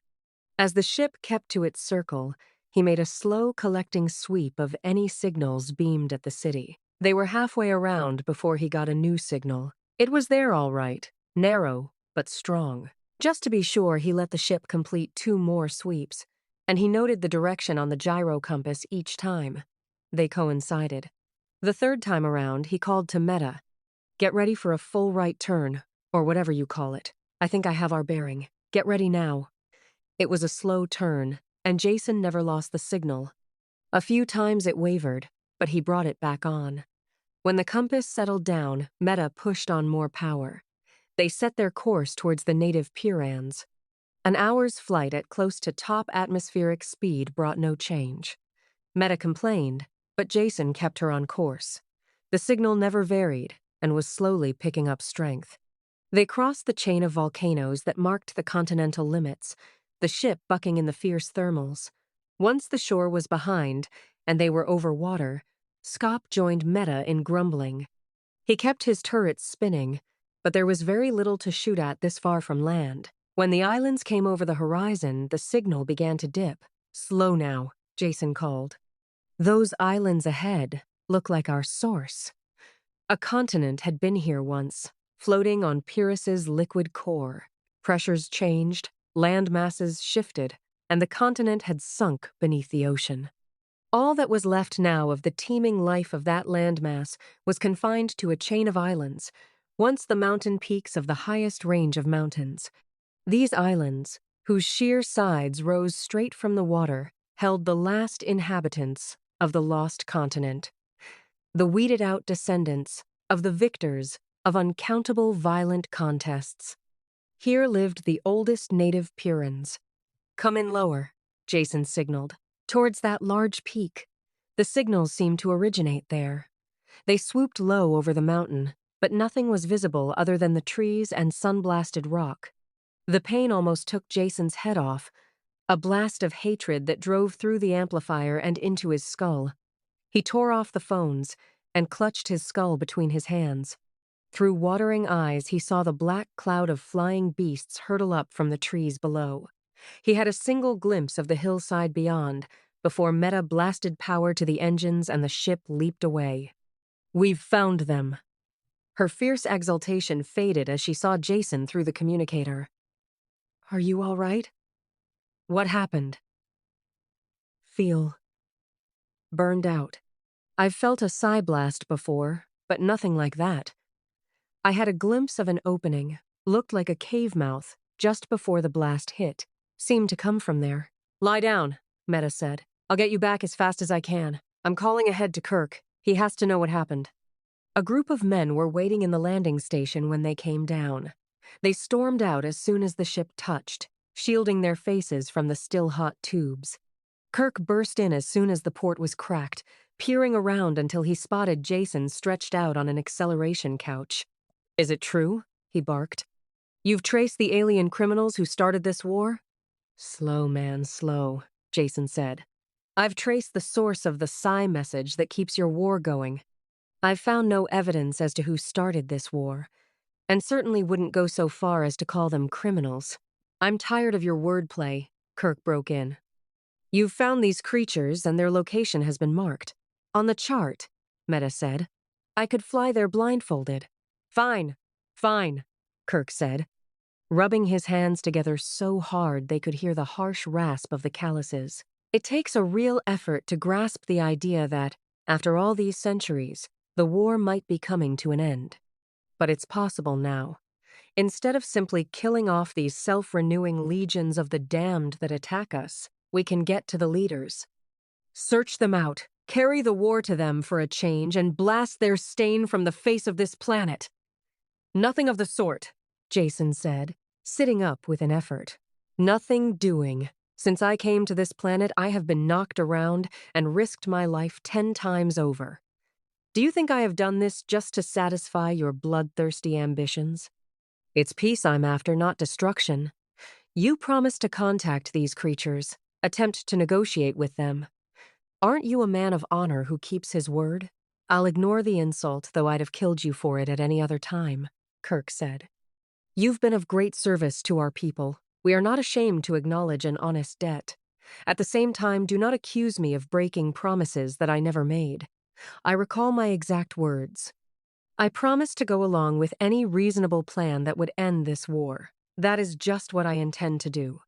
Your plan to negotiate a peace is not reasonable. Therefore, we are going to destroy the enemy. Think first," Jason called after Kirk, who had turned to leave. "What is wrong with trying negotiation or an armistice? Then, if that fails, you can try your way." The compartment was getting crowded as other Pyrrans pushed in. Kirk, almost to the door, turned back to face Jason. "I'll tell you what's wrong with armistice," he said. "It's a coward's way out. That's what it is. It's all right for you to suggest it. You're from off-world and don't know any better. But do you honestly think I could entertain such a defeatist notion for one instant? When I speak not only for myself, but for all of us here. We don't mind fighting, and we know how to do it. We know that if this war was over, we could build a better world here. At the same time, if we have the choice of continued war or a cowardly peace, we vote for war. This war will only be over when the enemy is utterly destroyed." The listening Pyrrans shouted in agreement, and when Kirk pushed out through the crowd, some of them patted his shoulder as he went by.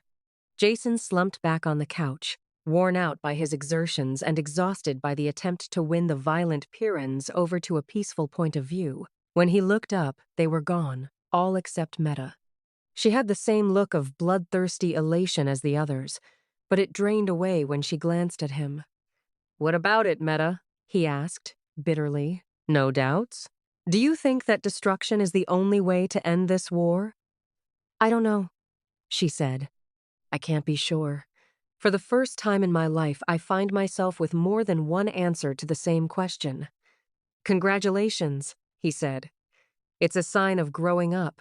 Chapter 22. Jason stood to one side and watched the deadly cargo being loaded into the hold of the ship. The Pyrrans were in good humor as they stowed away riot guns, grenades, and gas bombs. When the backpack atom bomb was put aboard, one of them broke into a marching song, and the others picked it up. Maybe they were happy, but the approaching carnage only filled Jason with an intense gloom. He felt that somehow he was a traitor to life. Perhaps the life form he had found needed destroying, and perhaps it didn't. Without making the slightest attempt at conciliation, destruction would be plain murder. Kirk came out of the operations building, and the starter pumps could be heard whining inside the ship. They would leave within minutes. Jason forced himself into a foot-dragging rush and met Kirk halfway to the ship. "I'm coming with you, Kirk. You owe me at least that much for finding them." Kirk hesitated, not liking the idea. "This is an operational mission," he said. "No room for observers and the extra weight. And it's too late to stop us, Jason. You know that. You Pyrrans are the worst liars in the universe," Jason said. "We both know that ship can lift 10 times the amount it's carrying today. Now, do you let me come, or forbid me without reason at all?" "Get aboard," Kirk said. "But keep out of the way or you'll get trampled." This time, with a definite destination ahead, the flight was much faster. Meta took the ship into the stratosphere, in a high ballistic arc that ended at the islands. Kirk was in the co-pilot's seat. Jason sat behind them where he could watch the screens. The landing party, 25 volunteers, were in the hold below with the weapons. All the screens in the ship were switched to the forward viewer. They watched the green island appear and swell, then vanish behind the flames of the braking rockets. Jockeying the ship carefully, Meta brought it down on a flat shelf near the cave mouth. Jason was ready this time for the blast of mental hatred, but it still hurt. The gunners laughed and killed gleefully as every animal on the island closed in on the ship. They were slaughtered by the thousands, and still more came. "Do you have to do this?" Jason asked. "It's murder carnage, just butchering those beasts like that." "Self-defense," Kirk said. "They attack us, and they get killed. What could be simpler? Now shut up, or I'll throw you out there with them." It was a half an hour before the gunfire slackened. Animals still attacked them, but the mass assaults seemed to be over. Kirk spoke into the intercom. "Landing party away and watch your step. They know we're here, and will make it as hot as they can. Take the bomb into that cave and see how far back it runs. We can always blast them from the air, but it'll do no good if they're dug into solid rock. Keep your screen open. Leave the bomb and pull back at once if I tell you to. Now move." The men swarmed down the ladders and formed into open battle formation. They were soon under attack, but the beasts were picked off before they could get close. It didn't take long for the man at point to reach the cave. He had his pickup trained in front of him, and the watchers in the ship followed the advance. "Big cave," Kirk grunted. "Slants back and down. What I was afraid of. Bomb dropped on that would just close it up, with no guarantee that anything sealed in it couldn't eventually get out. We'll have to see how far down it goes." There was enough heat in the cave now to use the infrared filters. The rock walls stood out harshly, black and white as the advance continued. "No signs of life since entering the cave," the officer reported. "Gnawed bones at the entrance, and some bat droppings. It looks like a natural cave so far." Step by step, the advance continued, slowing as it went. Insensitive as the Pyrrans were to psi pressure, even they were aware of the blast of hatred being continuously leveled at them. Jason, back in the ship, had a headache that slowly grew worse instead of better. "Watch out!" Kirk shouted, staring at the screen with horror. The cave was filled from wall to wall with pallid, eyeless animals. They poured from tiny side passages, and seemed to literally emerge from the ground. Their front ranks dissolved in flame, but more kept pressing in. On the screen, the watchers in the ship saw the cave spin dizzily as the operator fell. Pale bodies washed up and concealed the lens. Close ranks, flamethrowers, and gas. Kirk bellowed into the mic. Less than half of the men were alive after that first attack. The survivors, protected by the flamethrowers, set off the gas grenades. Their sealed battle armor protected them while the section of cave filled with gas. Someone dug through the bodies of their attackers and found the pickup. "Leave the bomb there and withdraw," Kirk ordered. "We've had enough losses already." A different man stared out of the screen. The officer was dead. "Sorry, sir," he said, "but it will be just as easy to push ahead as back, as long as the gas grenades hold out.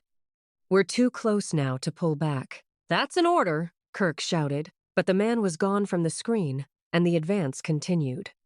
Jason's fingers hurt where he had them clamped to the chair arm. He pulled them loose and massaged them. On the screen, the black and white cave flowed steadily towards them. Minute after minute went by this way. Each time the animals attacked again, a few more gas grenades were used up. "Something ahead looks different," the panting voice cracked from the speaker. The narrow cave slowly opened out into a gigantic chamber, so large the roof and far walls were lost in the distance. "What are those?" Kirk asked. "Get a searchlight over to the right there." The picture on the screen was fuzzy and hard to see now, dimmed by the layers of rock in between. Details couldn't be made out clearly, but it was obvious this was something unusual. "Never saw anything quite like them before," the speaker said. "Look like big plants of some kind, 10 meters tall at least, yet they're moving. Those branches, tentacles or whatever they are, keep pointing towards us, and I get the darkest feeling in my head." "Blast one, see what happens," Kirk said. The gun fired, and at the same instant, an intensified wave of mental hatred rolled over the men, dropping them to the ground. They rolled in pain, blacked out and unable to think or fight the underground beasts that poured over them in renewed attack. In the ship, far above, Jason felt the shock to his mind and wondered how the men below could have lived through it. The others in the control room had been hit by it as well. Kirk pounded on the frame of the screen and shouted to the unhearing men below, "Pull back! Come back!" It was too late. The men only stirred slightly as the victorious Pyrrhan animals washed over them, clawing for the joints in their armor. Only one man moved, standing up and beating the creatures away with his bare hands. He stumbled a few feet and bent over the writhing mass below him. With a heave of his shoulders, he pulled another man up. The man was dead, but his shoulder pack was still strapped to his back. Bloody fingers fumbled at the pack. Then both men were washed back under the wave of death. "That was the bomb!" Kirk shouted to Meta. "If he didn't change the setting, it's still on 10-second minimum. Get out of here!" Jason had just time to fall back on the acceleration couch before the rockets blasted. The pressure leaned on him and kept mounting. Vision blacked out, but he didn't lose consciousness. Air screamed across the hull, then the sound stopped as they left the atmosphere behind. Just as Meta cut the power, a glare of white light burst from the screens. They turned black instantly as the hull pickups burned out. She switched filters into place, then pressed the button that rotated new pickups into position. Far below, in the boiling sea, a climbing cloud of mushroom-shaped flame filled the spot where the island had been seconds before. The three of them looked at it, silently and unmoving. Kirk recovered first, head for home, Meta, and get operations on the screen. 25 men dead, but they did their job. They knocked out those beasts, whatever they were, and ended the war. I can't think of a better way for a man to die. Meta set the orbit, then called operations. "Trouble getting through," she said. "I have a robot landing beam response, but no one is answering the call." A man appeared on the empty screen. He was beaded with sweat and had a harried look in his eyes. "Kirk," he said, "is that you? Get the ship back here at once. We need her firepower at the perimeter." All blazes broke loose a minute ago. A general attack from every side. Worse than I've ever seen." "What do you mean?" Kirk stammered in unbelief. "The war is over, we blasted them. Destroyed their headquarters completely." "The war is going like it never has gone before," the other snapped back. "I don't know what you did, but it stirred up the stew pot of hell here. Now stop talking and get the ship back." Kirk turned slowly to face Jason, his face pulled back in a look of raw animal savagery. You did it. I should have killed you the first time I saw you." "I wanted to. Now I know I was right. You've been like a plague since you came here, sowing death in every direction. I knew you were wrong, yet I let your twisted words convince me. And look what has happened. First you killed Welf, then you murdered those men in the cave. Now, this attack on the perimeter, all who die there, you will have killed." Kirk advanced on Jason, step by slow step, hatred twisting his features. Jason backed away until he could retreat no further, his shoulders against the chart case. Kirk's hand lashed out. Not a fighting blow, but an open slap. Though Jason rolled with it, it still battered him and stretched him full length on the floor. His arm was against the chart case, his fingers near the sealed tubes that held the jump matrices. Jason seized one of the heavy tubes with both hands and pulled it out. He swung it with all his strength into Kirk's face. It broke the skin on his cheekbone and forehead, and blood ran from the cuts. But it didn't slow or stop the big man in the slightest. His smile held no mercy as he reached down and dragged Jason to his feet. "Fight back," he said. "I will have that much more pleasure as I kill you." He drew back the granite fist that would tear Jason's head from his shoulders. "Go ahead," Jason said, and stopped struggling. "Kill me. You can do it easily. Only don't call it justice. Welf died to save me. But the men on the island died because of your stupidity. I wanted peace, and you wanted war. Now you have it. Kill me to soothe your conscience, because the truth is something you can't face up to." With a bellow of rage, Kirk drove the piledriver fist down. Meta grabbed the arm in both her hands and hung on, pulling it aside before the blow could land. The three of them fell together, half crushing Jason. "Don't do it!" she screamed. "Jason didn't want those men to go down there. That was your idea. You can't kill him for that." Kirk, exploding with rage, was past hearing. He turned his attention to Meta, tearing her from him. She was a woman, and her supple strength was meager compared to his great muscles. But she was a Pyrran woman, and she did what no off-worlder could.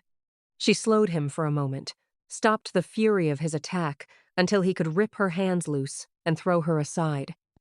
It didn't take him long to do this, but it was just time enough for Jason to get to the door. Jason stumbled through and jammed shut the lock behind him. A split second after he had driven the bolt home, Kirk's weight plunged into the door. The metal screamed and bent, giving way. One hinge was torn loose, and the other held only by a shred of metal. It would go down on the next blow. Jason wasn't waiting for that. He hadn't stayed to see if the door would stop the raging Pyrrhan. No door on the ship could stop him. Fast as possible, Jason went down the gangway. There was no safety on the ship, which meant he had to get off it. The lifeboat deck was just ahead. Ever since first seeing them, he had given a lot of thought to the lifeboats.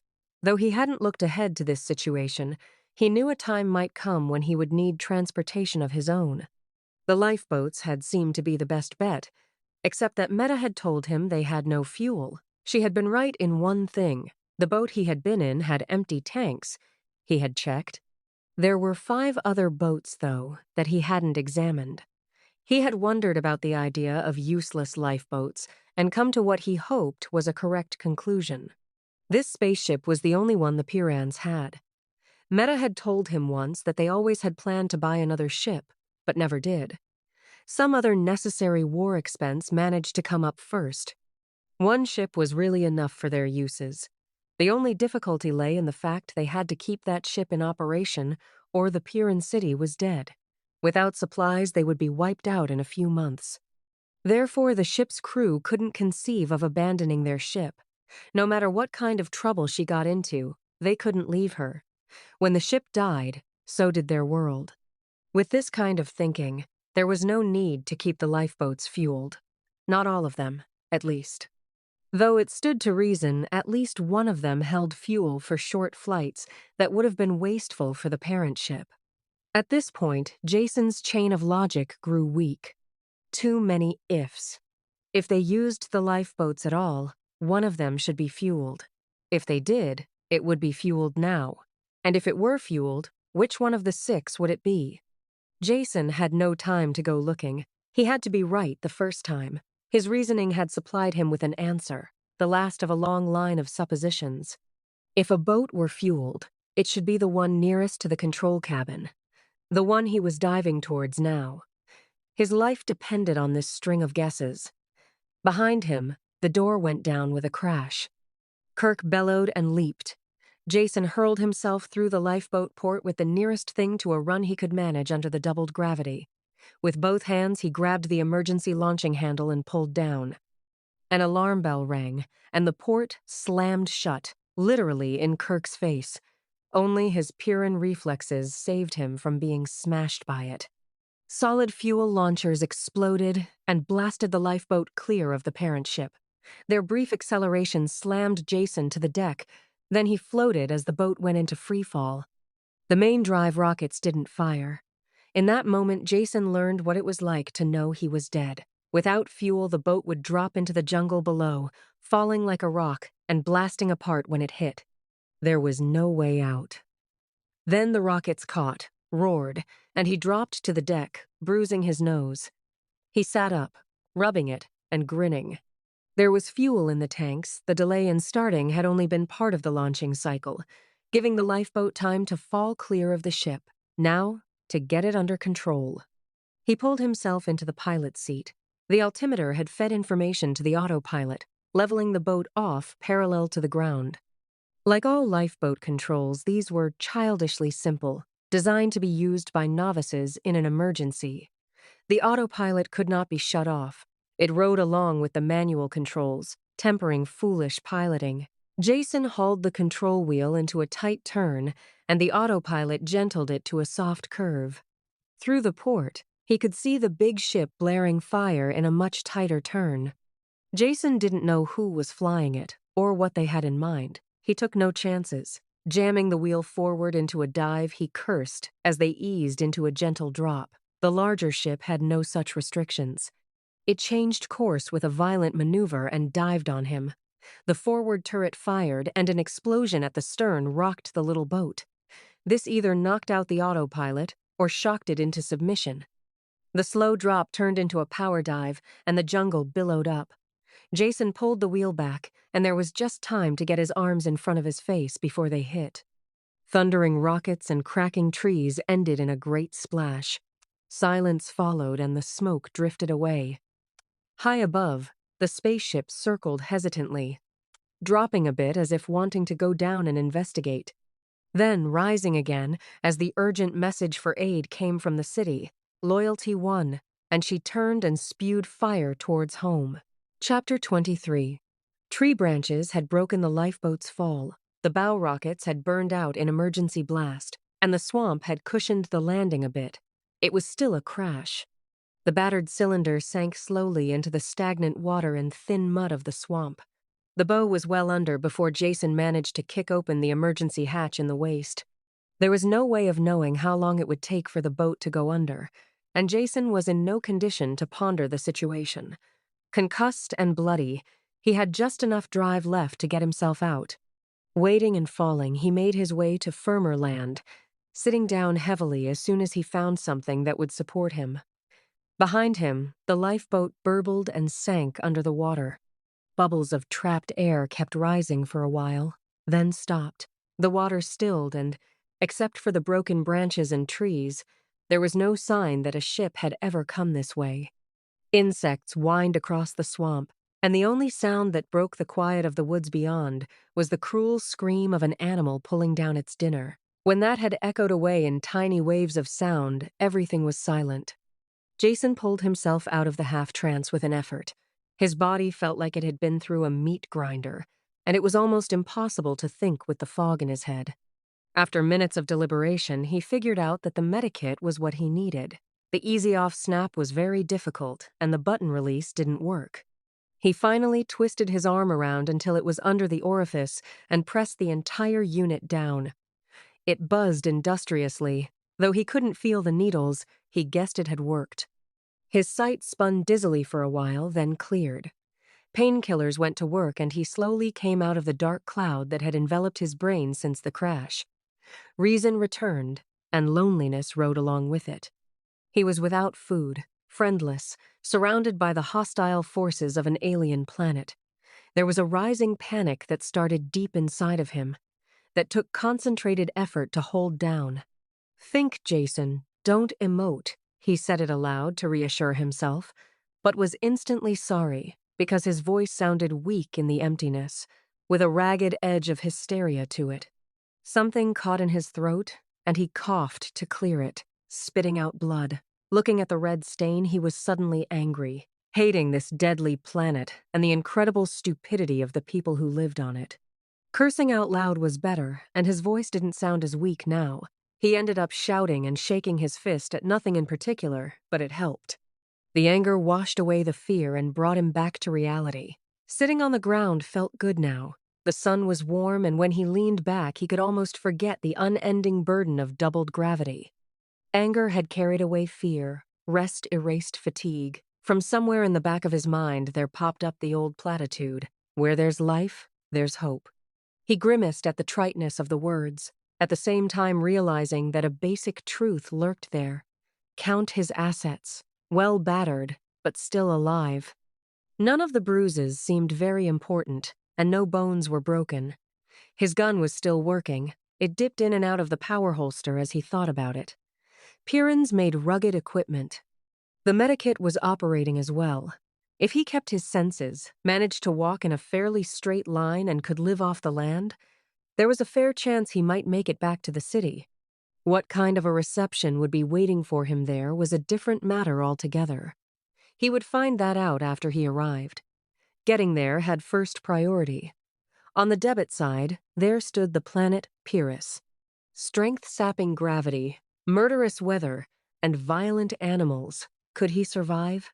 As if to add emphasis to his thoughts, the sky darkened over, and rain hissed into the forest, marching towards him.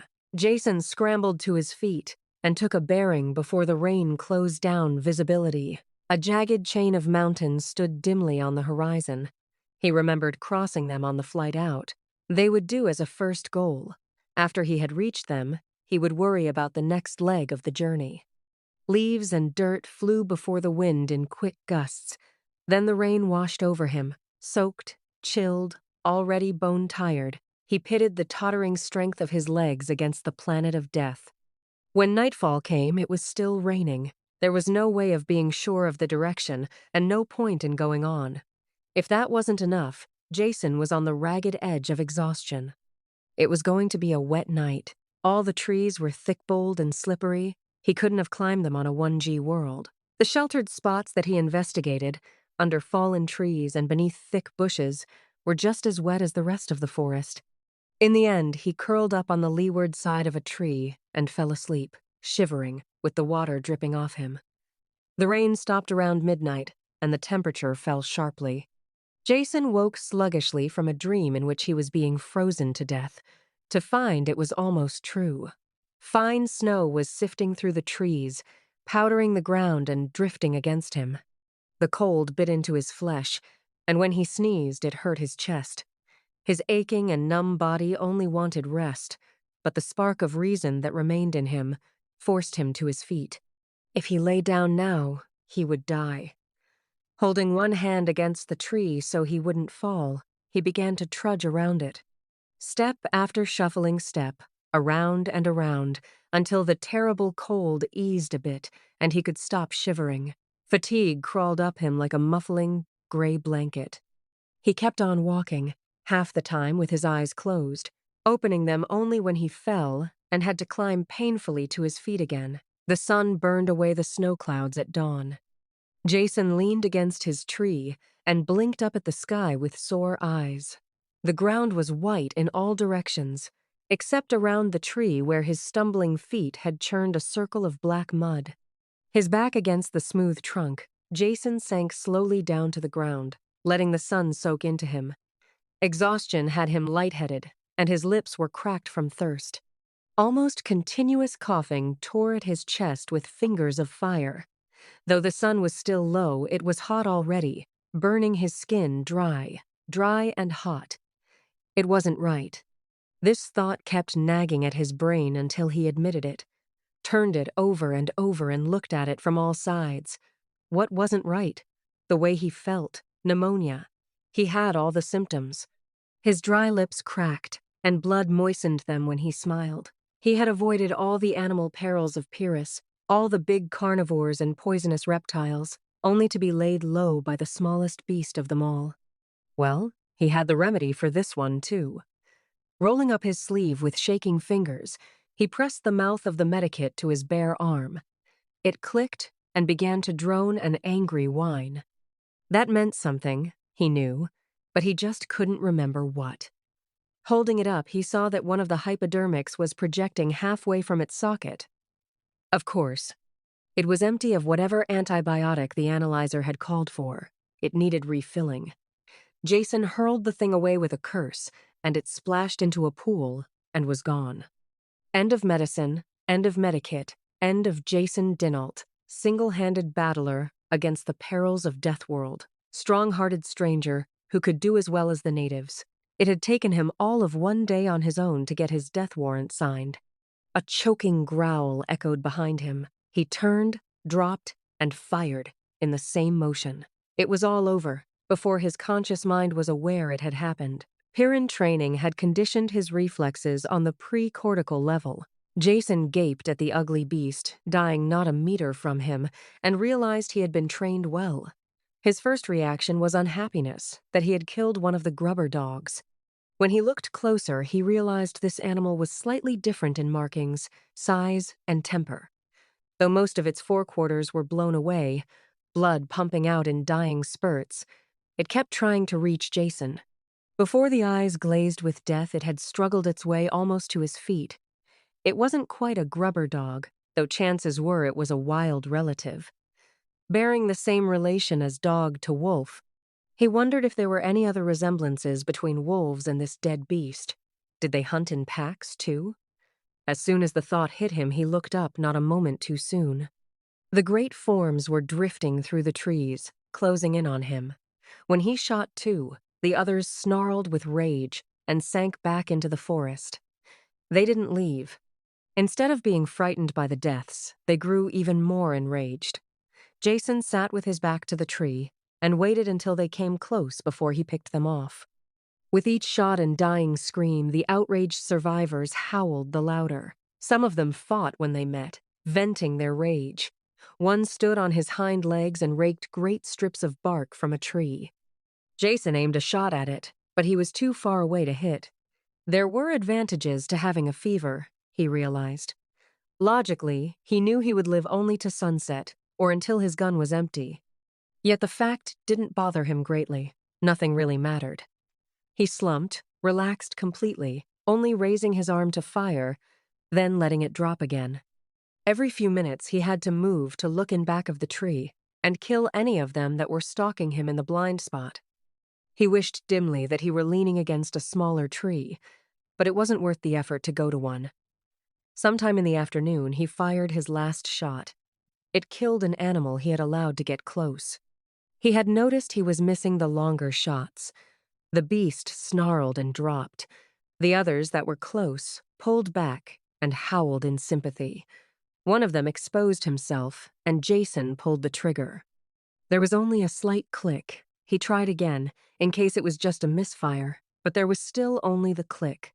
The gun was empty, as was the spare clip pouch at his belt. There were vague memories of reloading, though he couldn't remember how many times he had done it. This, then, was the end. They had all been right. Pyrrus was a match for him. Though they shouldn't talk, it would kill them all in the end, too. Pyrrans never died in bed. Old Pyrrans never died. They just got et. Now that he didn't have to force himself to stay alert and hold the gun, the fever took hold. He wanted to sleep, and he knew it would be a long sleep. His eyes were almost closed as he watched the wary carnivores slip closer to him. The first one crept close enough to spring. He could see the muscles tensing in its leg. It leaped, whirling in midair and falling before it reached him. Blood ran from its gaping mouth, and the short shaft of metal projected from the side of his head. The two men walked out of the brush and looked down at him. Their mere presence seemed to have been enough for the carnivores, because they all vanished, grubbers. He had been in such a hurry to reach the city that he had forgotten about the grubbers. It was good that they were here, and Jason was very glad they had come. He couldn't talk very well, so he smiled to thank them. But this hurt his lips too much, so he went to sleep. Chapter 24. For a strange length of time after that, there were only hazy patches of memory that impressed themselves on Jason, a sense of movement and large beasts around him. Walls, wood smoke, the murmur of voices. None of it meant very much, and he was too tired to care. It was easier and much better just to let go. About time, Rush said. A couple more days lying there like that, and we would have buried you, even if you were still breathing. Jason blinked at him, trying to focus the face that swam above him. He finally recognized Reese and wanted to answer him, but talking only brought on a spell of body-racking coughing. Someone held a cup to his lips, and sweet fluid trickled down his throat. He rested, then tried again. How long have I been here? The voice was thin and sounded far away. Jason had trouble recognizing it for his own. 8 days. And why didn't you listen when I talked to you? Reese said. You should have stayed near the ship when you crashed. Didn't you remember what I said about coming down anywhere on this continent? No matter. Too late to worry about that. Next time, listen to what I say. Our people moved fast and reached the site of the wreck before dark. They found the broken trees and the spot where the ship had sunk, and at first thought whoever had been in it had drowned. Then one of the dogs found your trail, but lost it again in the swamps during the night. They had a fine time with the mud and the snow, and didn't have any luck at all in finding the spoor again. By the next afternoon, they were ready to send for more help when they heard your firing. Just made it, from what I hear. Lucky, one of them was a talker, and could tell the wild dogs to clear out. Would have had to kill them all otherwise, and that's not healthy. Thanks for saving my neck, Jason said. That was closer than I like to come. What happened after? I was sure I was done for. I remember that much. Diagnosed all the symptoms of pneumonia. Guaranteed fatal in my condition, without treatment. Looks like you were wrong when you said most of your remedies were useless. They seem to work well on me. His voice died off, as Reese shook his head in a slow no.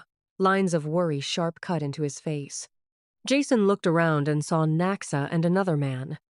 They had the same deeply unhappy expressions as Rice.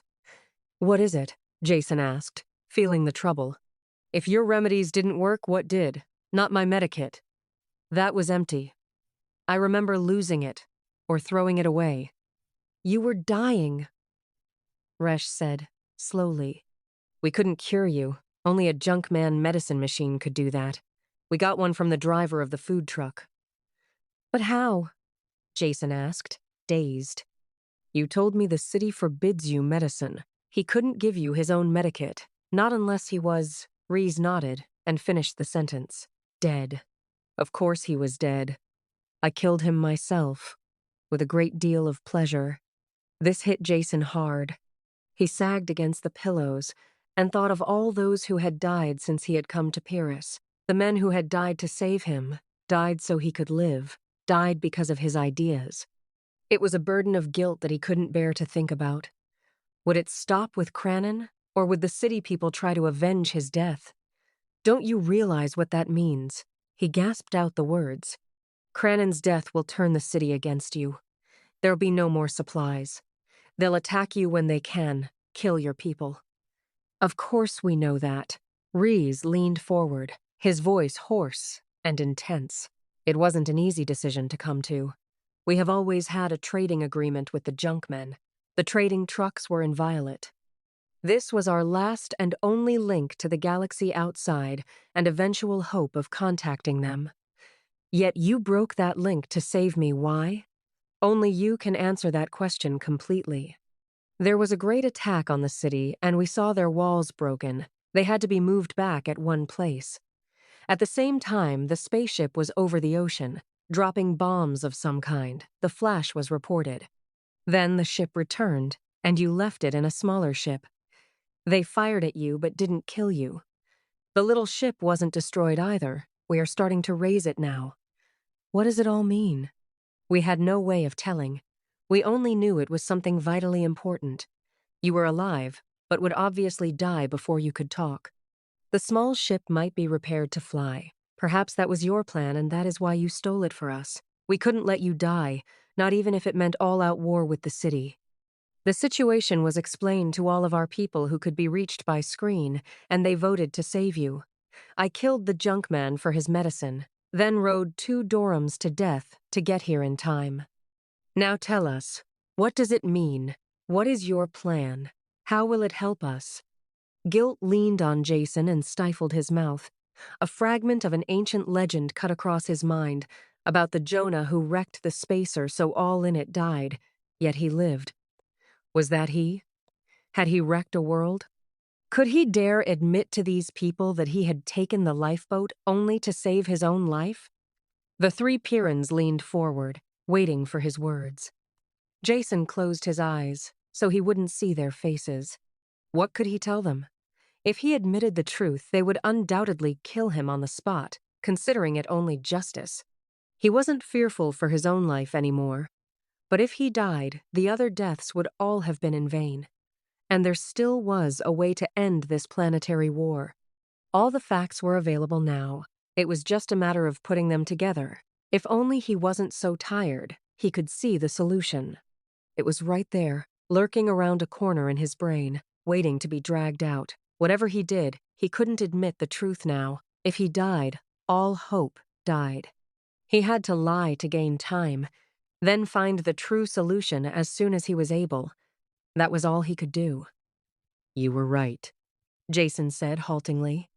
The small ship has an interstellar drive in it.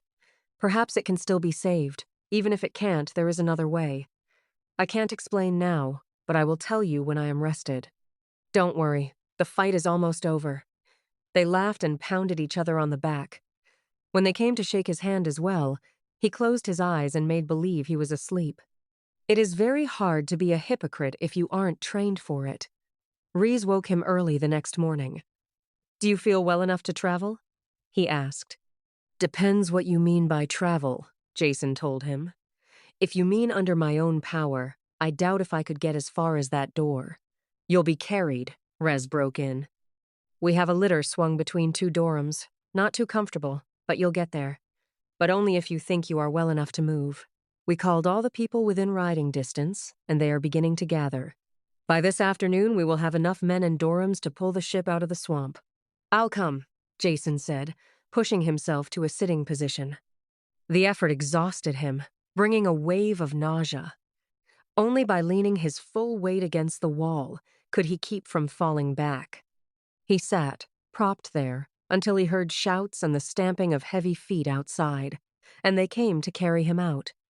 The trip drained away his small store of energy, and he fell into an exhausted sleep. When he opened his eyes, the Dorums were standing knee-deep in the swamp, and the salvage operation had begun. Ropes vanished out of sight in the water while lines of struggling animals and men hauled at them. The beasts bellowed. The men cursed as they slipped and fell. All of the Pyrrans tugging on the lines weren't male. Women were there as well. Shorter on the average than the men, they were just as brawny. Their clothing was varied and many-colored, the first touch of decoration Jason had seen on this planet. Getting the ship up was a heartbreaking job. The mud sucked at it, and underwater roots caught on the veins. Divers plunged time and again into the brown water to cut them free. Progress was incredibly slow, but the work never stopped. Jason's brain was working even slower. The ship would be hauled up eventually. What would he do then? He had to have a new plan by that time, but thinking was impossible work. His thoughts corkscrewed, and he had to fight down the rising feeling of panic. The sun was low when the ship's nose finally appeared above the water. A ragged cheer broke out at first sight of that battered cone of metal, and they went ahead with new energy. Jason was the first one who noticed the Durham weaving towards them. The dog saw it, of course, and ran out and sniffed. The rider shouted to the dogs and kicked angrily at the sides of his mount. Even at this distance, Jason could see the beast's heaving sides and yellow foam-flecked hide. It was barely able to stagger now, and the man jumped down, running ahead on foot. He was shouting something as he ran that couldn't be heard above the noise. There was a single moment when the sound slacked a bit, and the running man's voice could be heard. He was calling the same word over and over again. It sounded like wait, but Jason couldn't be sure. Others had heard him, though, and the result was instantaneous. They stopped, unmoving, where they were. Many of those holding the ropes let go of them. Only the quick action of the anchor men kept the ship from sliding back under, dragging the harnessed Durhams with it. A wave of silence washed across the swamp in the wake of the running man's shouts. They could be heard clearly now. "Quake! Quake on the way!" South only safe way is south. One by one, the ropes dropped back into the water, and the Pyrrans turned to wade to solid land. Before they were well started, Reese's voice cracked out. "Stay at work! Get the ship up. It's our only hope now. I'll talk to Hananas, find out how much time we have." These solitary people were unused to orders. They stopped and milled about, reason fighting with the urgent desire to run. One by one, they stepped back to the ropes as they worked out the sense of Reese's words. As soon as it was clear the work would continue, he turned away. "What is it?" "What's happening?" Jason called to him as he ran by. "It's Hananas," Reese said, stopping by the litter, waiting for the newcomer to reach him. "He's a quakeman. They know when quakes are coming, before they happen." Hananas ran up, panting and tired. He was a short man, built like a barrel on stubby legs, a great white beard covering his neck and the top of his chest. Another time, Jason might have laughed at his incongruous waddle, but not now. There was a charged difference in the air since the little man had arrived. "Why didn't you have somebody near a plate?" "I called all over this area without an answer. Finally. Had to come myself." "How much time do we have?" Ress cut in. "We have to get that ship up before we pull out." "Time. Who knows about time?" the graybeard cursed. "Get out or you're dead." "Calm down, Han," Reese said in a quieter voice, taking the oldster's arms in both his hands. "You know what we're doing here, and how much depends on getting the ship up. Now how does it feel? This going to be a fast one or a slow one?" Fast. "Faster than anything I felt in a long time. She's starting far away, though. If you had a plate here, I bet Mock or someone else up near the Firelands would be reporting new eruptions. It's on the way, and if we don't get out soon, we're not getting out tall." There was a burble of water as the ship was hauled out a bit farther. No one talked now, and there was a fierce urgency in their movements. Jason still wasn't sure exactly what had happened. "Don't shoot me for a foreigner," he said, "but just what is wrong? Are you expecting earthquakes here? Are you sure?" Sure. Hananas screeched. "Of course I'm sure. If I wasn't sure, I wouldn't be a quakeman. It's on the way." "There's no doubt of that," Reese added. "I don't know how you can tell on your planet when quakes or volcanism are going to start. Machines, maybe. We have nothing like that. But quakemen, like Hananas here, always know about them before they happen. If the word can be passed fast enough, we get away. The quake is coming all right. The only thing in doubt is how much time we have. The work went on, and there was a good chance they would die long before it was finished, all for nothing. The only way Jason could get them to stop would be to admit the ship was useless. He would be killed then, and the grubber chances would die with him. He chewed his lip as the sun set, and the work continued by torchlight. Hananas paced around, grumbling under his breath, halting only to glance at the northern horizon. The people felt his restlessness and transmitted it to the animals. Dogfights broke out, and the Durhams pulled reluctantly at their harnesses. With each passing second, their chances grew slimmer, and Jason searched desperately for a way out of the trap of his own constructing. "Look," someone said, and they all turned. The sky to the north was lit with a red light. There was a rumble in the ground that was felt more than heard. The surface of the water blurred, then broke into patterns of tiny waves. Jason turned away from the light, looking at the water and the ship. It was higher now, the top of the stern exposed. There was a gaping hole here, blasted through the metal by the spaceship's guns. "Reese," he called, his words jammed together in the rush to get them out. "Look at the ship, at the hole blasted in her stern. I landed on the rockets and didn't know how badly she was hit. But the guns hit the star drive." Reese gaped at him unbelievingly as he went on. Improvising, playing by ear, trying to manufacture lies that rang of the truth. "I watched them install the drive. It's an auxiliary to the other engines. It was bolted to the hull right there. It's gone now, blown up. The boat will never leave this planet, much less go to another star." He couldn't look Reese in the eyes after that. He sank back into the furs that had been propped behind him, feeling the weakness even more. Reese was silent, and Jason couldn't tell if his story had been believed. Only when the Pyrrus bent and slashed the nearest rope did he know he had won. The word passed from man to man, and the ropes were cut silently. Behind them, the ship they had labored so hard over sank back into the water. None of them watched. Each was locked in his own world of thought as they formed up to leave. As soon as the dorms were saddled and packed, they started out, Hanana's leading the way. Within minutes, they were all moving, a single file that vanished into the darkness. Jason's litter had to be left behind. It would have been smashed to pieces in the night march. Reese pulled him up into the saddle before him, locking his body into place with a steel-hard arm. The trek continued. When they left the swamp, they changed directions sharply.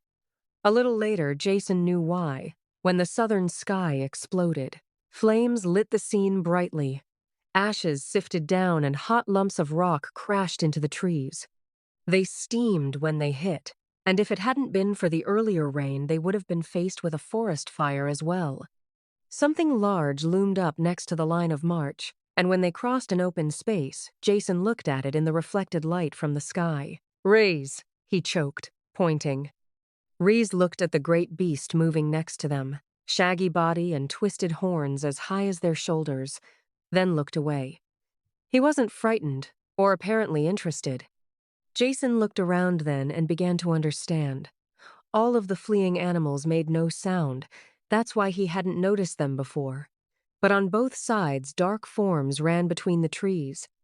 Some he recognized, most of them he didn't. For a few minutes, a pack of wild dogs ran near them, even mingling with the domesticated dogs. No notice was taken. Flying things flapped overhead. Under the greater threat of the volcanoes, all other battles were forgotten. Life respected life. A herd of fat, pig-like beasts with curling tusks blundered through the line. The Dorums slowed, picking their steps carefully so they wouldn't step on them. Smaller animals sometimes clung to the backs of the bigger ones, riding untouched a while before they leaped off. Pounded mercilessly by the saddle, Jason fell wearily into a light sleep. It was shot through with dreams of the rushing animals, hurrying on forever in silence. With his eyes open or shut, he saw the same endless stream of beasts. It all meant something, and he frowned as he tried to think what. Animals running, Pyrrus animals. He sat bolt upright suddenly, wide awake, staring down in comprehension. "What is it?" Rez asked. "Go on," Jason said. "Get us out of this, and get us out safely." "I told you the lifeboat wasn't the only answer. I know how your people can get what they want, end the war now. There is a way, and I know how it can be done." Chapter 25. There were few coherent memories of the ride. Some things stood out sharply, like the spaceship-sized lump of burning scoria that had plunged into a lake near them, showering the line with hot drops of water. But mostly, it was just a seemingly endless ride, with Jason still too weak to care much about it. By dawn, the danger area was behind them, and the march had slowed to a walk. The animals had vanished as the quake was left behind, going their own ways, still in silent armistice. The peace of mutually shared danger was over. Jason found that out when they stopped to rest and eat. He and Reese went to sit on the soft grass near a fallen tree. A wild dog had arrived there first. It lay under the log, muscles tensed, the ruddy morning light striking a red glint from its eyes. Rez faced it, not 3 meters away, without moving a muscle. He made no attempt to reach one of his weapons or to call for help. Jason stood still as well, hoping the Pyrrus knew what he was doing. With no warning at all, the dog sprang straight at them. Jason fell backwards as Reese pushed him aside. The Pyrrus dropped at the same time, only now his hand held the long knife, yanked from the sheath strapped to his thigh. With unseen speed, the knife came up. The dog twisted in midair, trying to bite it. Instead, it sank in behind the dog's forelegs, the beast's own weight tearing a deadly gaping wound the length of its body. It was still alive when it hit the ground, but Reese was astraddle it, pulling back the bony-plated head to cut the soft throat underneath. The Pyrrus carefully cleaned his knife on the dead animal's fur, then returned it to the sheath. "They're usually no trouble," he said quietly, but it was excited, probably lost the rest of the pack in the quake. His actions were the direct opposite of the city Pyrrans. He had not looked for trouble, nor started the fight. Instead, he had avoided it as long as he could. But when the beast charged, it had been neatly and efficiently dispatched. Now, instead of gloating over his victory, he seemed troubled over an unnecessary death. It made sense. Everything on Pyrrus made sense. Now he knew how the deadly planetary battle had started, and he knew how it could be ended. All the deaths had not been in vain. Each one had helped him along the road a little more towards the final destination. There was just one final thing to be done. Reese was watching him now, and he knew they shared the same thoughts. "Explain yourself," Reese said. "What did you mean when you said we could wipe out the junkmen and get our freedom?" Jason didn't bother to correct the misquote. It was best they consider him 100% on their side. "Get the others together and I'll tell you. I particularly want to see Naxa and any other talkers who are here." They gathered quickly when the word was passed. All of them knew that the junkmen had been killed to save this off-worlder, that their hope of salvation lay with him. Jason looked at the crowd of faces turned towards him and reached for the right words to tell them what had to be done. It didn't help to know that many of them would be killed doing it. "The small star ship can't be used," he said. "You all saw that it was ruined beyond repair. But that was the easy way out. The hard way is still left. Though some of you may die, in the long run it will be the best solution. We are going to invade the city, break through the perimeter. I know how it can be done." A mutter of sound spread across the crowd. Some of them looked excited, happy with the thought of killing their hereditary enemies. Others stared at Jason as if he were mad. A few were dazed at the magnitude of the thought, this carrying of the battle to the stronghold of the heavily armed enemy. They quieted when Jason raised his hand. "I know it sounds impossible," he said, "but let me explain. Something must be done, and now is the time to do it. The situation can only get worse from now on. The city pier. The junkmen can get along without your food. Their concentrates taste awful, but they sustain life. But they are going to turn against you in every way they can. No more metals for your tools or replacements for your electronic equipment. Their hatred will probably make them seek out your farms and destroy them from the ship. All of this won't be comfortable, and there will be worse to come. In the city, they are losing their war against this planet. Each year, there are less of them, and someday they will all be dead. Knowing how they feel, I am sure they will destroy their ship first, and the entire planet as well, if that is possible." "How can we stop them?" someone called out. "By hitting now," Jason answered. "I know all the details of the city, and I know how the defenses are set up. Their perimeter is designed to protect them from animal life, but we could break through it if we were really determined." "What good would that do?" Reese snapped. "We crack the perimeter and they draw back, then counterattack in force. How can we stand against their weapons?" "We won't have to." "Their spaceport touches the perimeter. and I know the exact spot where the ship stands. That is the place where we will break through. There is no formal guard on the ship, and only a few people in the area. We will capture the ship. Whether we can fly it or not is unimportant. Who controls the ship controls Pyrrus. Once there, we threaten to destroy it if they don't meet our terms. They have the choice of mass suicide or cooperation. I hope they have the brains to cooperate. His words shocked them into silence for an instant. Then they surged into a wave of sound. There was no agreement, just excitement, and Reese finally brought them to order. "Quiet!" he shouted. "Wait until Jason finishes before you decide." We still haven't heard how this proposed invasion is to be accomplished. The plan I have depends on the talkers, Jason said. Is Naxa there? He waited until the fur-wrapped man had pushed to the front. I want to know more about the talkers, Naxa. I know you can speak to Dorams and the dogs here, but what about the wild animals? Can you make them do what you want? They're animals. Of course we can talk them. Thmore talkers. Thmore power. Make them do just what we want. Then the attack will work, Jason said excitedly. Could you get your talkers all on one side of the city, the opposite side from the spaceport, and stir the animals up? Make them attack the perimeter? Could we? Naxa shouted, carried away by the idea. We'd bring in animals from all over, start biggest attack they ever saw. Then that's it. Your talkers will launch the attack on the far side of the perimeter. If you keep out of sight, the guards will have no idea that it is anything more than an animal attack. I've seen how they work. As an attack mounts, they call for reserves inside the city and drain men away from the other parts of the perimeter. At the height of the battle, when they have all their forces committed across the city, I'll lead the attack that will break through and capture the ship. That's the plan, and it's going to work. Jason sat down then, half fell down, drained of strength. He lay and listened as the debate went back and forth, Reese ordering it and keeping it going.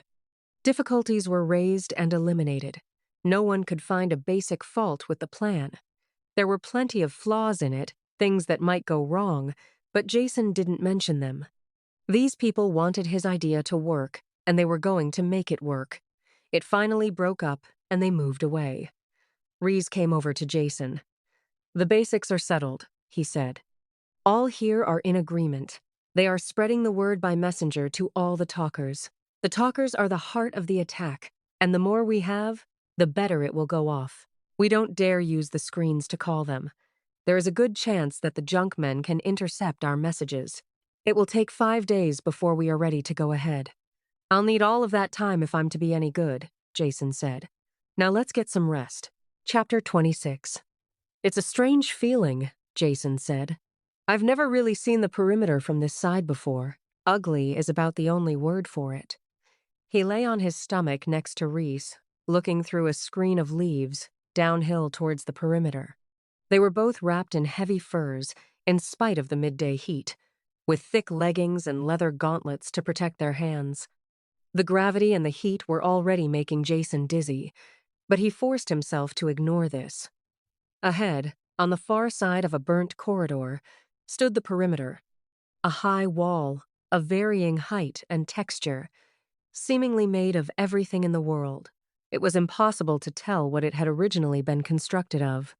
Generations of attackers had bruised, broken, and undermined it.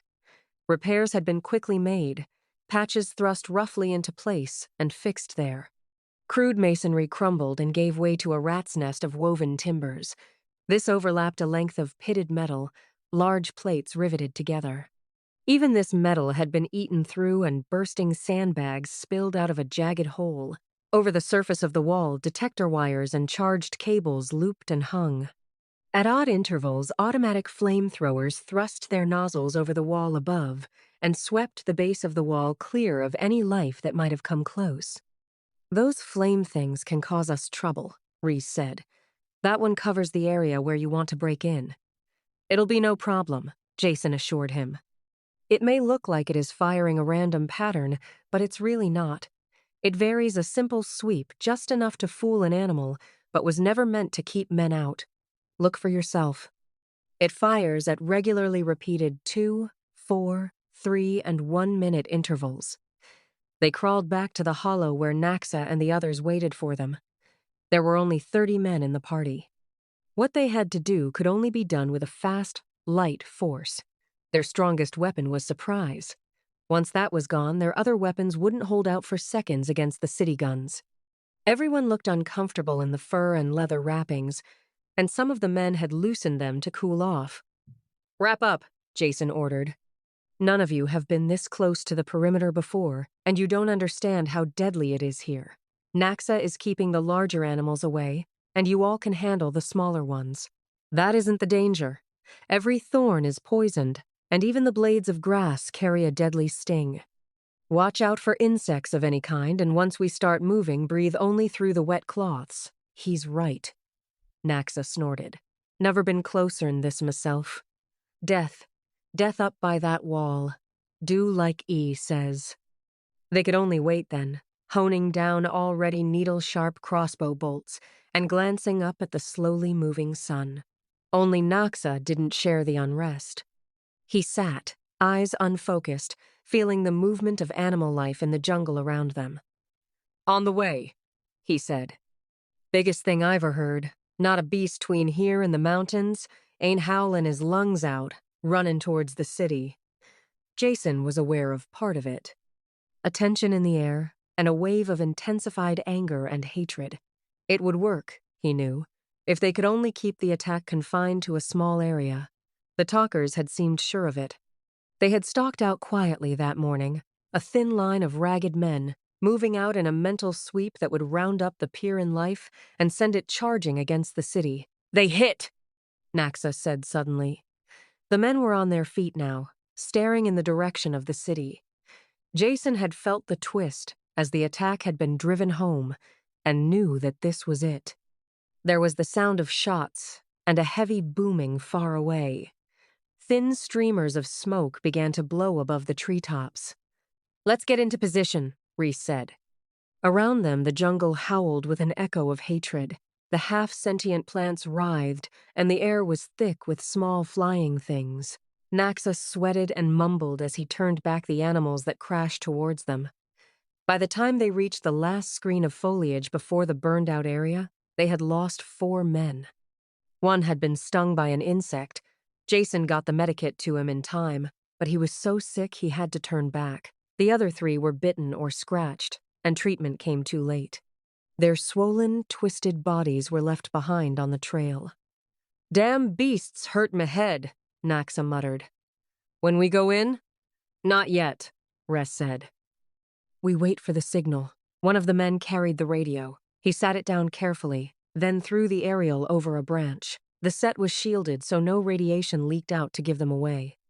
It was turned on, but only a hiss of atmospheric static came from the speaker. "We could have timed it," Reese said. "No, we couldn't," Jason told him. "Not accurately. We want to hit that wall at the height of the attack, when our chances are best. Even if they hear the message, it won't mean a thing to them inside." And a few minutes later, it won't matter. The sound from the speaker changed. A voice spoke a short sentence, then cut off. "Bring me 3 barrels of flour." "Let's go," Ress urged as he started forward.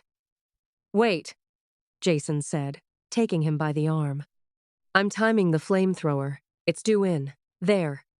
A blast of fire sprayed the ground, then turned off. "We have 4 minutes to the next one we hit the long period." They ran, stumbling in the soft ashes, tripping over charred bones and rusted metal. 2 men grabbed Jason under the arm and half-carried him across the ground. It hadn't been planned that way, but it saved precious seconds. They dropped him against the wall and he fumbled out the bombs he had made. The charges from Crannon's gun, taken when he was killed, had been hooked together with a firing circuit. All the moves had been rehearsed carefully, and they went smoothly now. Jason had picked the metal wall as being the best spot to break in. It offered the most resistance to the native life, so the chances were it wouldn't be reinforced with sandbags or fill the way other parts of the wall were. If he was wrong, they were all dead. The first men had slapped their wads of sticky, congealed sap against the wall. Jason pressed the charges into them, and they stuck. a roughly rectangular pattern as high as a man. While he did this, the detonating wire was run out to its length, and the raiders pressed back against the base of the wall. Jason stumbled through the ashes to the detonator, fell on it, and pressed the switch at the same time. Behind him, a thundering bang shook the wall, and red flame burst out. Reeses was the first one there, pulling at the twisted and smoking metal with his gloved hands. Others grabbed on and bent the jagged pieces aside. The hole was filled with smoke, and nothing was visible through it.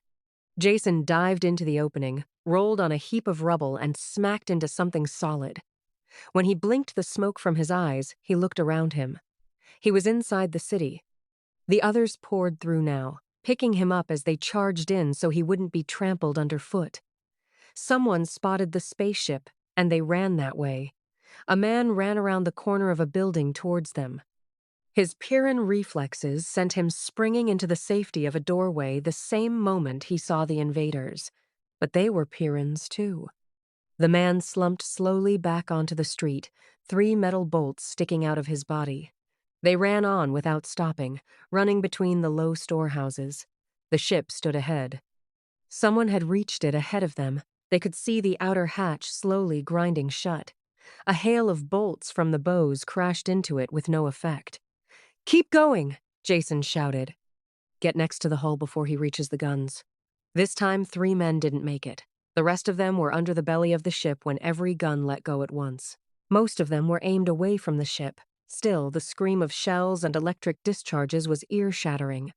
The 3 men still in the open dissolved under the fire. Whoever was inside the ship had hit all the gun trips at once, both to knock out the attackers and summon aid. He would be on the screen now, calling for help. Their time was running out. Jason reached up and tried to open the hatch, while the others watched. It was locked from the inside. One of the men brushed him aside and pulled at the inset handle. It broke off in his hand, but the hatch remained closed. The big guns had stopped now, and they could hear again. "Did anyone get the gun from that dead man?" he asked. "It would blow this thing open." "No," Reese said. "We didn't stop."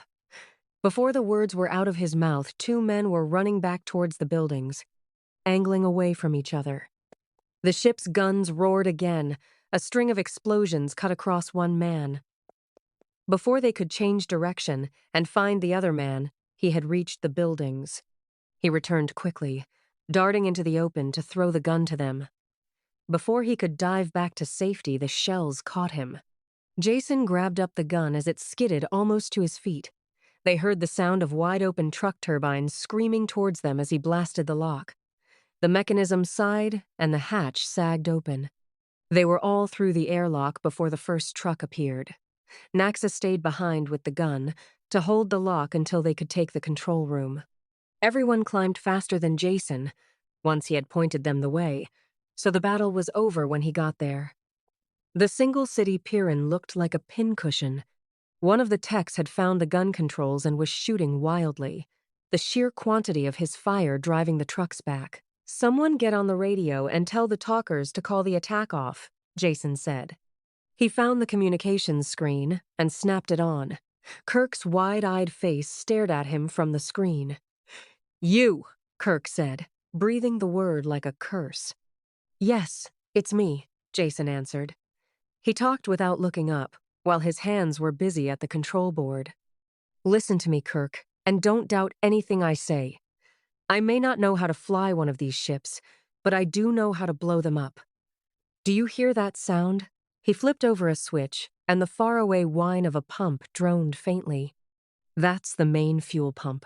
If I let it run, which I won't right now, it could quickly fill the drive chamber with raw fuel. Pour in so much that it would run out of the stern tubes.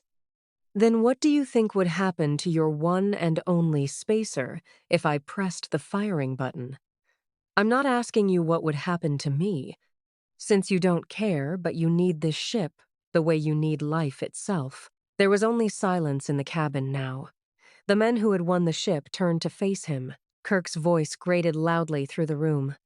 "What do you want, Jason? What are you trying to do? Why did you lead those animals in here?" His voice cracked and broke as anger choked him and spilled over. Watch your tongue, Kirk, Jason said with soft menace. These men you are talking about are the only ones on Pyrrus who have a spaceship. If you want them to share it with you, you had better learn to talk nicely. Now, come over here at once and bring Bruco and Meta. Jason looked at the older man's florid and swollen face and felt a measure of sympathy. Don't look so unhappy. It's not the end of the world. In fact, it might be the beginning of one. And another thing, leave this channel open when you go. Have it hooked into every screen in the city so everyone can see what happens here. Make sure it's taped, too, for replay. Kirk started to say something, but changed his mind before he did. He left the screen, but the set stayed alive, carrying the scene in the control room to the entire city. Chapter 27. The fight was over. It had ended so quickly the fact hadn't really sunk in yet. Reese rubbed his hand against the gleaming metal of the control console, letting the reality of touch convince him. The other men milled about, looking out through the view screens or soaking in the mechanical strangeness of the room. Jason was physically exhausted, but he couldn't let it show. He opened the pilot's medbox and dug through it until he found the stimulants. 3 of the little gold pills washed the fatigue from his body, and he could think clearly again. "Listen to me," he shouted. "The fight's not over yet. They'll try anything to take this ship back, and we have to be ready. I want one of the techs to go over these boards until he finds the lock controls. Make sure all the airlocks and ports are sealed. Send men to check them if necessary. Turn on all the screens to scan in every direction, so no one can get near the ship. We'll need a guard in the engine room. My control could be cut if they broke in there. And there had better be a room-by-room search of the ship, in case someone else is locked in with us." The men had something to do now, and felt relieved. Reese split them up into groups and set them to work. Jason stayed at the controls, his hand next to the pump switch. The battle wasn't over yet. "There's a truck coming," Rez called, going slow. "Should I blast it?" the man at the gun controls asked. "Hold your fire," Jason said, "until we can see who it is. If it's the people I sent for, let them through." As the truck came on slowly, the gunner tracked it with his sights. There was a driver and 3 passengers. Jason waited until he was positive who they were. "Those are the ones," he said. "Stop them at the lock, Reese. Make them come in one at a time. Take their guns as they enter, then strip them of all their equipment. There is no way of telling what could be a concealed weapon. Be specially careful of Bruco. He's the thin one with a face like an axe edge. Make sure you strip him clean. He's a specialist in weapons and survival. And bring the driver, too. We don't want him reporting back about the broken airlock or the state of our guns." Waiting was hard. His hand stayed next to the pump switch, even though he knew he could never use it, just as long as the others thought he would. There were stampings and muttered curses in the corridor. The prisoners were pushed in. Jason had one look at their deadly expressions and clenched fists before he called to Reese. "Keep them against the wall and watch them. Bowman, keep your weapons up." He looked at the people who had once been his friends and who now swam in hatred for him. Meta, Kirk, Bruco. The driver was Scop, the man Kirk had once appointed to guard him. He looked ready to explode now that the roles had been reversed. "Pay close attention," Jason said, "because your lives depend upon it. Keep your backs to the wall and don't attempt to come any closer to me than you are now. If you do, you will be shot instantly. If we were alone, any one of you could undoubtedly reach me before I threw this switch. But we're not. You have Pyrrhan reflexes and muscles, but so do the bowmen. Don't gamble. Because it won't be a gamble. It will be suicide. I'm telling you this for your own protection. So we can talk peacefully without one of you losing his temper and suddenly getting shot. There is no way out of this. You are going to be forced to listen to everything I say. You can't escape or kill me. The war is over, and we lost, and all because of you, you traitor." Meta snarled. "Wrong on both counts," Jason said blandly. "I'm not a traitor because I owe my allegiance to all men on this planet, both inside the perimeter and out. I never pretended differently. As to losing, why, you haven't lost anything. In fact, you've won. Won your war against this planet if you will only hear me out. He turned to Reese, who was frowning in angry puzzlement. Of course your people have won also, Rez. No more war with the city. You'll get medicine. Off-planet contact, everything you want. Pardon me for being cynical, Reese said, but you're promising the best of all possible worlds for everyone. That will be a little hard to deliver when our interests are opposed so. You strike through to the heart of the matter, Jason said. Thank you. This mess will be settled by seeing that everyone's interests are not opposed. Peace between the city and farms, with an end to the useless war you have been fighting. Peace between mankind and the Pyrran life forms because that particular war is at the bottom of all your troubles. The man's mad, Kirk said. Perhaps. You'll judge that after you hear me out. I'm going to tell you the history of this planet, because that is where both the trouble and the solution lie. When the settlers landed on Pyrrus 300 years ago, they missed the one important thing about this planet, the factor that makes it different from any other planet in the galaxy. They can't be blamed for the oversight. They had enough other things to worry about. The gravity was about the only thing familiar to them. The rest of the environment was a shocking change from the climate-controlled industrial world they had left. Storms, volcanism, floods, earthquakes. It was enough to drive them insane, and I'm sure many of them did go mad. The animal and insect life was a constant annoyance, nothing at all like the few harmless and protected species they had known. I'm sure they never realized that the Pyrrhan life was telepathic as well. That again? Bruco snapped.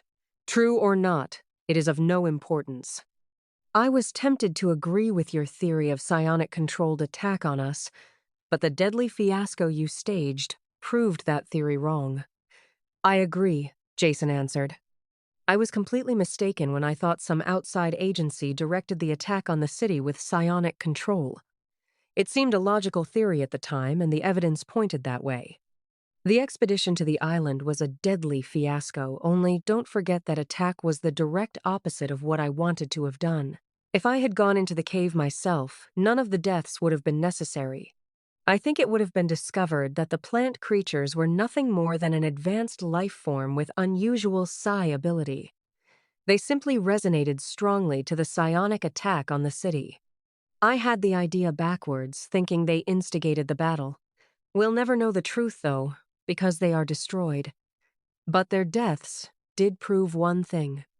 It allows us to find the real culprits, the creatures who are leading, directing, and inspiring the war against the city. Who? Kirk breathed the question, rather than spoke it. Why, you, of course, Jason told him. Not you alone, but all of your people in the city. Perhaps you don't like this war. However, you are responsible for it, and keep it going.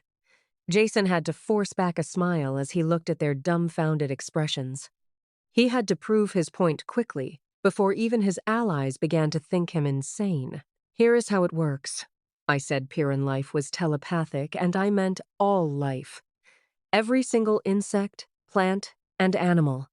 At one time in this planet's violent history, these psionic mutations proved to be survival types. They existed when other species died, and in the end, I'm sure they cooperated in wiping out the last survivors of the non-psi strains. Cooperation is the key word here, because while they still competed against each other under normal conditions, they worked together against anything that threatened them as a whole. When a natural upheaval or a tidal wave threatened them, they fled from it in harmony. You can see a milder form of this same behavior on any planet that is subject to forest fires. But here, mutual survival was carried to an extreme because of the violent conditions. Perhaps some of the life forms even developed precognition like the human quakemen. With this advance warning, the larger beasts fled. The smaller ones developed seeds, or burrs or eggs, that could be carried to safety by the wind or in the animal's fur, thus ensuring racial survival. I know this is true, because I watched it myself when we were escaping a quake. Admitted all your points admitted, Bruco shouted. But what does it have to do with us? So all the animals run away together? What does that have to do with the war? They do more than run away together, Jason told him. They work together against any natural disaster that threatens them all. Someday, I'm sure, ecologists will go into raptures over the complex adjustments that occur here in the advent of blizzards, floods, fires, and other disasters. There is only one reaction we really care about now, though. That's the one directed towards the city people. Don't you realize yet they treat you all as another natural disaster? We'll never know exactly how it came about, though there is a clue in that diary I found, dating from the first days on this planet. It said that a forest fire seemed to have driven new species towards the settlers. Those weren't new beasts at all, just old ones with new attitudes.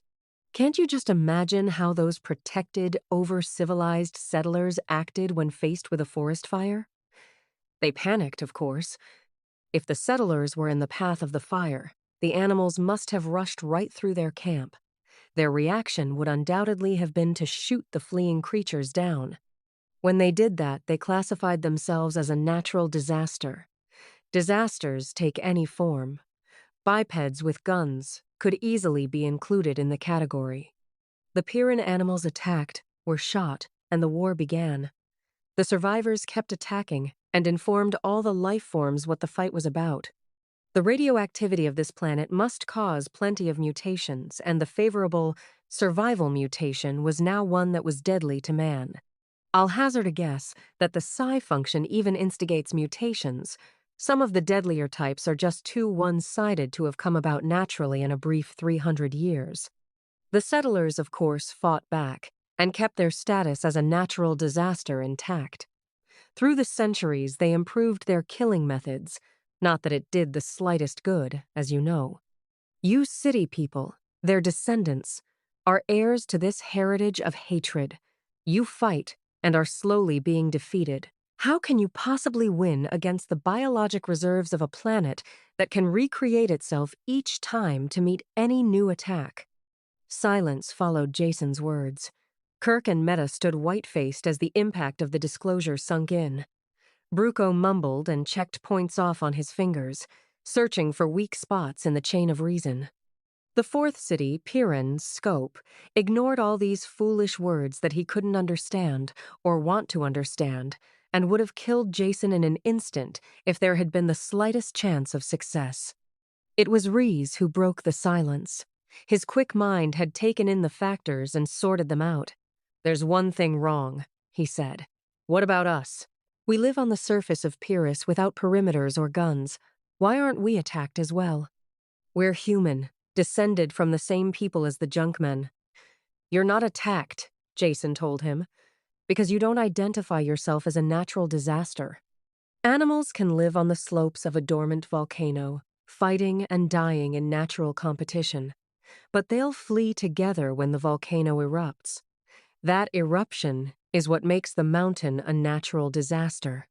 In the case of human beings, it is their thoughts that identify them as life form or disaster, mountain or volcano. In the city, everyone radiates suspicion and death. They enjoy killing, thinking about killing, and planning for killing. This is natural selection too, you realize. These are the survival traits that work best in the city. Outside the city, men think differently. If they are threatened individually, they fight, as will any other creature. Under more general survival threats, they cooperate completely with the rules for universal survival that the city people break. How did it begin, this separation? I mean, between the two groups? Reese asked. "We'll probably never know," Jason said. "I think your people must have originally been farmers, or psionic sensitives who were not with the others during some natural disaster. They would, of course, act correctly by Pyrrhan standards and survive. This would cause a difference of opinion with the city people who saw killing as the answer. It's obvious, whatever the reason, that two separate communities were established early and soon separated except for the limited amount of barter that benefited both." "I still can't believe it," Kirk mumbled. "It makes a terrible kind of truth, every step of the way, but I still find it hard to accept. There must be another explanation." Jason shook his head slowly. "None. This is the only one that works. We've eliminated the other ones, remember? I can't blame you for finding it hard to believe, since it is in direct opposition to everything you've understood to be true in the past. It's like altering a natural law. As if I gave you proof that gravity didn't really exist, that it was a force altogether different from the immutable one we know, one you could get around when you understood how. You'd want more proof than words. Probably want to see someone walking on air. Which isn't such a bad idea at that, he added, turning to Naxa. Do you hear any animals around the ship now? Not the ones you're used to, but the mutated, violent kind that live only to attack the city. Place is crawling with them, Naxa said. Just looking for something kill. Could you capture one? Jason asked. Without getting yourself killed, I mean. Naxa snorted contempt as he turned to leave. Beast's not born yet. That'll hurt me. They stood quietly, each one wrapped tightly around by his own thoughts, while they waited for Naxa to return. Jason had nothing more to say. He would do one more thing to try and convince them of the facts. After that, it would be up to each of them to reach a conclusion. The talker returned quickly with a stingwing, tied by one leg to a length of leather. It flapped and shrieked as he carried it in. In the middle of the room, away from everybody, Jason told him. Can you get that beast to sit on something and not flap around? My hand good enough? He asked, flipping the creature up so it clung to the back of his gauntlet. That's how I caught it. Does anyone doubt that this is a real stingwing? Jason asked. I want to make sure you all believe there is no trickery here. The thing is real, Bruco said. I can smell the poison in the wing claws from here. He pointed to the dark marks on the leather where the liquid had dripped. If that eats through the gloves, he's a dead man. Then we agree it's real, Jason said. Real and deadly, and the only test of the theory will be if you people from the city can approach it like Naxa here. They drew back automatically when he said it, because they knew that stingwing was synonymous with death, past, present, and future. You don't change a natural law, Meta spoke for all of them. We can't. This man lives in the jungle, like an animal himself. Somehow he's learned to get near them, but you can't expect us to. Jason spoke quickly, before the talker could react to the insult. Of course I expect you to. That's the whole idea. If you don't hate the beast and expect it to attack you, why it won't? Think of it as a creature from a different planet, something harmless. I can't, she said. It's a stingwing! As they talked, Bruco stepped forward, his eyes fixed steadily on the creature perched on the glove. Jason signaled the bowmen to hold their fire. Bruco stopped at a safe distance and kept looking steadily at the stingwing. It rustled its leathery wings uneasily and hissed. A drop of poison formed at the tip of each great poison claw on its wings. The control room was filled with a deadly silence. Slowly, he raised his hand, carefully putting it out, over the animal. The hand dropped a little, rubbed the stingwing's head once, then fell back to his side. The animal did nothing except stir slightly under the touch. There was a concerted sigh, as those who had been unknowingly holding their breath breathed again. How did you do it? Meta asked in a hushed voice. What? Bruco said, apparently snapping out of a daze. Oh, touching the thing. Simple, really. I just pretended it was one of the training aids I use, a realistic and harmless duplicate. I kept my mind on that single thought, and it worked. He looked down at his hand, then back to the stingwing. His voice quieter now, as if he spoke from a distance. It's not a training aid, you know. It's real, deadly. The off-worlder is right. He's right about everything he said. With Bruco's success as an example, Kirk came close to the animal. He walked stiffly, as if on the way to his execution, and runnels of sweat poured down his rigid face. But he believed, and kept his thoughts directed away from the stingwing, and he could touch it unharmed. Meta tried but couldn't fight down the horror it raised when she came close. I am trying, she said. And I do believe you now, but I just can't do it. Scop screamed when they all looked at him, shouted it was all a trick, and had to be clubbed unconscious when he attacked the bowman. Understanding had come to Pyrrus. Chapter 28. What do we do now? Meta asked. Her voice was troubled, Questioning, she voiced the thoughts of all the Pyrrans in the room and the thousands who watched in their screens. What will we do? They turned to Jason, waiting for an answer. For the moment, their differences were forgotten. The people from the city were staring expectantly at him, as were the crossbowmen with half-lowered weapons. This stranger had confused and changed the old world they had known, and presented them with a newer and stranger one, with alien problems. "Hold on," he said, raising his hand. "I'm no doctor of social ills. I'm not going to try and cure this planet full of muscle-bound sharpshooters. I've just squeezed through up to now, and by the law of averages, I should be 10 times dead. Even if all you say is true, Jason," Meta said, "you are still the only person who can help us. What will the future be like?" Suddenly weary, Jason slumped into the pilot's chair. He glanced around at the circle of people. They seemed sincere. None of them even appeared to have noticed that he no longer had his hand on the pump switch. For the moment, at least, the war between city and farm was forgotten. "I'll give you my conclusions," Jason said, twisting in the chair, trying to find a comfortable position for his aching bones. "I've been doing a lot of thinking the last day or two, searching for the answer. The very first thing I realized was that the perfect and logical solution wouldn't do it all.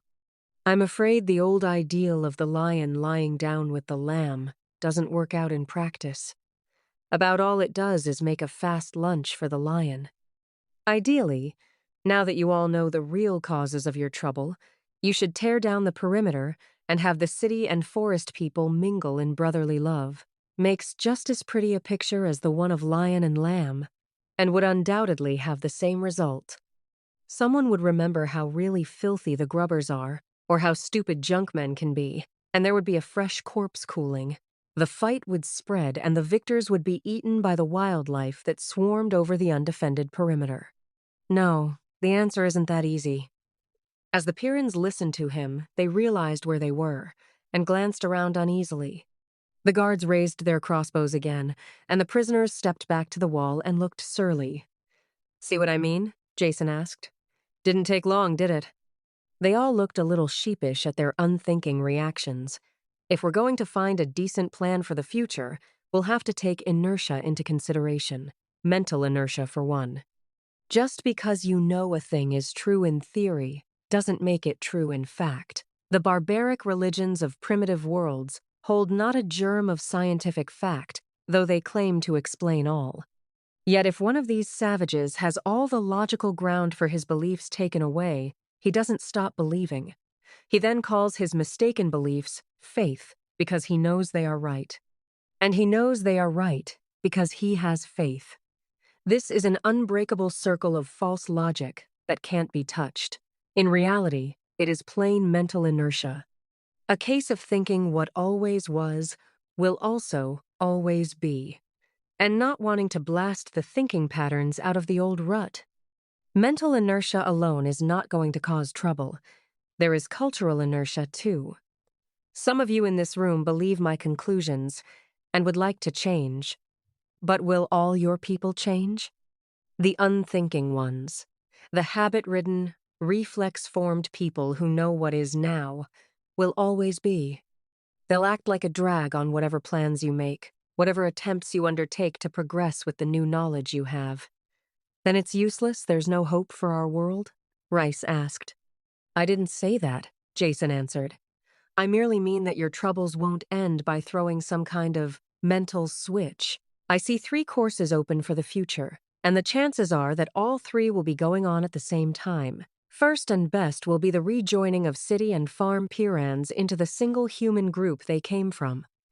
Each is incomplete now, and has something the other one needs. In the city here, you have science and contact with the rest of the galaxy. You also have a deadly war. Out there in the jungle, your first cousins live at peace with the world, but lack medicine and the other benefits of scientific knowledge, as well as any kind of cultural contact with the rest of mankind. You'll both have to join together and benefit from the exchange. At the same time, you'll have to forget the superstitious hatred you have of each other. This will only be done outside of the city, away from the war. Every one of you who is capable should go out voluntarily, bringing some fraction of the knowledge that needs sharing. You won't be harmed if you go in good faith, and you will learn how to live with this planet rather than against it. Eventually, you'll have civilized communities that won't be either grubber or junkman. They'll be Pyrrhus. But what about our city here? Kirk asked. It'll stay right here and probably won't change in the slightest. In the beginning, you'll need your perimeter and defenses to stay alive while the people are leaving. And after that, it will keep going, because there are going to be any number of people here who you won't convince. They'll stay and fight and eventually die. Perhaps you will be able to do a better job in educating their children. What the eventual end of the city will be, I have no idea. They were silent as they thought about the future. On the floor, Scop groaned, but did not move. Those are 2 ways, Meta said. What is the third? The third possibility is my own pet scheme, Jason smiled, and I hope I can find enough people to go along with me. I'm going to take my money and spend it all on outfitting the best and most modern spacer, with every weapon and piece of scientific equipment I can get my hands on. Then I'm going to ask for Pyrrhus volunteers to go with me. What in the world for? Meta frowned. Not for charity. I expect to make my investment back, and more. You see, after these past few months, I can't possibly return to my old occupation. Not only do I have enough money now to make it a waste of time, but I think it would be an unending bore. One thing about Pyrrhus, if you live, is that it spoils you for the quieter places, so I'd like to take this ship that I mentioned and go into the business of opening up new worlds. There are thousands of planets where men would like to settle. Only getting a foothold on them is too rough or rugged for the usual settlers. Can you imagine a planet a Pyrrhus couldn't lick after the training you've had here, and enjoy doing it? There would be more than pleasure involved, though. In the city, your lives have been geared for continual deadly warfare. Now you're faced with the choice of a fairly peaceful future, or staying in the city to fight an unnecessary and foolish war. I offer the third alternative of the occupation you know best, that would let you accomplish something constructive at the same time. Those are the choices. Whatever you decide is up to each of you personally. Before anyone could answer, livid pains circled Jason's throat. Scop had regained consciousness and surged up from the floor. He pulled Jason from the chair with a single motion, holding him by the neck, throttling him. "Kirk! Meta!" Scop shouted hoarsely. "Grab guns. Open the locks, our people be here. Kill the grubbers and their lies." Jason tore at the fingers that were choking the life out of him, but it was like pulling at bent steel bars.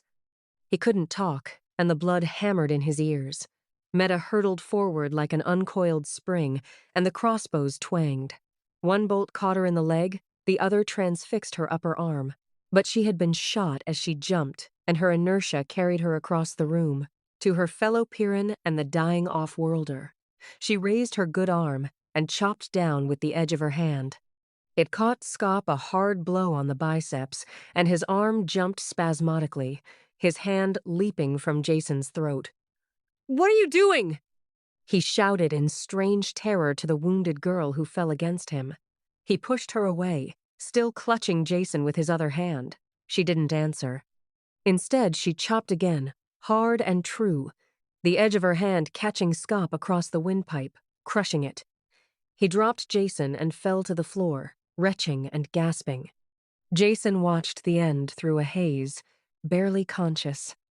Scop struggled to his feet, turned pain-filled eyes to his friends. "You're wrong," Kirk said. "Don't do it." The sound the wounded man made was more animal than human. When he dived towards the guns on the far side of the room, the crossbows twanged like harps of death. When Bruco went over to help Meta, no one interfered. Jason gasped air back into his lungs, breathing in life. The watching glass eye of the viewer carried the scene to everyone in the city. "Thanks, Meta, for understanding, as well as helping." Jason had to force the words out. "Scop was wrong, and you were right, Jason," she said. Her voice broke for a second as Bruco snapped off the feathered end of the steel bolt with his fingers and pulled the shaft out of her arm. "I can't stay in the city. Only people who feel as Scop did will be able to do that. And I'm afraid I can't go into the forest. You saw what luck I had with the stingwing. If it's all right, I'd like to come with you. I'd like to very much. It hurt when he talked, so Jason could only smile, but she knew what he meant. Kirk looked down in unhappiness at the body of the dead man. He was wrong, but I know how he felt. I can't leave the city, not yet. Someone will have to keep things in hand while the changes are taking place. Your ship is a good idea, Jason. You'll have no shortage of volunteers. Though I doubt if you'll get Bruco to go with you. Of course not, Bruco snapped, not looking up from the compression bandage he was tying. There's enough to do right here on Pyrrus. The animal life, quite a study to be made. Probably have every ecologist in the galaxy visiting here. Kirk walked slowly to the screen overlooking the city. No one attempted to stop him. He looked out at the buildings, the smoke still curling up from the perimeter, and the limitless sweep of green jungle beyond. You've changed it all, Jason, he said. We can't see it now, but Pyrrus will never be the way it was before you came, for better or worse. Better, Jason croaked and rubbed his aching throat. Now get together and end this war so people will really believe it. Reese turned, and after an instant's hesitation, extended his hand to Kirk. The gray-haired Pyrran felt the same repugnance himself about touching a grubber. They shook hands then because they were both strong men.